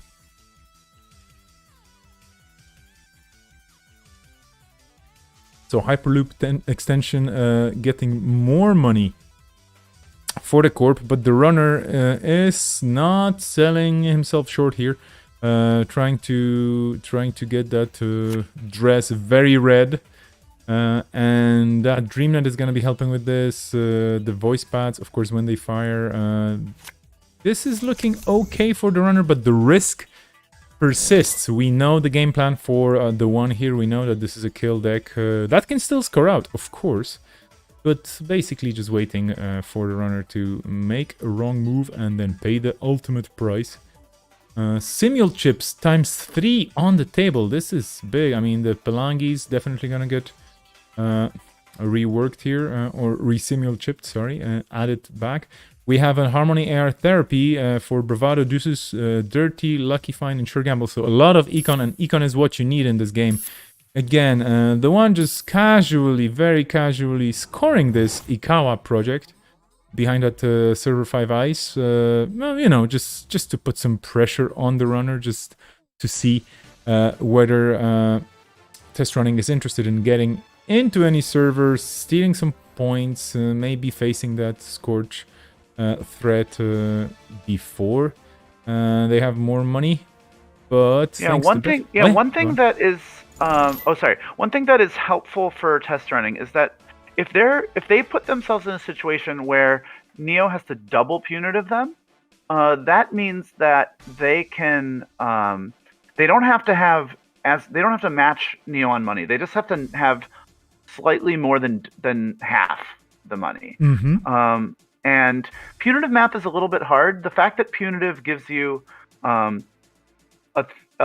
trace of 5 for 3 credits means that you can be a little bit less than half or less than double and double punitive somebody. But presumably, if Neo brought a punitive deck to it, he's better at the math than I am. So I actually wonder, if that's an agenda on server 6, is that safe? I don't know. Could Test Running money up and just take it? Because certainly you don't want to just value punitive unless you don't think it's going to do anything better. And I think actually that's one of the powers of the women in the red dress, that I think it showed off a punitive Counter-Strike. So I think Test Running knows to play around it. Oh yeah, sorry, I keep saying Scorch, I meant punitive, but basically the punishment plan. In my head, I mean, this is one of my weaknesses when it comes to the game, especially commentating, which I should probably work on. Whenever I think about Jinteki, all the net damage cards just put themselves into this big glob, which is usually called Snare in my head, and then everything else, which is meat damage, is usually the fun card that I'm thinking of. But yeah, this should be punitive in this case, of course. Another prepaid voice pad. Okay. More events. They're gonna go break Valley this. Dirty. Oh, interesting. What are they getting? Oh, they're gonna paint it and get through for free. That's kind of cool. Yeah. They are going down on money, so that does mean that they will not be in a position to take a 5-3 anytime soon without losing the game. Now, what if there's a Vacheron in Archives? Vacheron, you get the points right away if you take it from Archives. That is true. Let's take a look. Would be interesting. I wouldn't be surprised if Neo just tossed a Ikawa project in there. Possible. And Ikawa would probably be more trouble than Vacheron right now as well. Because of the click and the credits. Yeah, the way Neo is playing, it feels like he probably has the double punitive. Mm-hmm. Now, of course, you might even have a triple punitive, which is pretty exciting because you can with punitive counterstrikes trace being what it is, you can sort of just do the first one and they have to pay 5, and so you can sort of they have to pay 5 not to take the 3 net damage or meat damage, and that just sort of evens the money out a nice way in a way that helps. If you can triple punitive somebody, oftentimes the credit lead you don't need as much of a double. You don't need as much of a credit lead to actually land 2 punitives if you can play 3. I think server 6 is a Vacheron. Okay. I think Neo's just been playing. I think, but I think there was like a certain point where Neo's just like, I'm just going to put out a bunch of things in double advance. And maybe they're not. Maybe it's what do I know? We do know that Neo built his deck to play a lot of these things that bluff as 5/3. So maybe they're tricking me. Decent chance. You're getting rused just by commentating. Oh wow, this is. Yeah, exactly. I have a question for the chat, everybody. Do you think so? Assuming you're going to play in Worlds next year, do you think you or Archive Interface has a better chance of winning Worlds? Archive Interface. Yeah, I think, honestly, as surprised as I was about HQ Interface, I think I probably would have put HQ Interface higher to win Worlds. I was very surprised, but I think, it's a good card. But yeah, it's a good card. It's just not but Archive Interface. Who do you think is more likely to win Worlds? You or Archive Interface? 2021 Worlds. I'm just going to answer this on stream for myself. Like I said, I mean, I think any card is more likely in the right hands to win Worlds than myself because I'm decent at this game and I know how to play it, but, I'm just not as competitively brilliant as other people are, and I'm super happy to compete with them. Oh, there's a Vacheron! Oh, this is getting interesting. All right. This is getting interesting. Ginevra's in the same camp. I think we should organize a tournament for people who just say Archive Interface and they can just play against each other because they're gonna have fun. Yeah. I think the chance of me winning Worlds is almost nothing. Oh, there's always a percentage. Come on. But yeah, I think the chance of me winning Worlds might be higher than the chance of Archive Interface winning Worlds in 2021. I think I would take that bet. Okay. I think so. I'm not sure. Now, one of the nice things about Netrunner not being a collectible card game, where they feel like in order to have that lottery feel, they actually that's true. I mean, Archive Interface is kind of at a good point right now because with all the Cyberdecks running loose, you kind of want to get rid of that Cyberdeck sandbox. Yeah, Maramu. I mean, I should be a little careful because I sincerely think I'm very unlikely to win Worlds. And I think Archive Interface is a relatively good tech card right now. There's news teams and Cyberdeck Sandbox or Cyberdeck Virus Suites, and of course the real bane of the meta, Space Camp, one of my favorite cards. Ooh, so test running really came up on money here. Yep. And there's a question whether Neo can actually land a double punitive or a triple punitive. Fascinating. Yeah. If server 6 is an agenda, it's probably good to score it, but that probably means it might not be one. I don't know. We'll see. Yeah, I mean, at this point, I have to admit I'm probably wrong. I think if server 6 was an agenda, you would just jam it and then put yourself on 6 points. But maybe Neo's just operating at a level above the rim that I'm not at. Now, depending on what is in Neo's hand, they could just do a punitive for less than the total amount of money just to drain credits from test running. How good that is, I'm not really sure. Yeah, it's tricky. Incidentally, one kind of exciting thing is that after they stole the one agenda, you kind of have to worry. You absolutely don't want to steal another agenda that same turn because giving this to a 6 damage punitive counterstrike, landing the kill just becomes a little bit more. The math becomes a little easier. Okay, trashing R&D drafter. That's interesting. Yeah, it makes sense. Good thing it's not an architect. You would not be allowed to do that. But would I mean, how we're doing on time? Why would you trash the drafter rather than install over? Oh, I it mean, had a cube on it. Oh, so. Right. Fair enough. No, I get you now. Yeah. Yeah, I miss Architect. What a card. I think one of the funny things about Architect is that can't be trashed. Ooh. Indexing. Value neural them. Love to see it. This is big, potentially. Yeah, also they hit a pretty nice thing with that. Ooh. They hit a pretty nice card with that. That indexing would have really helped. Back work, okay. So let's see.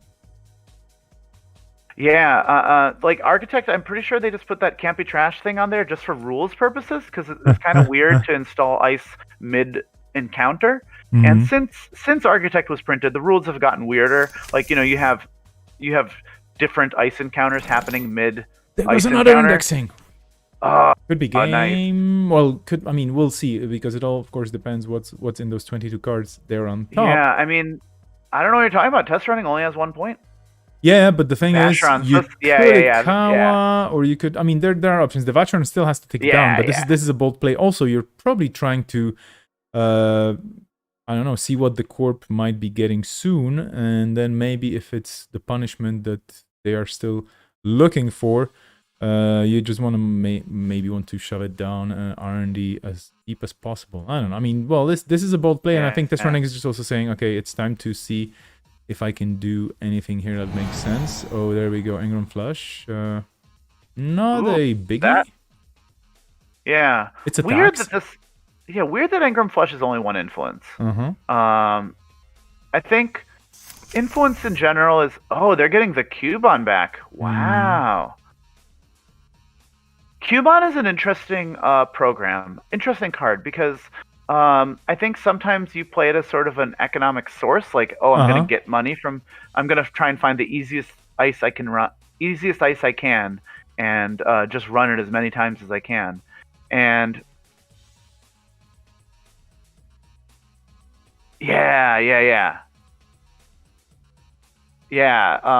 Architect has just had such delightful subroutines. I think the subroutines on Grafter are pretty delightful too. I like that they printed Drafter. I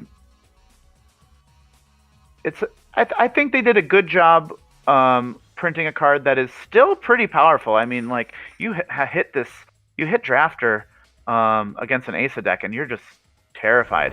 But yeah, I mean, it's no Architect, and that's fine because Architect was really good. I'm glad that Drafter is seeing play. It's always sad to see ice with cool subroutines just not ever get played. Shout out to what is it?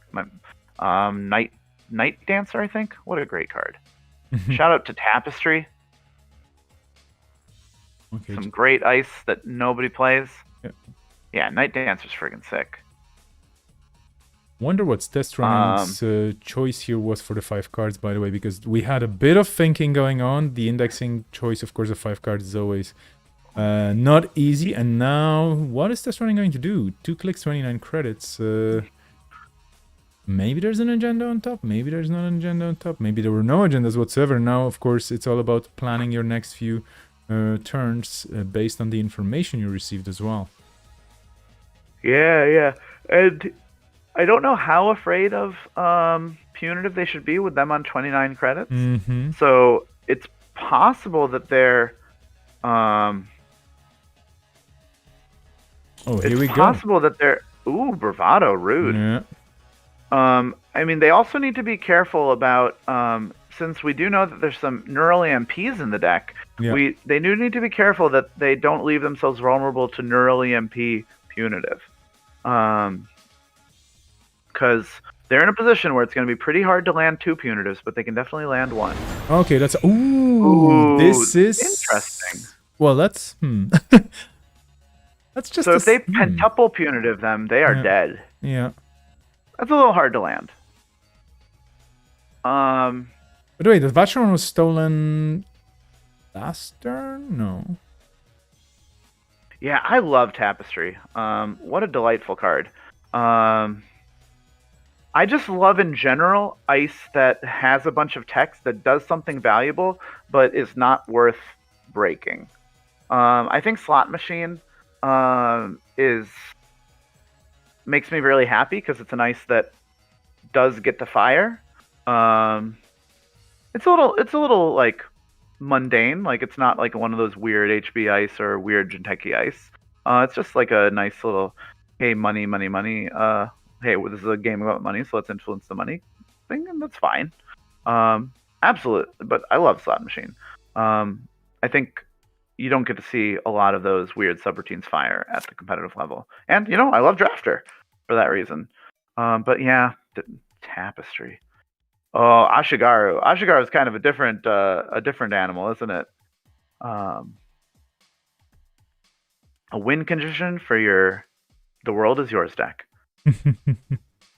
All right. Have we seen this gauntlet do anything yet, Vesper? No, it hasn't really done much. But then again, I think test running game here was mostly against R&D with that Kuiban there.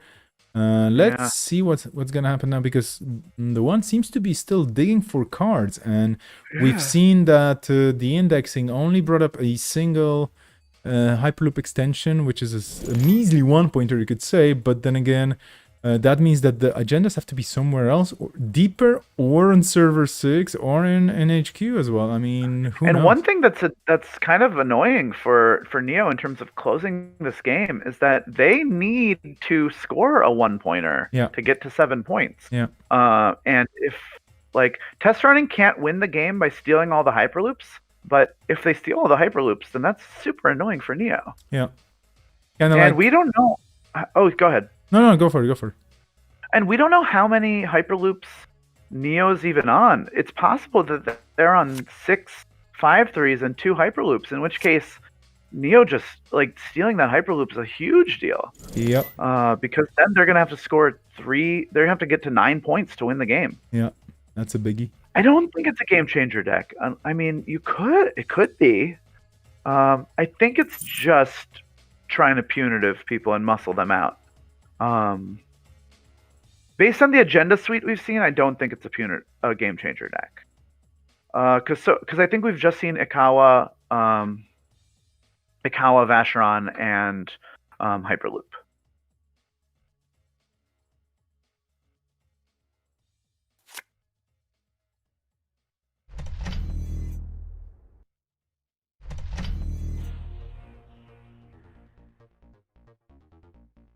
Test running, seeing the Ikawa project on top of the deck and leaving it there? No, drawing it. Test running, I think maybe for the first time in the game, has more credits than Neo. That's got to feel a little dire. And I think Neo might be probably a little disappointed that they had such a large period of time where they had just this huge credit advantage, and either they didn't have the agendas or they didn't have the kill package to push it through. It's one of the things that is a little trickier with punitive decks, because you have 6 5-3s in your deck maybe, and that's not so many always. I don't know. Just running here, not bothering to trash the Maryland campaign because that's money and you want to keep it Maryland campaign dripping, of course, if necessary, for the core. But again, like you just mentioned, with that credit difference, it's probably not a big thing. Refreshing your card pool here, your deck with new cards from the heap, so the stack is gonna get some cool toys back with the Harmony AR therapy. I would guess indexing is going back in there. Maybe the Bravado. There seems to be quite a few one-offs here that are useful, or cards that you can pull one-off, basically. But yeah, Bravado, Dirty Laundry, Indexing, Simuel Chip, and Sure Gamble. Very good cards. Nothing to complain about. And I think in a previous round we were wondering whether test running was on double Harmony. Or maybe that was a different person. Not sure. Anyway, well, test running is on double Harmony. Now we're Woman in both the Red yawning. Dress. Sorry, go on. Oh, go ahead. No, I was just saying. Woman Now in the Red Dress is a great addition. Yeah, it's a really cool idea. I really like the theme is there. It's kind of like Apex but elegant. I mean, not Apex, like it's a digital ID. That's what I meant, and it's elegant. It's a totally different kind of AI presence in a way. So I really like the idea. It's very shapery. It's not destroying. It just wants to know.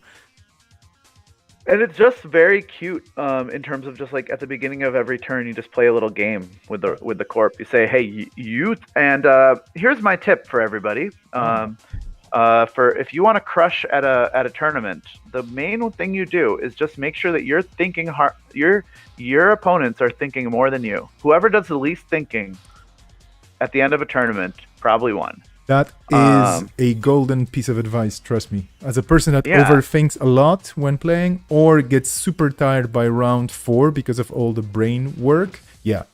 Yeah, you got to conserve your brain energy. Yeah. And Woman in the Red Dress, just at the beginning of a turn, the corp just has to think more than you. Incredible. It's the brain tax or the mental tax. Yeah, because they're flipping that card and they have to think, oh, do I draw this? Do I not draw this? And you're just saying, all right, just let me know where it goes.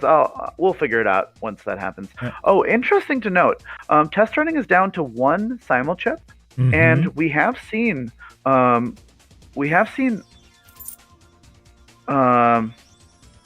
Defector is an ID in the format for what it's worth. But yeah, this is Corporate Defector, but an ID. Yeah, there's a criminal. Corporate Defector is a legal ID in criminal. It has a advantaged deck size. It's 40-15 with 1 link. We thought it was a little bit of a marginal ID, so we kind of pushed it. But yeah, if you want to play Corporate Defector, you should. Anyway, yeah, we do have Aggressive Secretary, which might be able to claw Neo back into here. I don't know. We'll see. All right, the Vacheron is dead, so that means... Oh, did test running wait to touch the Ikoa project for when Vacheron was alive? Possible. Or maybe this is just the time to run. Yeah. Oh, there we go. Oh, yeah, that was... very, very competently navigated there. Neo was putting up some scary threats, and test running really very competently. Whoa, look at this. House Hippos Ocarina 3-peat. Let's go. Let's go. We're going to the House Hippos. Let's visit the House Hippos. No. Let's see the other side of this one. I just want to shout out this excellent name. Yeah, let's see the other side of the... Okay, sorry. Yeah, so we're waiting for... Yeah, okay, sure, absolutely. Yeah, the House Hippos have had their time in the sun, and, Yeah. Honestly, I just want to see more of the... I just want to see a net quarantine do work. And I think Neo's also on... Or, I think Neo's also on a cool runner, if I remember correctly. Maybe not. Yeah, Neo's on Beth, which is always fun to see. Ooh. Yeah. Okay.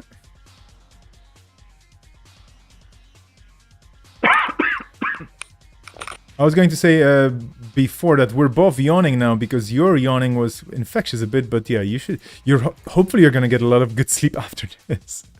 Not immediately after this. I actually have a class that I have at 9, so I'm gonna. It's 6 right now, so I'm gonna. Actually, I think I'm just gonna sleep early. Like I'm gonna go to bed at 7 or something. Fair enough. Makes sense. Or I'll just be sleep deprived. That works too. I don't know if works is the word you're looking for, but yeah. Yeah. Now I forgot what Neo was up to with his Beth deck because it's been a bit. I think they were on a prepaid voice pad plan. I think we saw that test running was on a... Okay, nice.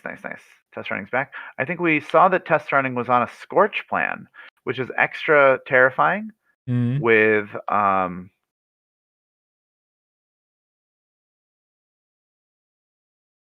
with their ID, which is net quarantine. Yep. So that means it's easier to land C-source, but it's also when you C-source them, you get money back if they boost the trace. It seems like a very similar ID to GameNet, where them boosting the trace is just like kind of sweet for you.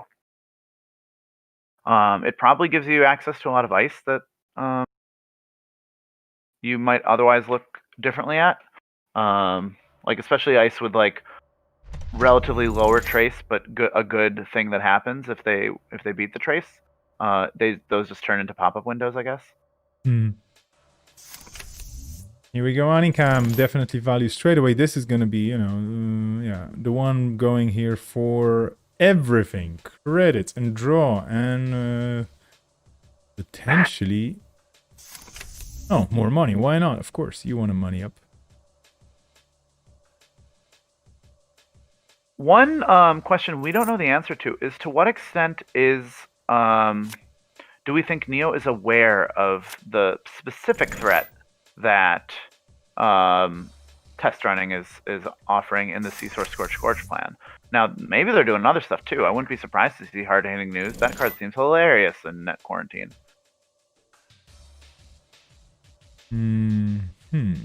Prepaid voice pad. So yeah, this is just money saving all around. For the shapers. Basically, this is going to be a big rig shaper, right? Like you're going to have a lot of choice. I think last time we saw some prepaid voice pad. I don't remember what we saw for the breaker suite. Ooh, interesting that we see Beanstalk royalties. Oh yeah, that's that makes me think that test running is on consulting visit because they're trying to get that Wayland alliance. Yeah, chances are. It's an interesting include Beanstalk royalties. Basically 4 cards, 4 money cards, not a bad thing. 21 credits for the court.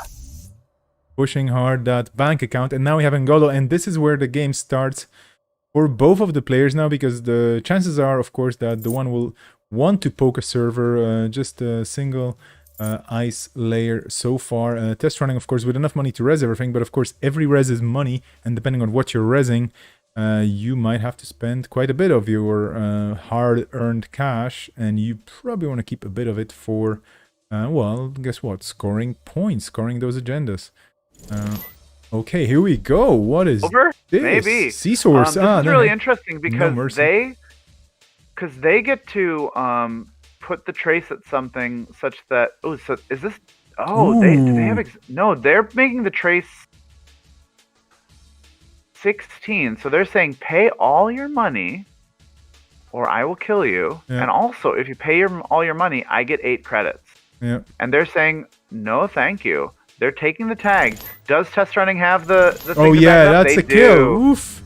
Oh, credit perfect. Yeah. And that was they gave Neo a tough choice there. They said, do you think I have both Scorches yet? Yeah. And Neo, I think not unreasonably said, because, you know, if they took that bait, if they said, no, I'm going to pay into it, I'm going to pay all my money, they would give test running 8 credits. They'd be on 0. Yeah.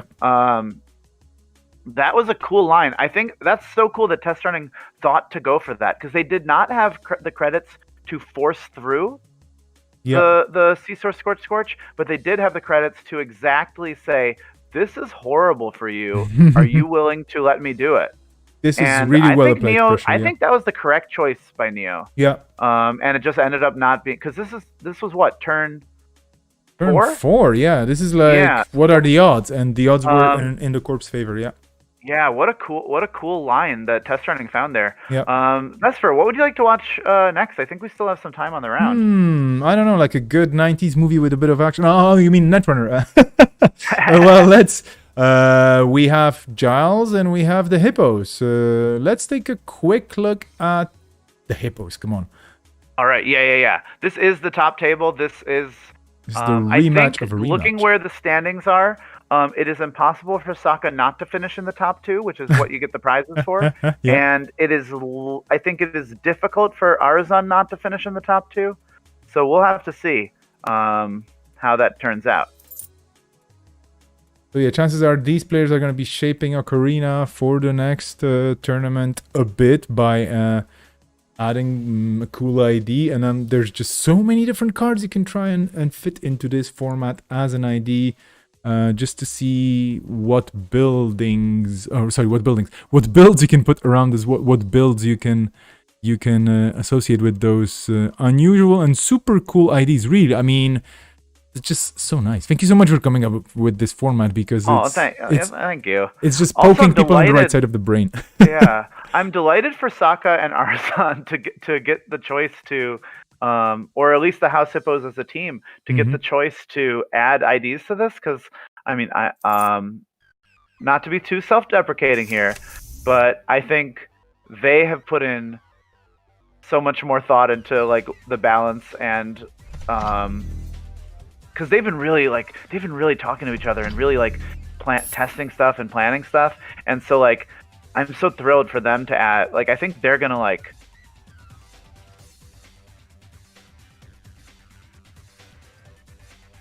they're gonna probably add something that is nice and healthy for the meta. We'll see. Yeah, by the way, I mean, for the next one, do you have a date in mind? And I'm not talking about the third one happening in a week, like the 3B or whatever you want to call it, 3 part 2? No, I don't have a date in mind. Last time it was, and I should probably get that on the calendar sooner than later. One thing that was kind of bad is that I think the last tournament was in August, and I think I just kept on pushing the can down the road. Do you remember who won game 1 in the game we just watched?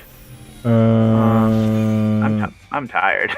Wait, you mean between the one and test Neo running? and yeah. Ooh, we see a Chiashi res here. Lady can actually deal with that pretty well. Curious to know whether they're going to save counters. They are not. And what happens here? Biovault and Lacosta. Arzan baited a very expensive run there. From Sokka with that server 1 that really looked like what it wasn't. Oh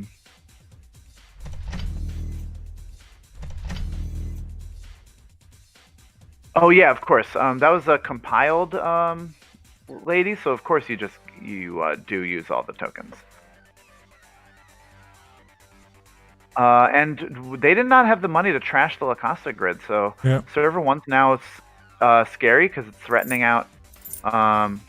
Oh no, not for this table. Who won the Neo? The other game. Oh man. Well, hopefully they'll report, and then everything will be good. Yeah.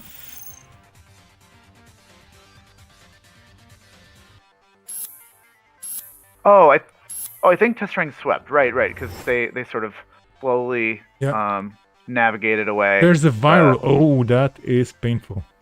Ooh. Diesel indexing, 2 short gambles, that's big, and the simul chip. I mean, all good cards, all things you don't want to lose. The Diesel you probably don't mind that much, but 2 short gambles and the indexing, ouch.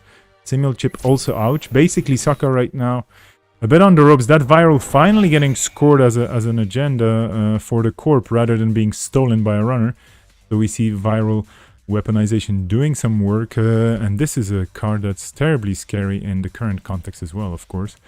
One of the things that's a little bit funny about me saying, oh, you Jinteki deck, you got to play 54 cards now instead of 49. I think Jinteki decks I think the Jinteki faction has a lot of great ID or a great agenda options. So I think a Jinteki deck. Oh, you mean I have to play this viral weaponization? Oh no.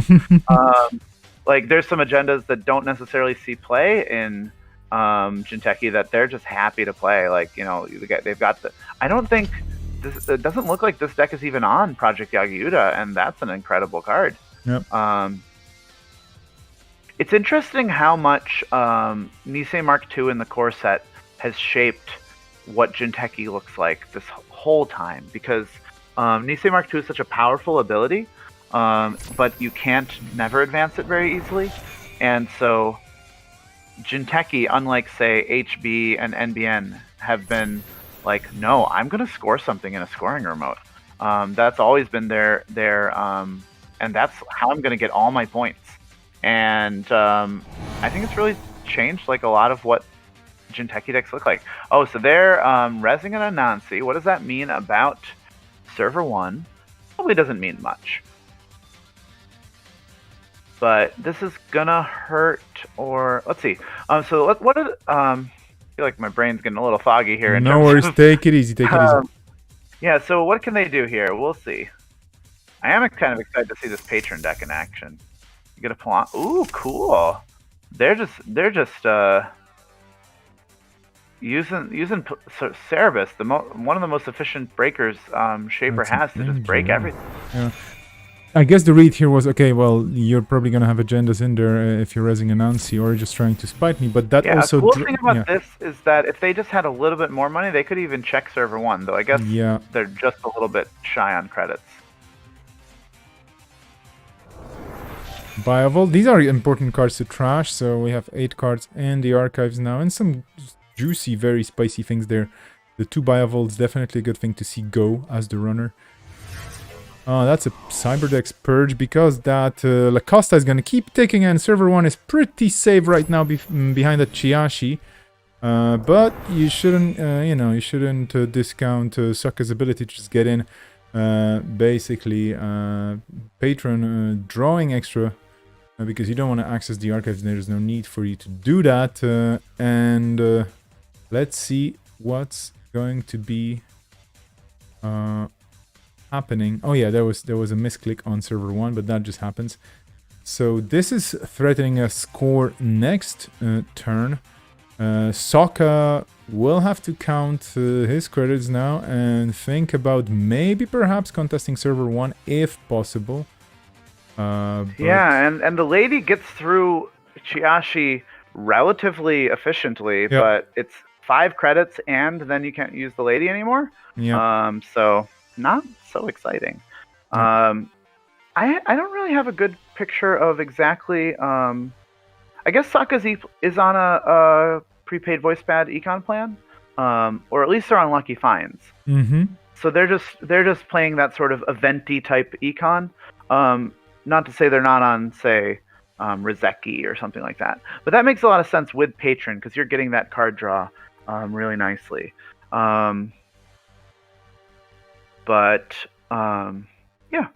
Yeah, it's very consistent and it's very hard to counter as the core because, like we were talking about this earlier on the stream, that patron can actually choose any server. So, you cannot just react as a core by blocking, let's say, the archives versus some other IDs in the game that, ooh, that's an Obokata.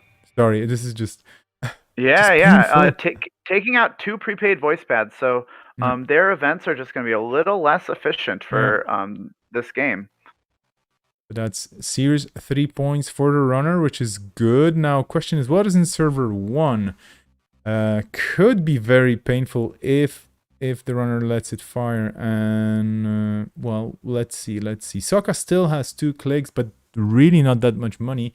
Arzon sitting on 5 credits, which is potentially res. Here's a poke of R&D just to see if if there's something there. Maybe if Arzon wants to res something, because that Lacosta is gonna again advance the card in server 1, so maybe you can res something. And indeed, here we go.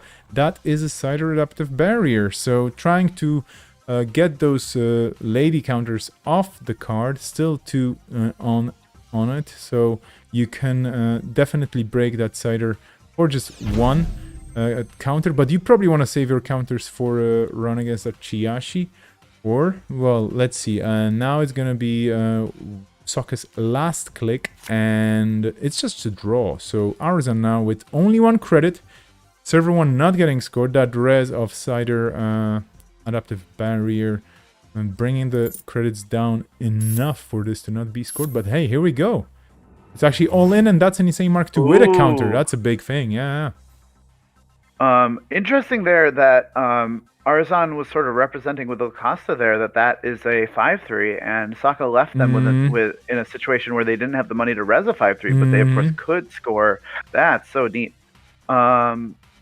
One thing to note is that Arzon and Sokka both are not coming here from favorable time zones, just like me.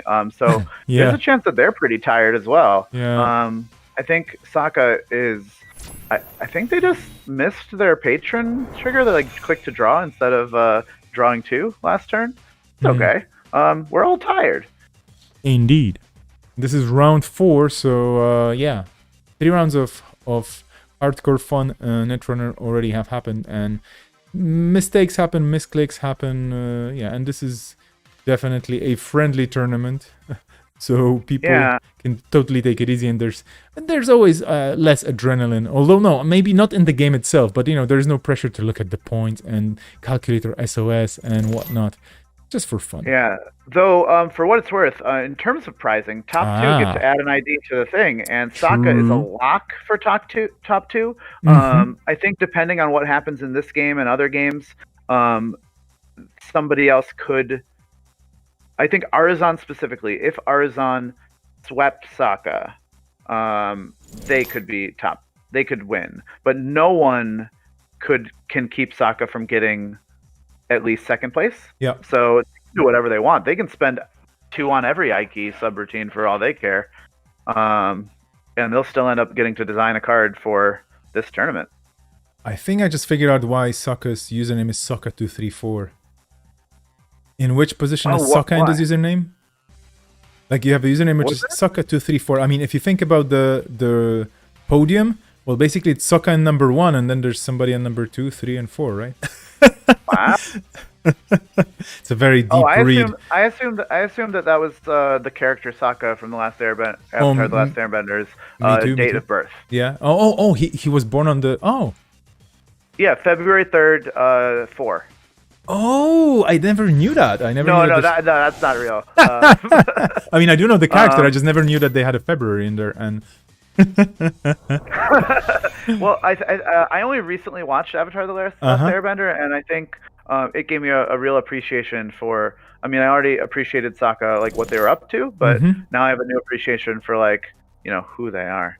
As a person, the ultimate. Would you appreciate an indexing here, though? I don't know if it's something you would appreciate. And I don't think this is worth a Nisei token, but it's tempting, right? I don't. I mean, there we go. Yeah. Oh, it is. Yeah.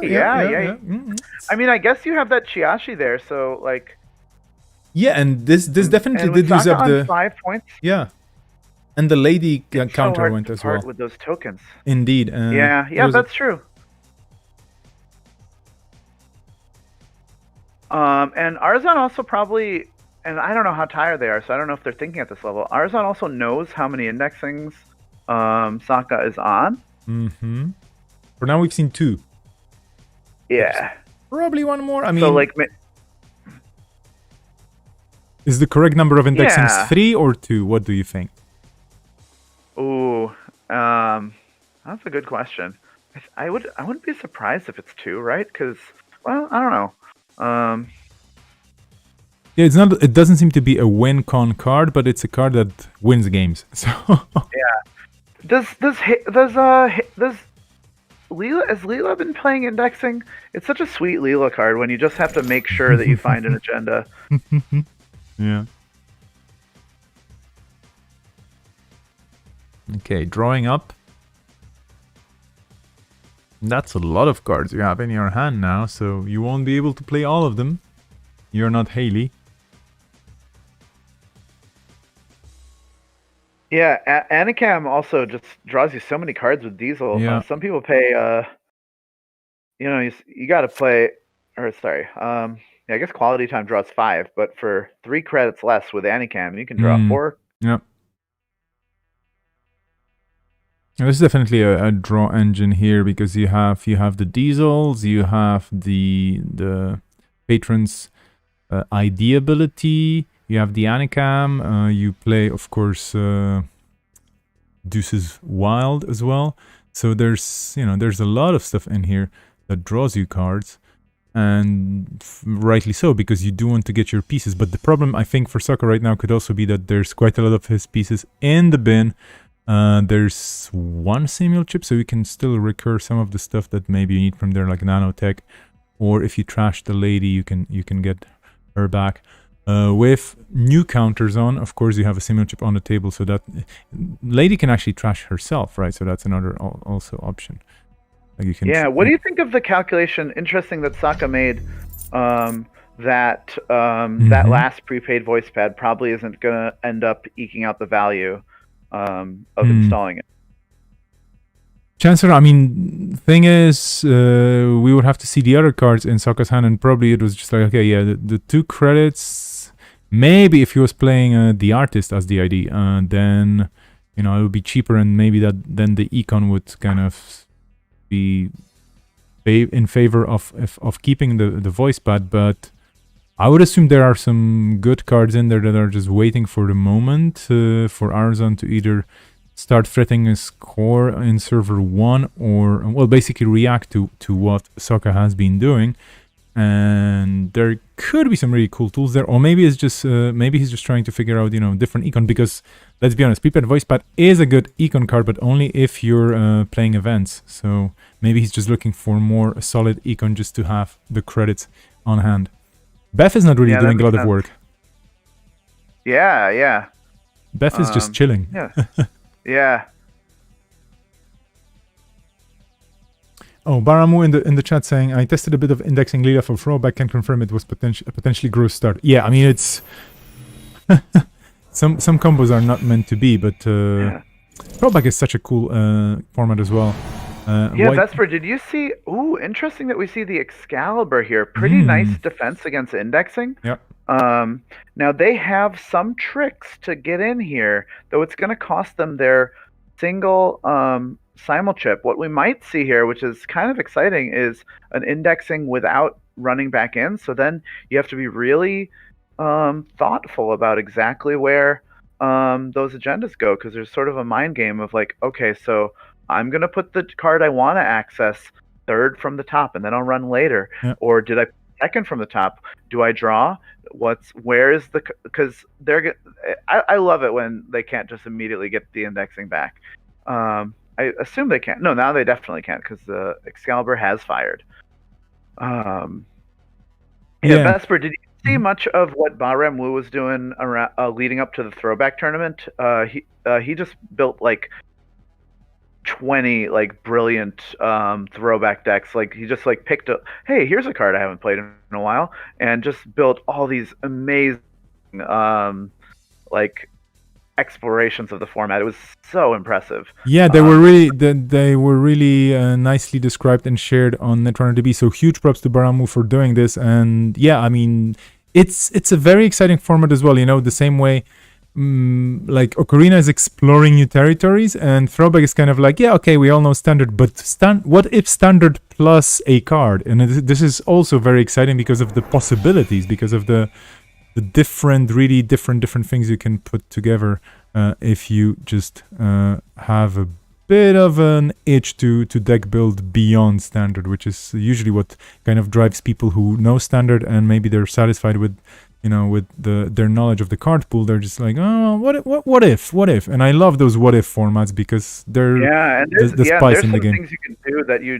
never should have been able to do. Like, are you familiar with the card Kakarenbo? Oh, yeah. I mean, it has a lot of text. I think it's like 6 lines of text on it. Yeah, I think ultimately it says you get to install a card and put 2 advancements on it, but it costs 3 clicks to do. You know what? If you hit that with a accelerated diagnostics, pretty sweet.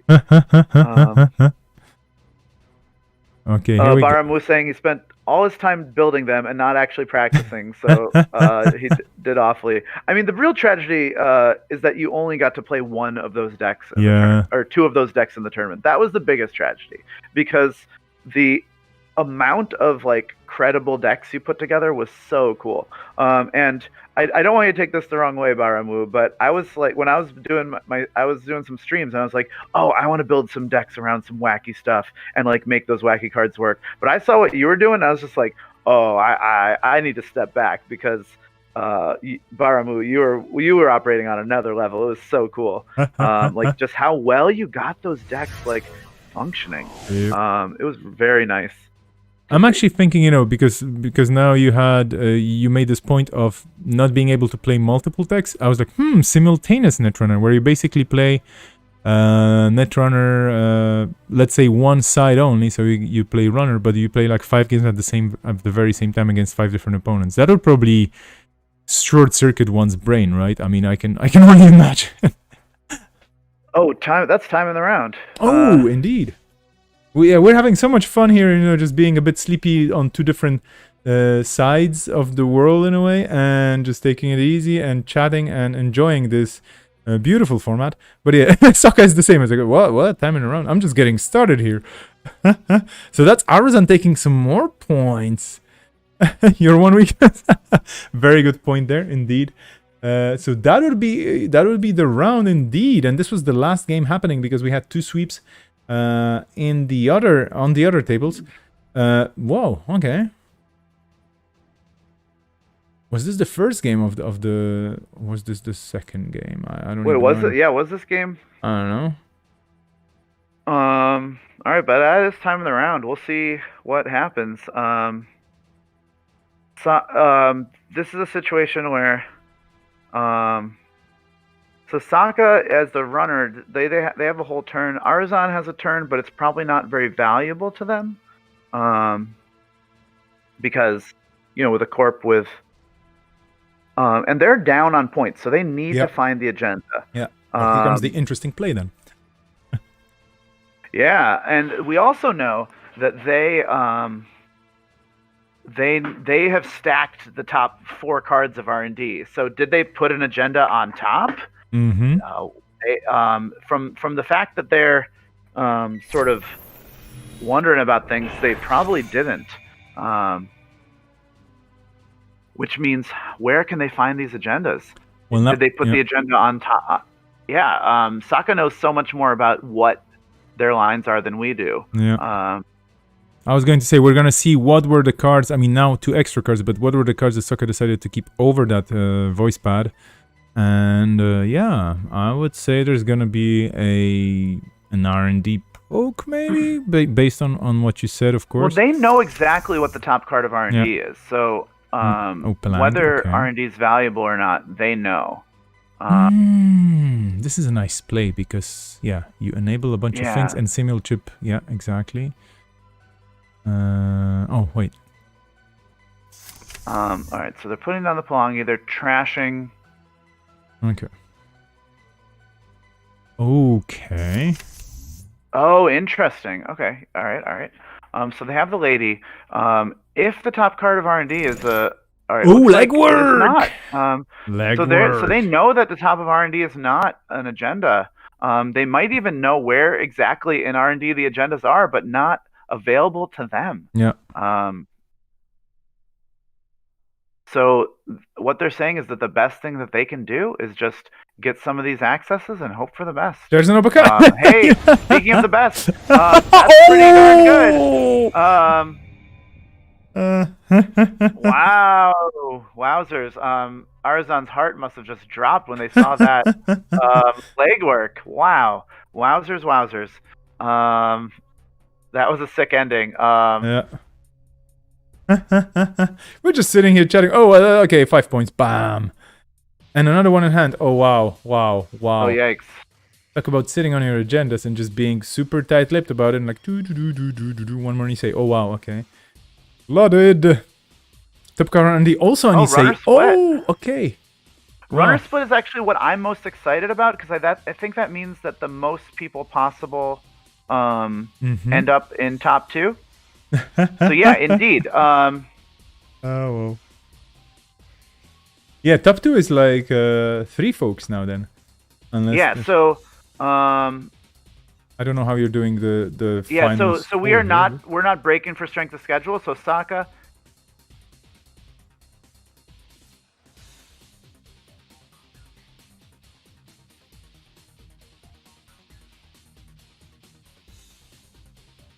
Everyone who was top 2 or tied for top 2.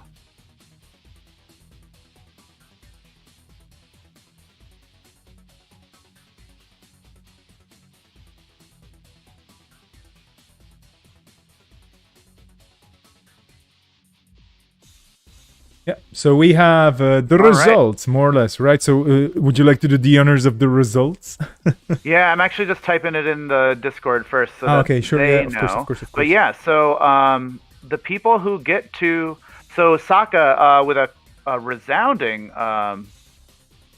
win there, from a resounding win with a flawless patron. They did not drop a single game with patron. They did drop 2 games with their Cyberdeck Sandbox deck. Is that right? Did I enter things wrong? Well, whatever. We also have Arizon and Test Running, who will both, in addition to Sokka, will both have the opportunity to add ID to the next Okorina tournament. Not the one that's coming up on the 17th, which, please come. It's going to be at 11 a.m. Eastern Standard Time, so that's about 4 hours from now. Yeah. So hopefully that's a good time for you. It's definitely going to be a better time for me. Thank you, everyone, for if people who are in the tournament are listening, thank you so much. Yeah, people showed a lot of stamina, yourself included and foremost, I would say, because, well, I mean, running this is one thing.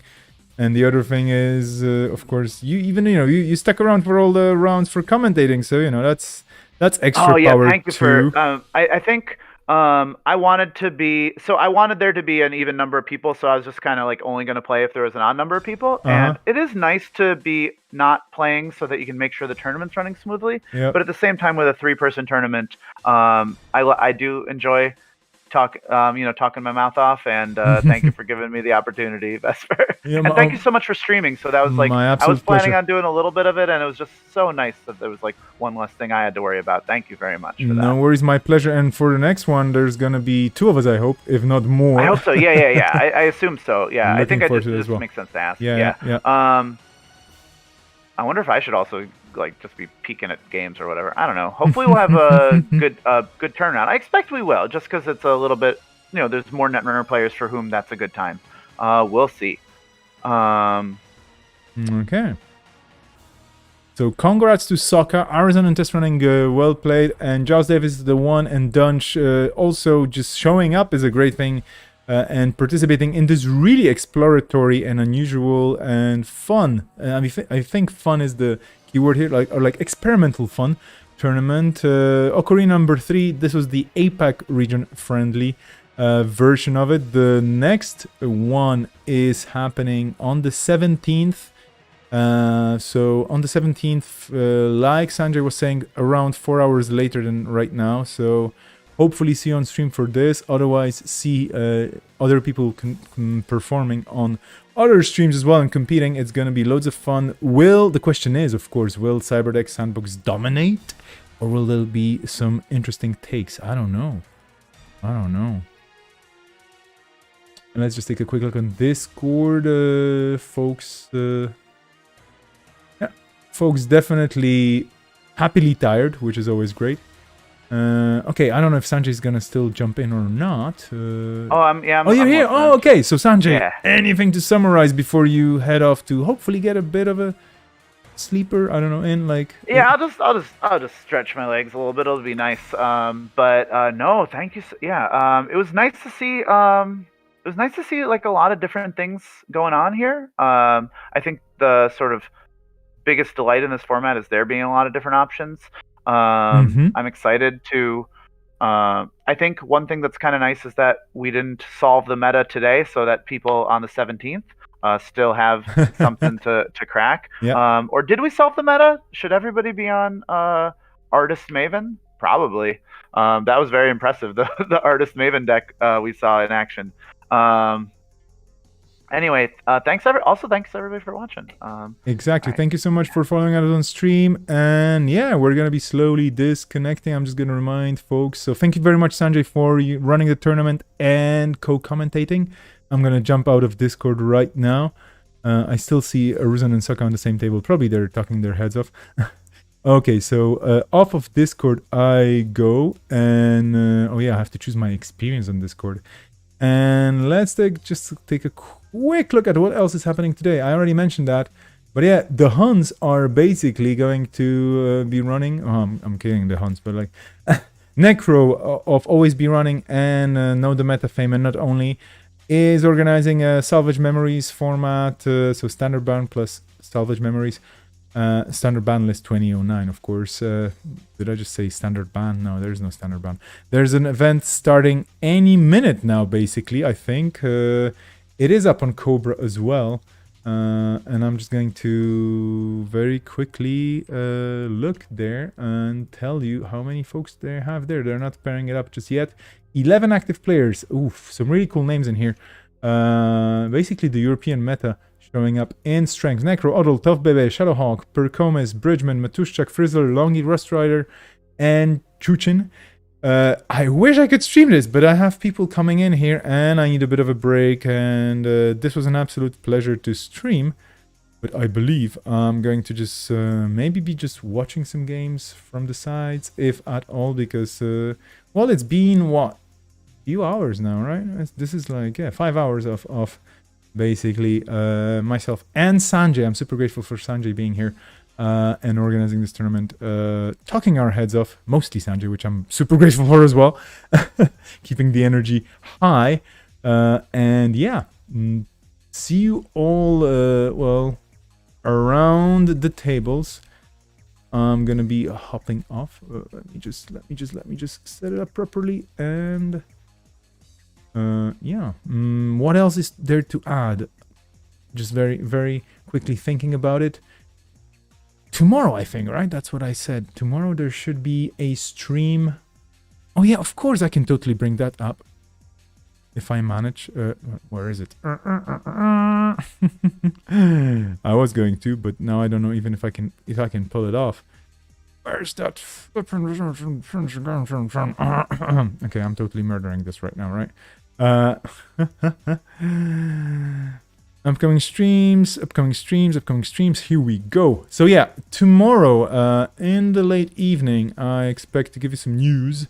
That might be changing, but no, I think I'm just gonna hop in on a very quick stream. So let me bring it up. I actually did have this open.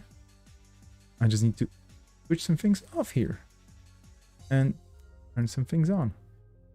And, well, anyway. Maybe that's not really that important. Nah, never mind. Let's just not worry about it too much. Although, maybe I'll manage.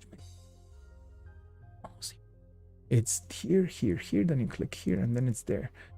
I hope you had fun, by the way. This was the first kind of a serious official stream, or official, whatever you want to talk about being official, but the first stream for me, warming up this year.